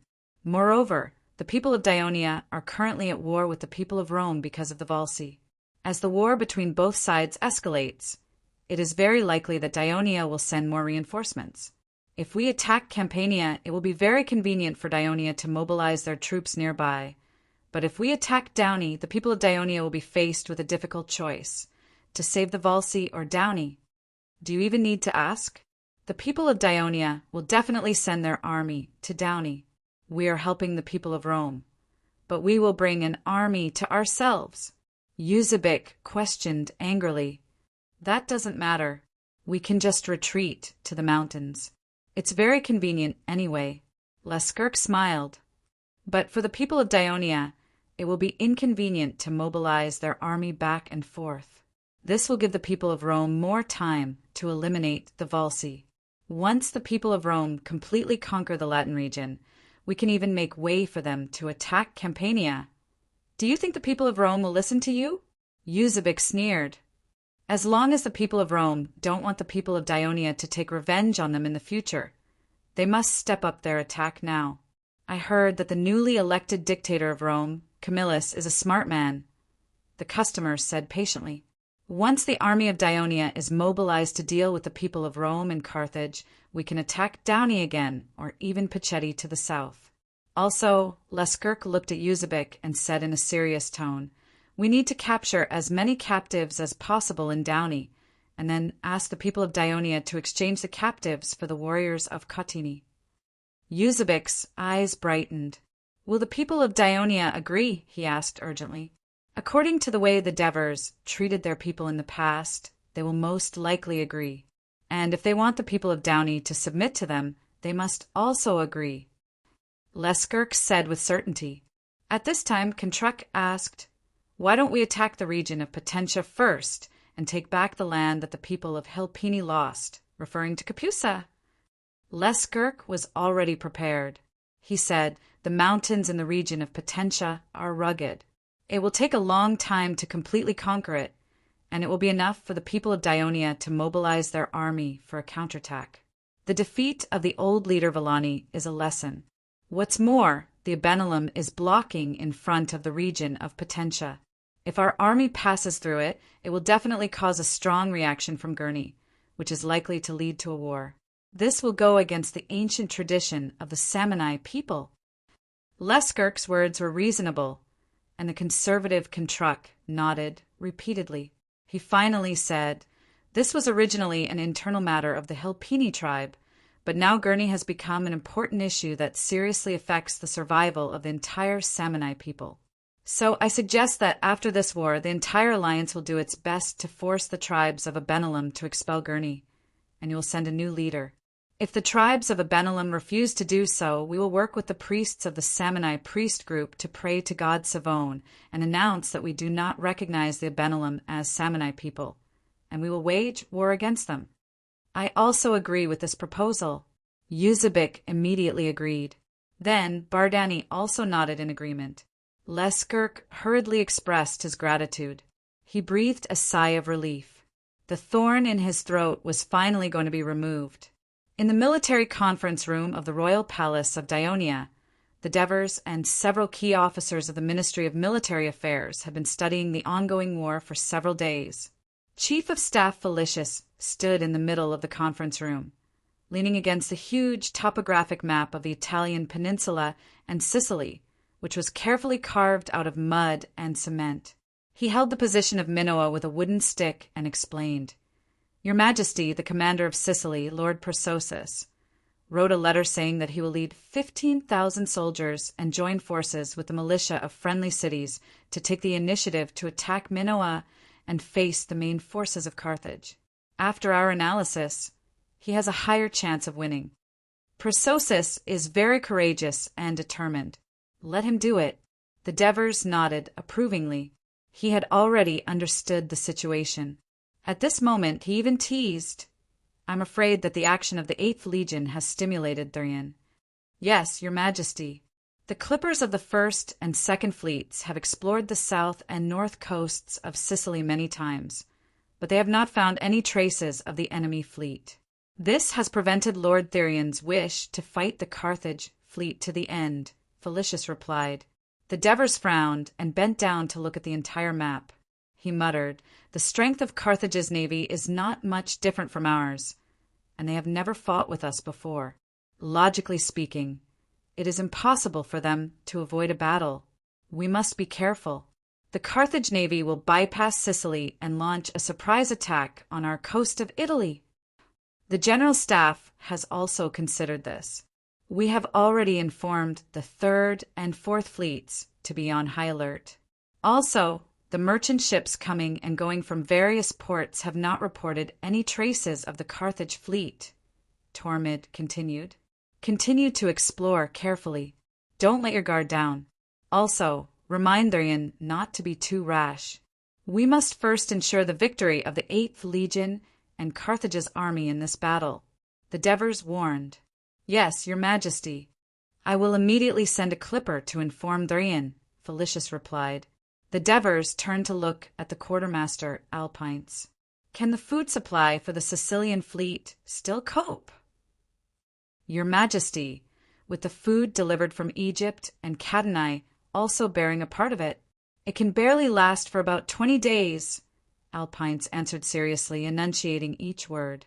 The original quartermaster Alpines was Capys, but due to the new 11th Legion in the Downey region and the bad relationship between Daionia and the Simonians this year, the Downey region urgently needed a commander with high prestige, rich battlefield experience, and strong administrative abilities. The Devers thought about it and finally decided to send Capys to temporarily serve as the commander of the 11th Legion. Changing from Quartermaster Alpines to the commander of the 11th Legion was actually a demotion. Therefore, the Devers did not ask him to resign from his position as Quartermaster Alpines. However, it was now a time of war, and the position of Quartermaster Alpines was very important. Not only did this job have to be done, it had to be done well. Therefore, Capys recommended his assistant Alpines to take over. Alpines was a senior officer who had also returned from Persia with the Devers. Compared to his other colleagues, whether it was in the Senate or in the Legion, he had always been inconspicuous and ordinary. After the war in southern Italy, he was transferred to the Ministry of Military Affairs as a light infantry captain. However, with his diligent and down-to-earth work style, he quickly gained a foothold and even won the attention of several chief officers. Please remember the original domain name of this book,